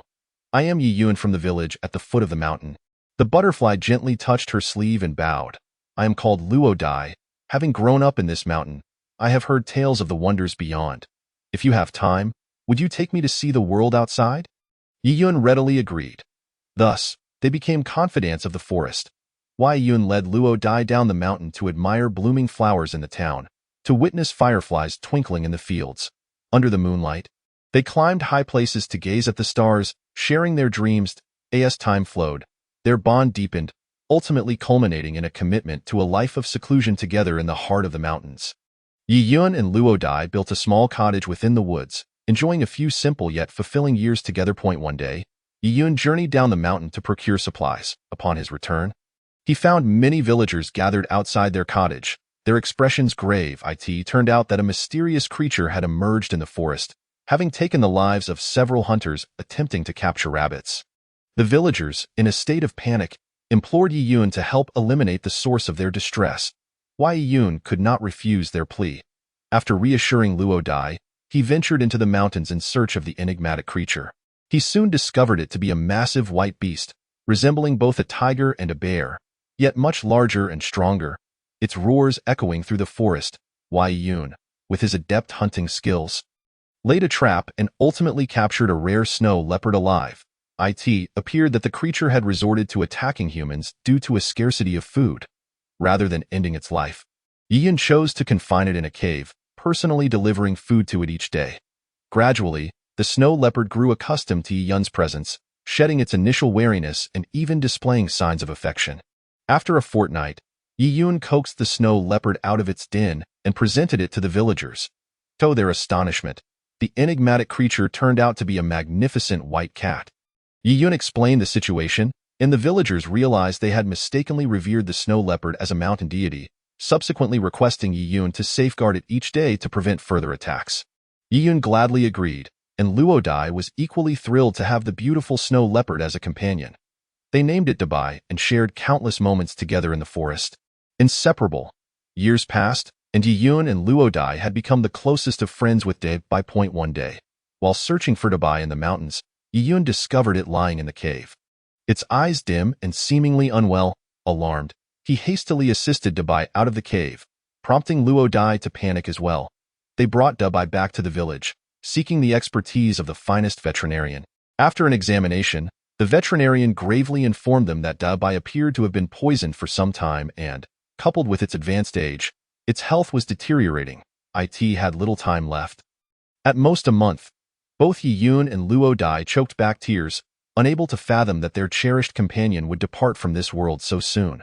They devoted themselves to caring for Dabai, striving to fulfill all its needs. Dabai seemed to sense its fate, becoming less lively and more affectionate, snuggling up to them a month later, with Yi Yun and Luo Dai by its side. Dabai peacefully passed away in its sleep. Both were weeping profusely, having lost a family member who had been an indispensable part of their lives for so many years. The villagers, too, mourned Dabai's passing. They buried it atop the mountain and erected a stone tablet in its honor, commemorating the snow leopard that had brought them joy and assistance, the guardian spirit of the forest. Wei Yun and Luo Dai stood by Dabai's grave for a long time, knowing that Dabai would forever protect the forest and reside in their memories. Those days spent with Dabai were beautiful moments that would be eternally etched in their hearts. 10 years had passed since Dabai's departure. During this time, Yi Yun and Luo Dai's lives remained tranquil. They visited Dabai's grave regularly, recounting the little happenings of their days. One day, while foraging for wild fruits in the mountains, Yi Yun suddenly spotted a small white leopard emerging from the bushes, gazing at him with curiosity. Stunned, Yi Yun beheld its face, strikingly similar to Dabai's, evoking memories of the familiar figure from a decade prior. This little white leopard was not as wary as Dabai had been in its youth. It approached Yi Yun, sniffed his hand, and then curled its slender body in his embrace, purring contentedly. Overwhelmed with excitement, Yi Yun was certain that this little white leopard was indeed Dabai's offspring. Just like Dabai, it possessed extraordinary intelligence and trust in humans. He brought the little leopard home and shared this discovery with Luo Dai. Upon seeing the little white leopard, Luo Dai was moved to tears, feeling as though this small creature had inherited Dabai's spirit, rekindling memories of their time spent together. They named the little white leopard Xiaobai, showering it with love and care. In return, Xiaobai exhibited a profound affection for them, as if it had known them all along. With its presence, Yi Yun and Luo Dai rediscovered the happiness of a decade ago. While Dabai could finally rest in peace, enjoying the bliss of eternity, the arrival of Xiaobai enlightened them to the realization that Dabai's departure was not an end, but rather the beginning of a new chapter. In the heart of the forest, the cycle of life never ceases. This was the beautiful fate that destiny had arranged for them. Life unfolds in such a manner that ultimately, the three of them continued to reside in this place. Yet Xiao Bai's life, too, would be finite, perhaps spanning a decade or two.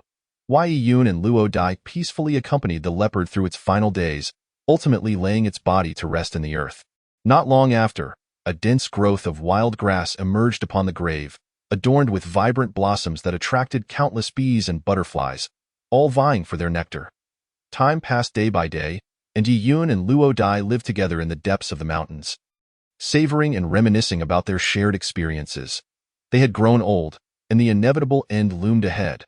A conclusion that was all too apparent: it would be the embrace of the earth, where every soul ultimately finds its home. An unalterable truth. One evening, the two nestled together in front of their home, gazing at the myriad stars in the sky. They could not help but exclaim, "How fleeting time is, in the blink of an eye." So many years have slipped away. Chapter 64. Fei Yun pushed open the wooden door, greeted by a gust of crisp, cool air. This quaint town nestled amidst the undulating mountains, surrounded by towering ancient trees. With only a wide stone-paved road leading to the outside world, he strolled along the avenue, intending to find some sewing work suited for Luo Dai's talents. Not far off, the melodious sound of a flute wafted from a spacious workshop, where a graceful young woman sat at the entrance, practicing her embroidery, a sight that brought a sense of serenity. This young lady possessed exceptional embroidery skills and would undoubtedly shine in her craft, thought Yi Yun. He approached to greet her and explain his purpose. Upon looking up, he realized it was none other than Luo Dai. "I was just about to find some clothing work for myself to pass the time. But I didn't expect you to arrive first," Luo Dai said with a cheerful smile. Wei Yun happily introduced her to the workshop owner, who was equally impressed by Luo Dai's artistry, readily agreeing to have her design new styles and oversee some of the embroidery work. From then on, Luo Dai busied herself at the workshop daily, while Yi Yun often came to bring her tea and meals, allowing them to spend more time together. On one occasion, the workshop received a large order, necessitating Luo Dai to work overtime. Wei Yun chose to stay and keep her company in the dim golden light. As needle and thread danced back and forth, they exchanged smiles, the scene imbued with warmth and sweetness. "Yilang, will you come to the workshop every day from now on?" Luo Dai suddenly asked. "I cherish the moments when you're by my side." Wei Yun gently caressed her hair and smiled. "As you wish." From that day forth, as long as he wasn't laboring outside, Yi Yun would visit the workshop to see Luo Dai. Their hearts, already deeply in love, intertwined further in the day-to-day companionship. This ancient little town bore witness to the blossoming of their tender romance. Wei Yun and Luo Dai led a peaceful and fulfilling life in the town. One day, an elderly traveler appeared at the city gate, weary from his journey, claiming to bear urgent news for the townsfolk. The townspeople gathered in the square, listening intently as the old man recounted events unfolding in the east. It turned out that a mysterious plague had emerged there, causing severe skin rashes, fever, and ultimately death. The contagion spread rapidly, overtaking numerous towns. The elder warned that it could reach their town through merchants and travelers, urging everyone to keep their distance from outsiders to prevent infection. Upon hearing this, the townspeople were struck with panic. The town's lord promptly ordered the gates closed, strictly controlling entry and exit, while also restricting public gatherings. This transformed the once vibrant town into a somber and lifeless place. However, just a few days later, cases of the mysterious plague began to surface within the town.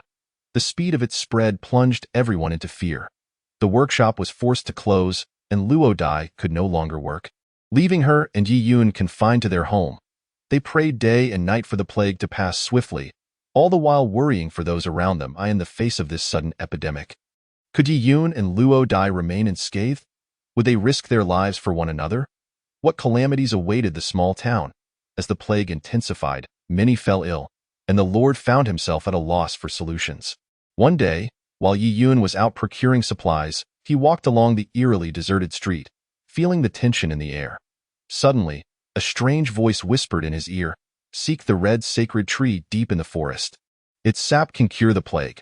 Startled, Yi Yun looked around but saw no one.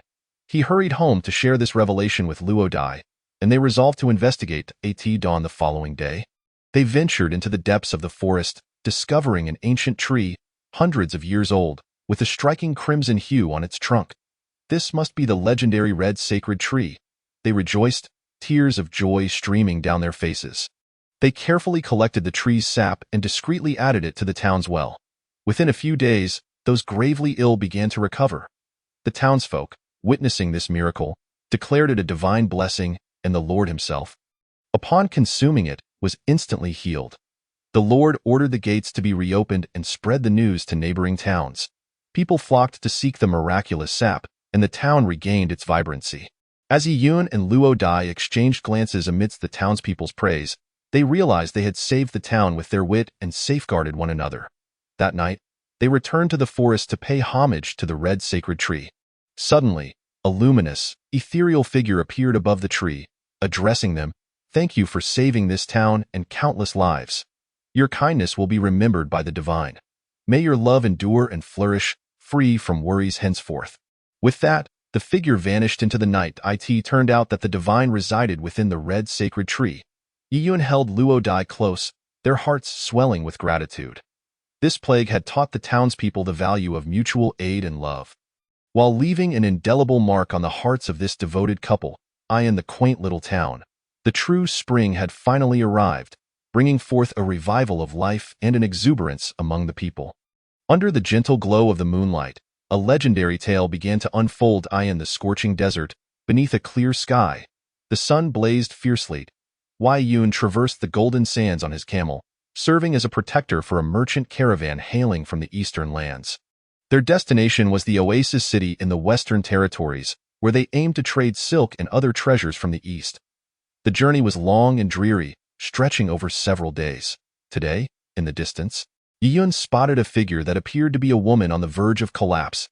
He hurried towards her, only to find that she had fainted in the sands, her skin flushed as if scorched by the sun for an extended period. Yiyun quickly offered her water and, with great effort, hoisted her onto his camel, returning to the caravan for respite. When the woman awoke at dusk, she weakly expressed her gratitude, introducing herself as Luo Dai, a dancer abandoned by her caravan due to a sandstorm, leaving her lost in the desert. Seeing her in such a vulnerable state and knowing that the caravan lacked a musician, Yiyun proposed that she accompany them to the Oasis City.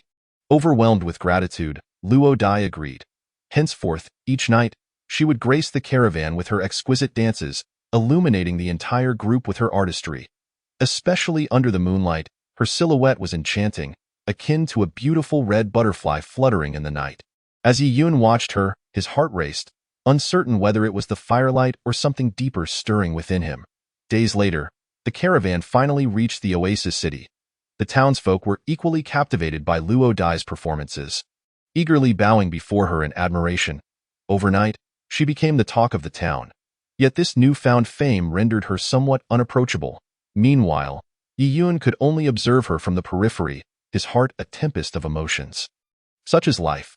Days pass, and yet new ones arrived. In that moment, existence felt extraordinarily beautiful as Yiyun and Luo Dai exchanged glances, each lost in their own thoughts. Chapter 65. The Emergence in the Primordial Era. When heaven and earth had yet to be separated and chaos reigned supreme, two enigmatic figures inhabited this desolate land. Yiyun, a proud and solitary youth endowed with boundless strength, possessed the ability to command the winds and clouds, gliding effortlessly through the sky. Yet, his demeanor was aloof, indifferent to the affairs of the world, and he harbored no interest in the heroes of the realm. Day after day, he roamed beneath the azure sky, living a carefree existence alongside the clouds. Luo Dai, a beautiful and kind-hearted celestial maiden, embodied gentleness and compassion, deeply empathizing with the suffering of the world. However, having been raised in the secluded mountains, she had limited exposure to the world's harsh realities, making it difficult for her to comprehend its ugliness. Each day, she foraged for herbs, befriending the birds and insects, leading an ethereal life shrouded in mist and rain. One day, as Yiyun drifted through the clouds, he descended into the forest just as Luo Dai emerged from her herbal gathering. Their eyes met, and it was love at first sight. Yiyun was captivated by Luo Dai's beauty and kindness, while she was equally moved by his mystery and detachment. They became inseparable, spending blissful moments together, However, Yi Yun eventually had to leave to continue his journey among the clouds. Though reluctant to part from Luo Dai, he cherished his freedom and the sky even more. As he took to the clouds, Luo Dai wept, realizing that his departure signified a final farewell. Heartbroken, she returned to the mountains, resuming her solitary life of herb gathering, destined to remain alone for eternity, never to meet again. Thus unfolded the brief yet poignant encounter between Yi Yun and Luo Dai during the primordial era, two souls of stark contrast, embroiled in a fleeting romance among the clouds that ultimately could not endure. Each continuing their lives, leaving behind an everlasting sense of regret and cherished memories. After Yi Yun's departure, Luo Dai wept daily, unable to find solace. She resolved to leave her secluded existence in search of Yi Yun. Venturing into populated areas, she encountered the splendor and clamor of the world. Hearing whispers of Yi Yun's presence among the clouds, she embarked on a journey toward the ethereal realm. Above the clouds lay the celestial realm, a place inaccessible to mere mortals. Though gentle by nature, Luo Dai possessed remarkable determination and patience.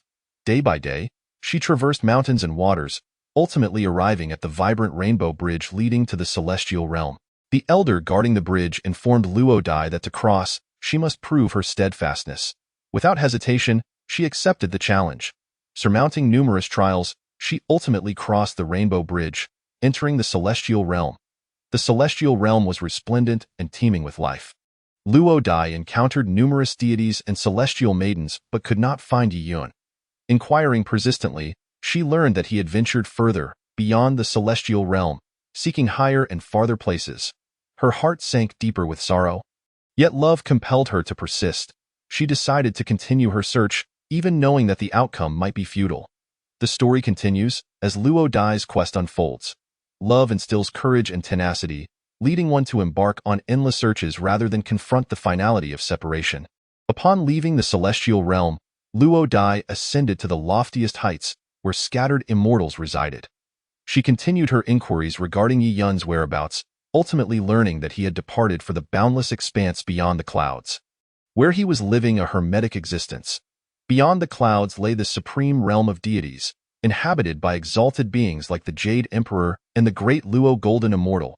To reach this place, one must overcome countless trials, enduring 81 tribulations to arrive. Resolutely, Luo Dai embarked on her journey to the boundless expanse. She overcame innumerable challenges, navigating mountains and waters, each step potentially leading to despair. Yet, love bestowed upon her the strength to persevere without fear. After countless tribulations, Luo Dai finally reached the boundless expanse. The scenery was breathtaking, nearly intoxicating.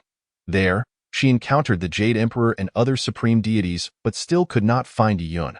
The Jade Emperor informed her that Yi Yun had transcended to a mysterious shore, living a life of detachment there. This shore represented the ultimate destination of existence, a realm beyond the reach of ordinary deities. Luo Dai understood the slimness of her hope, yet love allowed her to glimpse a faint glimmer amidst despair. She resolved to reach the shore, to catch one last glimpse of Yi Yun, even if it meant merely witnessing his silhouette, before letting go and returning to the mortal realm. The shore represented the terminus of life and the ultimate goal of spiritual cultivation.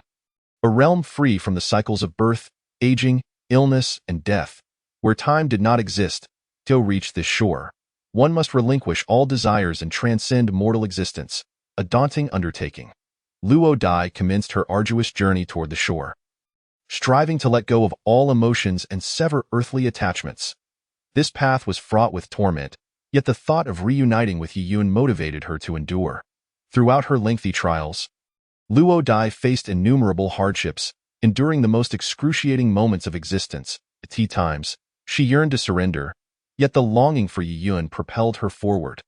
After countless tribulations, Luo Dai at last arrived at the shore. It was a realm of beauty and tranquility, where silence reigned and desires faded, revealing the primordial peace of existence. There, she finally beheld Yi Yun. After many years apart, he remained as handsome and charming as ever. Though a sense of nonchalance enveloped him, Yi Yun was astonished and delighted to see Luo Dai, never imagining her cultivation would lead her to this realm. Reunited, they embraced and wept, both understanding that the shore marked the end of their lives. A final opportunity to see each other in this lifetime. Love had brought them together, yet it also dictated their inevitable separation.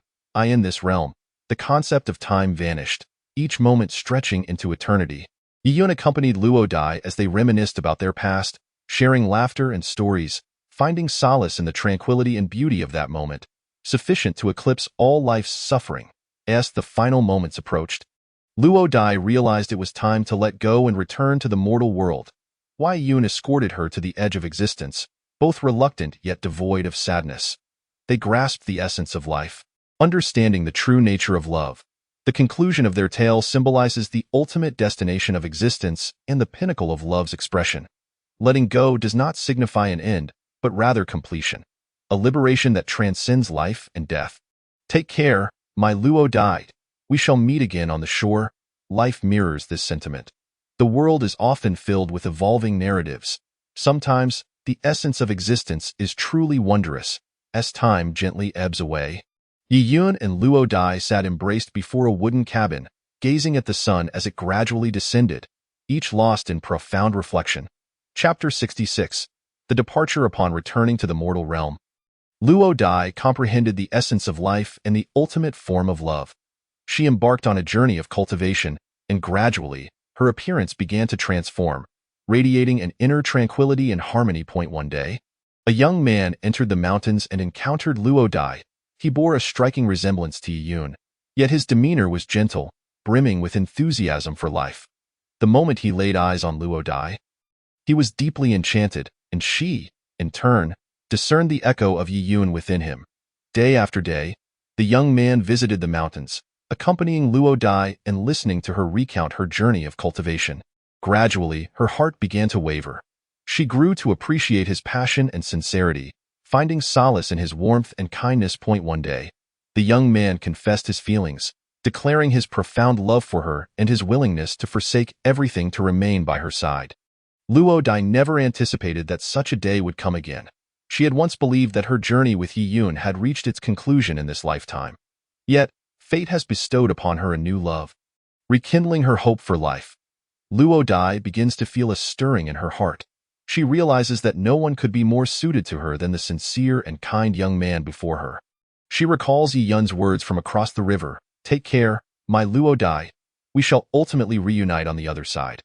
Yes, at the end of life, they would meet again, but in this life, a new existence awaits her. Embodied in the young man before her, in the end, Luo Dai embraced the young man's love, deciding to embark on a fresh chapter of her life. She relinquished her past, embraced the present, and believed that ultimately, they would meet again on the other side, where they would finally embrace and unburden themselves of life's weight, completing the cycle of beginnings and endings. In this life, love persists, her rebirth, her hope. Every love encountered in life is a miracle, deserving of cherished remembrance. Letting go does not equate to forgetting. Rather, it signifies completion and the continuation towards new life and new beginnings. Life is akin to a beautiful journey, worthy of being felt with passion and sincerity at every step. Such is life. All that was past shall dissipate into nothingness. All grievances shall be sealed away. Long, long ago, in the primordial era, when the universe was newly formed and the world had not yet been divided into realms, two mysterious figures resided in the forest. Yiyun, naturally endowed with the ability to command wind and clouds, thus leading a carefree existence, soaring beneath the azure sky each day. My character is solitary, indifferent to the complexities of the mundane world, seldom descending from the mountains. One day, I ventured deep into the forest and discovered a hidden realm from which the entire forest could be surveyed. Within lay a mysterious cave, where a beautiful figure named Luo Dai was delicately gathering flowers and herbs. She was a gentle and kind celestial maiden of the cave. The moment I beheld Luo Dai, time seemed to come to a standstill. She too saw me, and our eyes locked in a profound fascination. From that moment forth, I frequently returned to the hidden realm to be with Luo Dai. Sharing our lives and insights, it was then that I discovered such beauty still existed in the world, awakening my interest in humanity. However, my origins dictated that I could not remain for long. One day, I informed Luo Dai that I must continue my journey and could not linger in the forest. Understanding our inevitable separation, tears streamed down her face, and I felt a deep reluctance as well. We embraced for a long time before I ascended into the clouds, resuming my journey. Yet, Luo Dai has carved herself deeply into the recesses of my heart. I am aware that in this lifetime, we are destined to part, but love compels me to pause during each journey, to glance back at the ancient woods, recalling your radiant smile and the secret realm where we met and understood one another. Take care, my Luo Dai. In this life, we are fated to meet. In the next, we shall surely reunite. After leaving the forest, I continued my life in the world, but something felt amiss. I knew it was the shadow of Luo Dai. Whenever I paused to look back at the forest, an endless longing took hold. One day, I arrived at a new mountain ridge and suddenly spotted a splash of pink amidst the trees. Deep within the thicket, I saw the familiar figure of Luo Dai. It turned out that she had also left the forest, embarking on a journey to find me. When we met again, the yearning that had haunted us transformed into tears, and we embraced, weeping together. This embrace felt even more profound and ardent than before. I missed you, which is why I came to find you, Luo Dai declared. I missed you too, day and night. Your figure lingers in my heart. Refusing to fade, I replied, we resolved that this time we would not part again. I took Luo Dai with me as we continued to ride the clouds, sharing the beauty of the world and the rivers and mountains. With Luo Dai by my side, life amidst the clouds became even more fulfilling. We leaned into each other, laughing and sharing joy. We beheld the sun's radiance illuminating the earth, the majestic peaks piercing the heavens, and the winding rivers also splendid. Occasionally, we would stroll leisurely through the mundane world, experiencing the clamor of earthly existence. Unbeknownst to us, we had spent a long time together. This prolonged companionship was worth more than anything. Our lives intertwined, destined to be together, enduring the trials of time, which is the greatest fortune in life. Why, Luo Dai, thank you for appearing in my life, for revealing the essence of existence, and for allowing me to appreciate the beauty of this world. Together, we have traversed mountains and rivers, enduring the passage of time, leaving no regrets in this life. And my journey began with you and shall end with you, forever intertwined. Throughout our long travels, we have witnessed the grandeur of the world. Over the years, the world has transformed.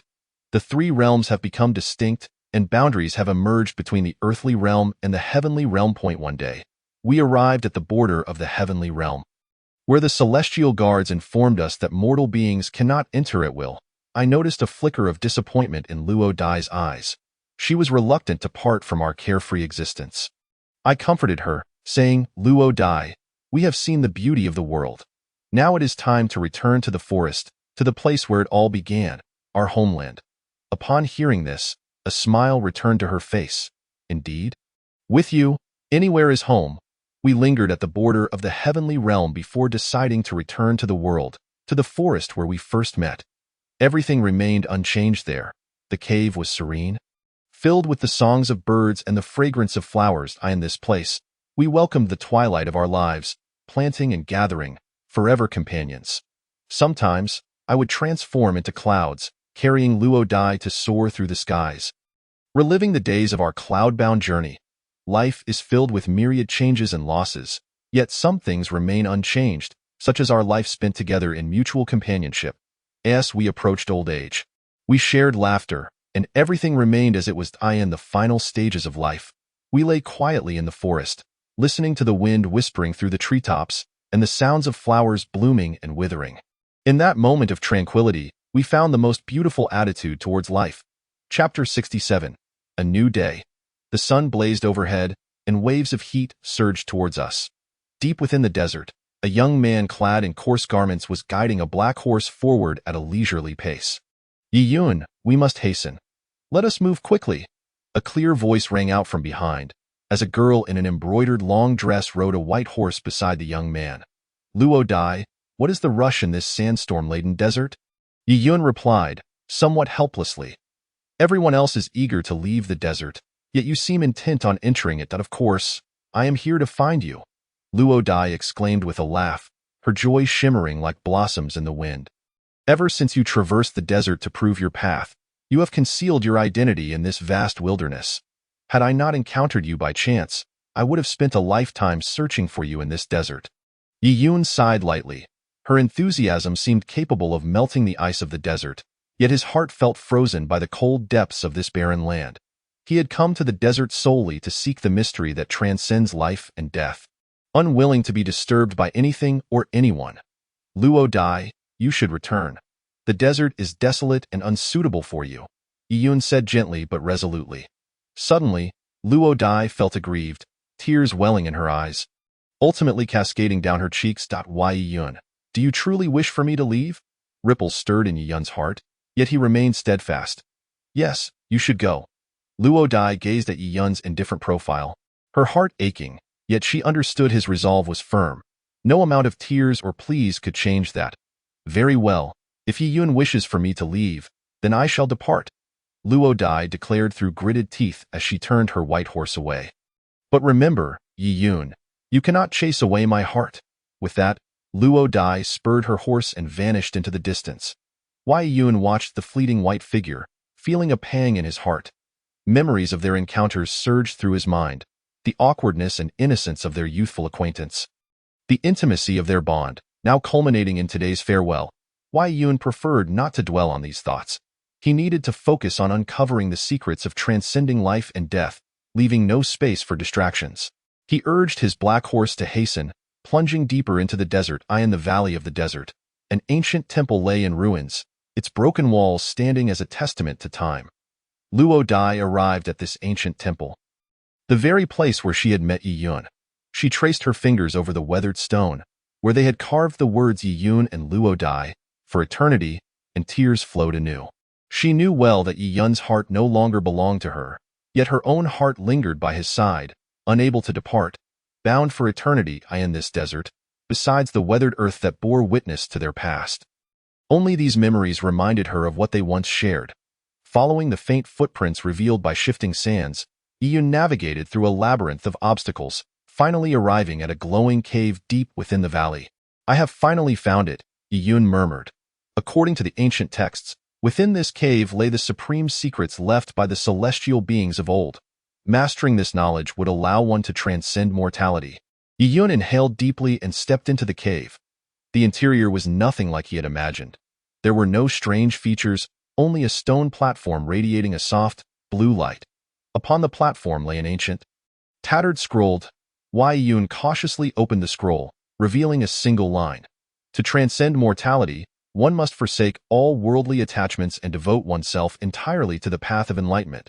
As Yiyun read those words, an alarm rang loudly in his heart. Must one truly eradicate all worldly emotions from the heart in order to attain the secrets of immortality? The thought pierced Yiyun's heart like a knife. It dawned upon him that the path of destiny was cruel. To reach a transcendent state, he must forsake the one he cherished most deeply. Gripping the tome tightly, a look of despair flickered across his face. How could he choose between the path of enlightenment and love? This seemed to be the final trial bestowed upon him by the heavens. In the solitude of the cave, Yiyun pondered deeply as night fell. The moon casting a silvery glow, he finally resolved that, having ventured this far with no retreat, he must abandon his emotions for the sake of his spiritual journey, to ultimately become a celestial being. He must forget all earthly attachments, starting from this very night to that very moment. In a distant place, Luo Dai gazed at the same luminous moon, tears streaming down her cheeks. She felt as if, from that moment onward, Yiyun would drift further from her fate, yet her heart would remain forever anchored to this moment, alongside the radiant moon, accompanying her through the rest of her life. Yiyun began his secluded cultivation, day and night refining his spirit, purging all mundane thoughts from his heart. He grew increasingly emaciated, yet his powers deepened. Meanwhile, Luo Dai returned to her hometown, the place where she first met Yiyun. Under her parents' arrangements, she married an official, bore children, and lived a blissful life. However, every quiet night, she would gaze toward the northern desert, longing for the one with whom she shared life and death. A decade swiftly passed, and news spread from the northern desert of a renowned sage known as Yi Zhanrun, said to possess profound powers, capable of foreseeing life and death, and seeing through the illusions of the world. People referred to him as a deity. Upon hearing this, Luo Dai's heart trembled. Why Yi Zhanrun? Could it be him? With this thought, she felt as if lost in a fog, and for the first time in 10 years, she embarked on a journey to find Yiyun. After enduring countless hardships, Luo Dai finally arrived at Yizhen Ren's sanctuary. When she beheld him seated upon a lotus pedestal, tears streamed uncontrollably from her eyes. Yizhen Ren looked up at the silver-haired woman before him, a flicker of melancholy crossing his gaze. I have shed all emotions. What brings you here? Luo Dai fell to her knees. Yizhen Ren. I know you are Yi Yun, that I came just to see you. I have missed you. Yizhen Ren remained unmoved. I am Yizhen Ren, detached from worldly emotions. You have mistaken me. Luo Dai wept bitterly, understanding that what she had lost could never be reclaimed. Love was trapped in those youthful days, while Yi Yun had long transcended. That night, the moon shone brightly over the desert. Luo Dai stood at the base of an ancient temple wall, lost in thought as she gazed at the inscriptions. Finally, she found solace, smiling with regret. After parting at the ends of the earth, life after life would lead to eternity. Yizhen Ren watched her depart, feeling an unexpected pang in his heart. He had cultivated for many years, reaching the realm of immortals. Yet upon seeing Luo Dai again, the long-buried desires surged forth like a tidal wave. He understood that although he had become emotionless, in this life and the next, he would still encounter her. She was the bond that tethered him through lifetimes, the final obstacle to achieving true detachment. Yizhen Ren closed his eyes and took a deep breath.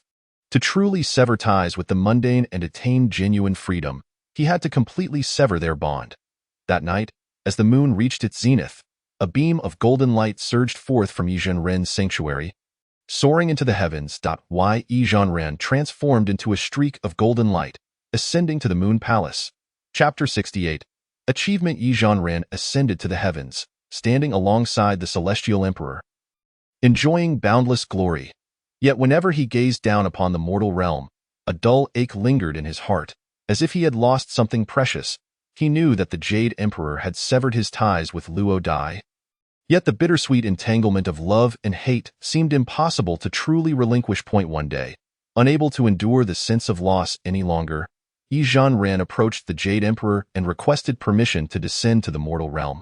The Jade Emperor, somewhat surprised, replied, "Are you aware that the heavenly laws are eternal and immortals are exalted, not to be casually involved in human affairs? While we can sever one lifetime's ties, future fates are beyond our control. Should you descend, it would be challenging to transcend again, making it difficult to achieve true liberation." Yizhen Ren resolutely stated, "I do not seek true liberation. I merely wish to alleviate the sorrow of longing for this lifetime. The joys of immortality are beyond my comprehension, yet I often yearn for the joys of the mortal realm.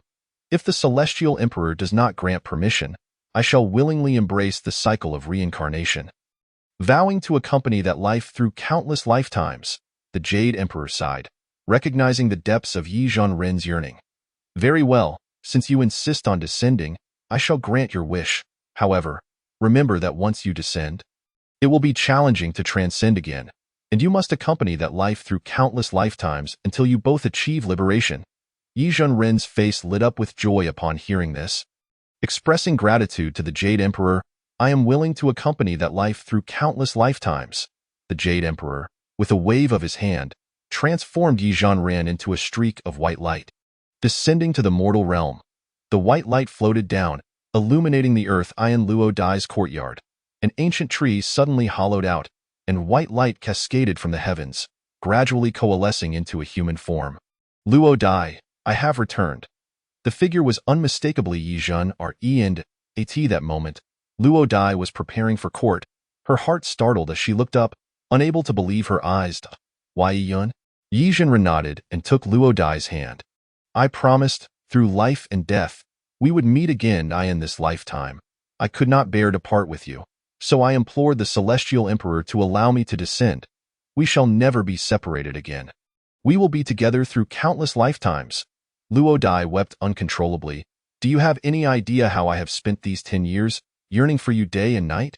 Now that you have finally returned, what should I do? I would embrace life or death without hesitation." Yizhen Ren gently brushed away Luo Dai's tears, speaking softly, "There is no need for such extremes. As long as we remain together in this life, that is sufficient. I am no longer an immortal.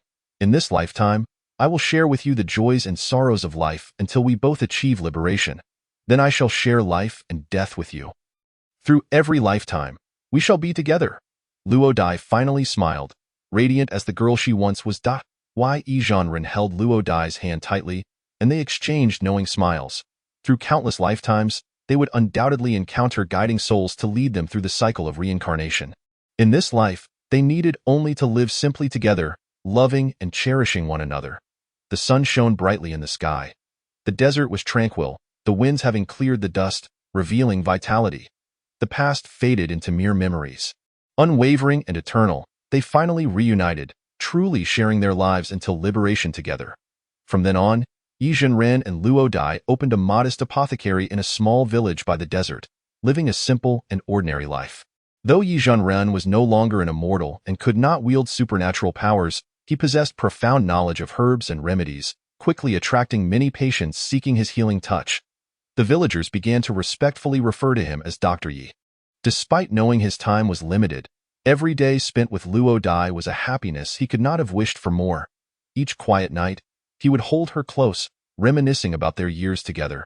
Fearing that time was short and there would be no opportunity for slow reflection. Eventually, one day, Yi Zhanren fell ill. Luo Dai watched as he grew increasingly frail, his eyes dimming, and her heart ached with unbearable pain. She knew his time was drawing near, yet felt powerless to change. Yi Yun, I am sorry. I could not save you. We promised to be together through countless lifetimes, yet now you must leave me. Tears streamed down Luo Dai's face as she grasped Yi Zhanren's hand. Sobbing, Yi Zhanren slowly lifted his hand to wipe away Luo Dai's tears, saying gently, "There is no need for sorrow. Though my life may be ending, my heart will forever be with you. Through countless lifetimes, we will surely meet again. So do not be too sorrowful. I do not wish for a reunion. I only want to share this lifetime with you." Luo Dai cried, as if trying to shed every tear within her. "All right, no more tears." Yi Zhanren comforted softly.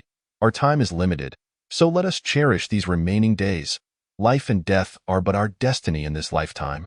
But through countless lifetimes, our hearts will always be together." Luo Dai grasped Yi Zhanren's hand tightly, nodding. She would share life and death with him, as promised in this lifetime. Though he was to leave her, she understood that through countless lifetimes, his heart would always be with her, and that was enough.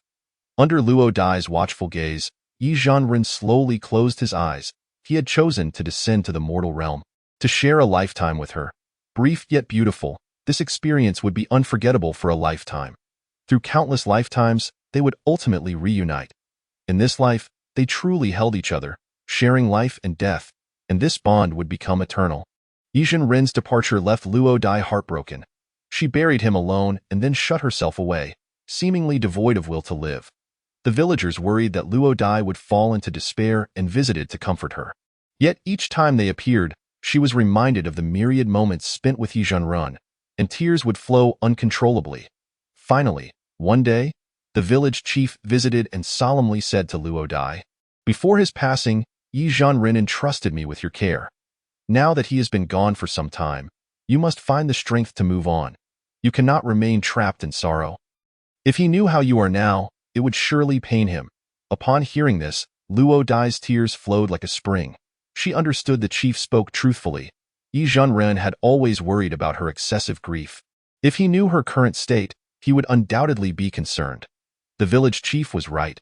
She could not remain lost in sorrow, for that would only prevent Yi Zhanren's spirit from resting easy. Wiping her tears, she spoke with a calmer tone. "I must continue living. That is our promise in this lifetime. Although he has departed, I shall dedicate the remainder of my life to cherishing the beautiful moments we once shared, so that my existence alongside him may not have been in vain." The village chief nodded thoughtfully, acknowledging my realization that to live is to truly value all that we once possessed. Only then can the spirit of Yi be at peace. Your decision is indeed commendable. Thank you, village chief. From this day forth, I shall embark on a new chapter of life, striving to live with joy and tranquility, thus honoring Ye's hopes and concerns for me. The falling butterfly revealed a serene smile, as if it had aged considerably overnight. Chapter 69. Retreat from the world. Yi Yun and Luo Dai have traversed much, experiencing the myriad trials of life day by day. Often, one finds oneself ensconced in solitude, as many affairs of the world unfold in this manner. Those who have not endured will never truly understand. After numerous experiences, a new comprehension blossoms within the heart. Wei Yun's perception of this world is remarkably lucid. He is acutely aware that many things cannot be forced. Yet, as a martial artist, he constantly wonders whether he might achieve astonishing success through diligence. This contemplation is of great significance, for frequently, individuals inhabit their own realms, ensnared by their own beliefs, unable to accurately perceive themselves. This is a perfectly natural state of affairs, as each person's understanding is inherently limited. Amidst the finite passage of time, attaining a profound insight into one's life can elude many, leading to a peculiar sensation. This feeling gradually subsides with the passage of time. Wei Yun's heart calms day by day. His existence has always been thus. Having spent ample time in this bustling world, their hearts have transformed, no longer in pursuit of fervent passions, but rather drawn to the tranquility of life in this world. There are countless majestic mountains and rivers. Many occurrences unfold in a similar fashion. Thus, Yi Yun and Luo Dai ventured into the depths of the mountains, weary of worldly matters. Wei Yun resided in a quaint wooden cabin, where his mood remained notably tranquil. This modest abode was the fruit of their painstaking efforts, constructed over a long period. At this moment, dawn was just breaking. The two had made their arrangements. Fate appeared exceedingly peculiar at this juncture. As everything seemed to be advancing toward a surreal destination, the day was still young, and the air was damp, inducing a discomforting sensation with each breath. Sometimes, life unfolds in this manner. Yi Yun strode deeper into the mountains, humming a tune, moving with a carefree stride. From his demeanor, he exuded joy. Once tranquility was restored, how many matters awaited discovery? In this world, many things are indeed such. To truly grasp them is no simple task. Years have passed, and Yi Yun's heart began to stir with excitement once more. He resumed practicing the 18 dragon subduing palms, his body instinctively assuming the stances, pushing palms and punches. Within the forest, the sound of the wind began to swirl. At this moment, Yi Yun's spirit was rekindled, reminiscent of his childhood, building snowmen in his yard. His younger brother once brought a carrot from the kitchen to serve as the snowman's nose, creating a striking sight that evoked a sense of exhilaration. This snowman appeared vivid and lifelike, leaving an indelible impression. Yet, within Yi Yun's heart, a medley of emotions stirred. The thought of his advancing age and lack of accomplishments brought a tinge of disappointment. Thus, he intensified his martial training. When everything becomes extraordinary, it is often a sign that one is drawing near to death.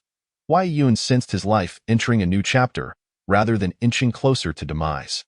He began to swing his fists and feet with fervor. At this moment, his state of mind underwent a significant transformation, gaining insights into the myriad truths of the world. His child had long since departed. Seeking a life of happiness, while he remained in this place, savoring the bittersweet flavors of existence, life progressed toward a brighter future. What form would it take? It was indeed a question difficult to articulate. After practicing for a while, Yi Yun felt fatigued. Moreover, there was no food left at home. It would be prudent to procure some sustenance to avoid letting Luo Dai go hungry. After all, she was now his own. A man, regardless of who he is, tends to treat his woman with kindness. This is a natural inclination. Therefore, Yi Yun continued to gravitate toward this aim, aspiring to be a good man. He ventured deeper into the forest, where various dangers awaited, the specifics of which remained uncertain. Wei Yun understood that many affairs in this world operate thus. If you do not consume your adversary, they will not hesitate to consume you. Yi Yun was acutely aware of this simple truth, and thus he had no intention of conceding. If one does not become a runner, others will sprint toward you, and swiftly at that. Just ahead, a flock of sheep grazed contentedly on the verdant grass, blissfully unaware of the impending peril. This world is rife with lurking dangers, making vigilance imperative. Yi Yun drew nearer. The sheep exhibited no fear, perceiving him merely as a weakling, hardly worth their concern. This slight irked Yi Yun. He felt belittled, a surge of indignation washing over him. After all, he had reached an age where both body and spirit had matured significantly. His understanding of the world deepened with each passing day.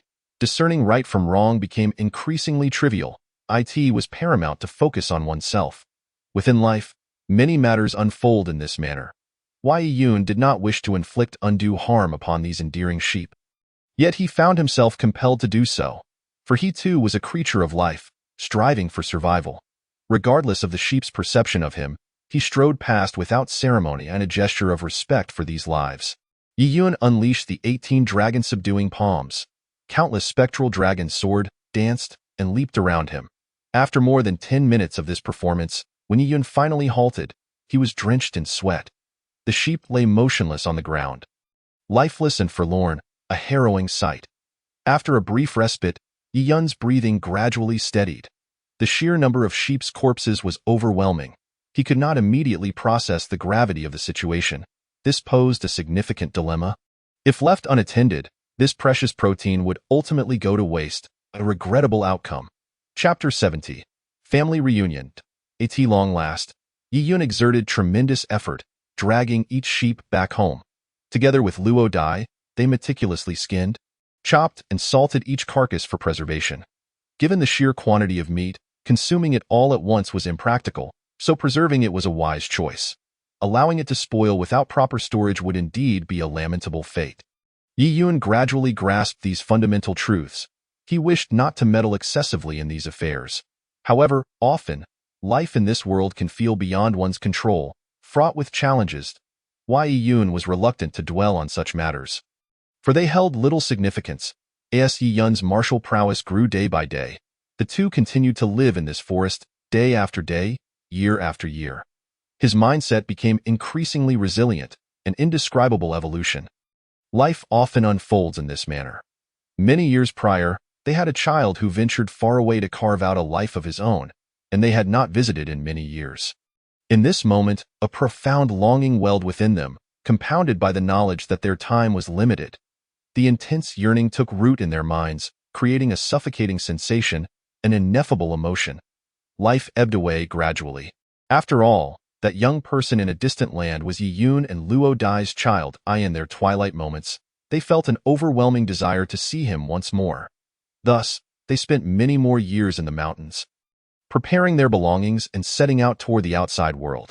According to their memories, their child was flourishing in the desert, establishing a remarkable career there, perhaps even with a family of his own. Such a fulfilling life persisted, and who would not wish for such happiness? Is this not the essence of existence? Many matters in the world unfold in this manner. After traversing countless mountains and rivers, Yi Yun and Luo Dai finally arrived at the desert. This was a realm of endless yellow sands, where the dust lingered perpetually, refusing to disperse. Life often unfolds in such a way, rendering it difficult to face directly. In this world, Yi Yun felt an odd sensation, as if his life were both absurd and unfettered. It must be said that this world is indeed tragic. After enduring many days of travel, Yi Yun and Luo Dai reached the heart of the desert, where life had flourished remarkably over the years. Numerous small eateries lined the roadside, bustling with activity. Observing this vibrant scene, Yi Yun and Luo Dai could not help but reflect on the rapid progression of the world. In the blink of an eye, profound changes had occurred. Within this evolution, Yi Yun's disposition matured day by day. His understanding of various matters deepened, and after many journeys, he and Luo Dai finally encountered their child. Their offspring had long since established a life here, having grown tall and handsome, now with children of his own. That child bore an uncanny resemblance to Yi Yun's. Unbeknownst to him, Yi Yun marveled at how swiftly time had passed. Decades had slipped by, and not only had the scenery transformed, but many things had also shifted beyond recognition. Following this reunion, Yi Yun and Luo Dai enjoyed a sumptuous dinner at their child's home, sharing laughter and stories, playfully engaging with their grandson. Filled with joy at that moment, he felt no regrets about his twilight years. Life is inherently fleeting, and in this brief existence, seeking joy should be paramount. Yi Yun understood this simple truth profoundly. Many aspects of life reflect this. However, as one ages, it is inevitable to experience a lack of regard from others. This is a normal phenomenon. Thus, after spending many days in their child's home, their grandson began to display unmistakable impatience, an expression akin to disdain, as if confronting a lifeless Dog. Yi Yun and Luo Dai felt their self-esteem bruised, yet they were at a loss for what to do. They yearned for their child, but time was running short. Should they depart again, it might be a final farewell. Thus, an overwhelming sense of reluctance gripped their hearts. Ultimately, after a month of living there, their child revealed a look of distaste. Signaling their understanding, they began to pack their belongings, ready to leave this contentious place. They had spent ample time here, and within their hearts, a subtle resistance had taken root. They simply did not wish to remain any longer. There is no banquet that does not end. Inevitably, everyone must part ways. This conclusion is predetermined from the moment of birth, an unalterable fate. Thus, Yi Yun and Luo Dai journeyed back to their forest. After enduring countless hardships, they finally reached their destination, resuming a life of rising with the sun and resting at sunset. They lived peacefully in this place, savoring the last joys life had to offer. As the sun rose and set, flowers bloomed and withered. Yi Yun and Luo Dai remained together, hand in hand. Their faces often bore expressions of happiness, for they had experienced so much in life and in this world. Yet, within, they felt a tinge of weariness. If life could begin anew, they would wholeheartedly welcome it as a new day dawned. Yi Yun shouldered his hunting tools and ventured into the forest once more. Whistling as he pondered the meaning of life, life was inherently finite for him. Ahead, a flock of sheep grazed contentedly on the grass, and today, Yi Yun approached them once more, moving slowly. The sheep continued to ignore his presence. Bang! With a soft crack, the head of one sheep was severed, blood spilling onto the ground. That crimson liquid resembled a demonic flower in full bloom. This time, Yi Yun had only slain a single sheep, for in his twilight years, the goodness within his heart was beginning to stir. Thus, he dragged the lifeless body back home, where Luo Dai awaited him with a beaming smile, welcoming his return.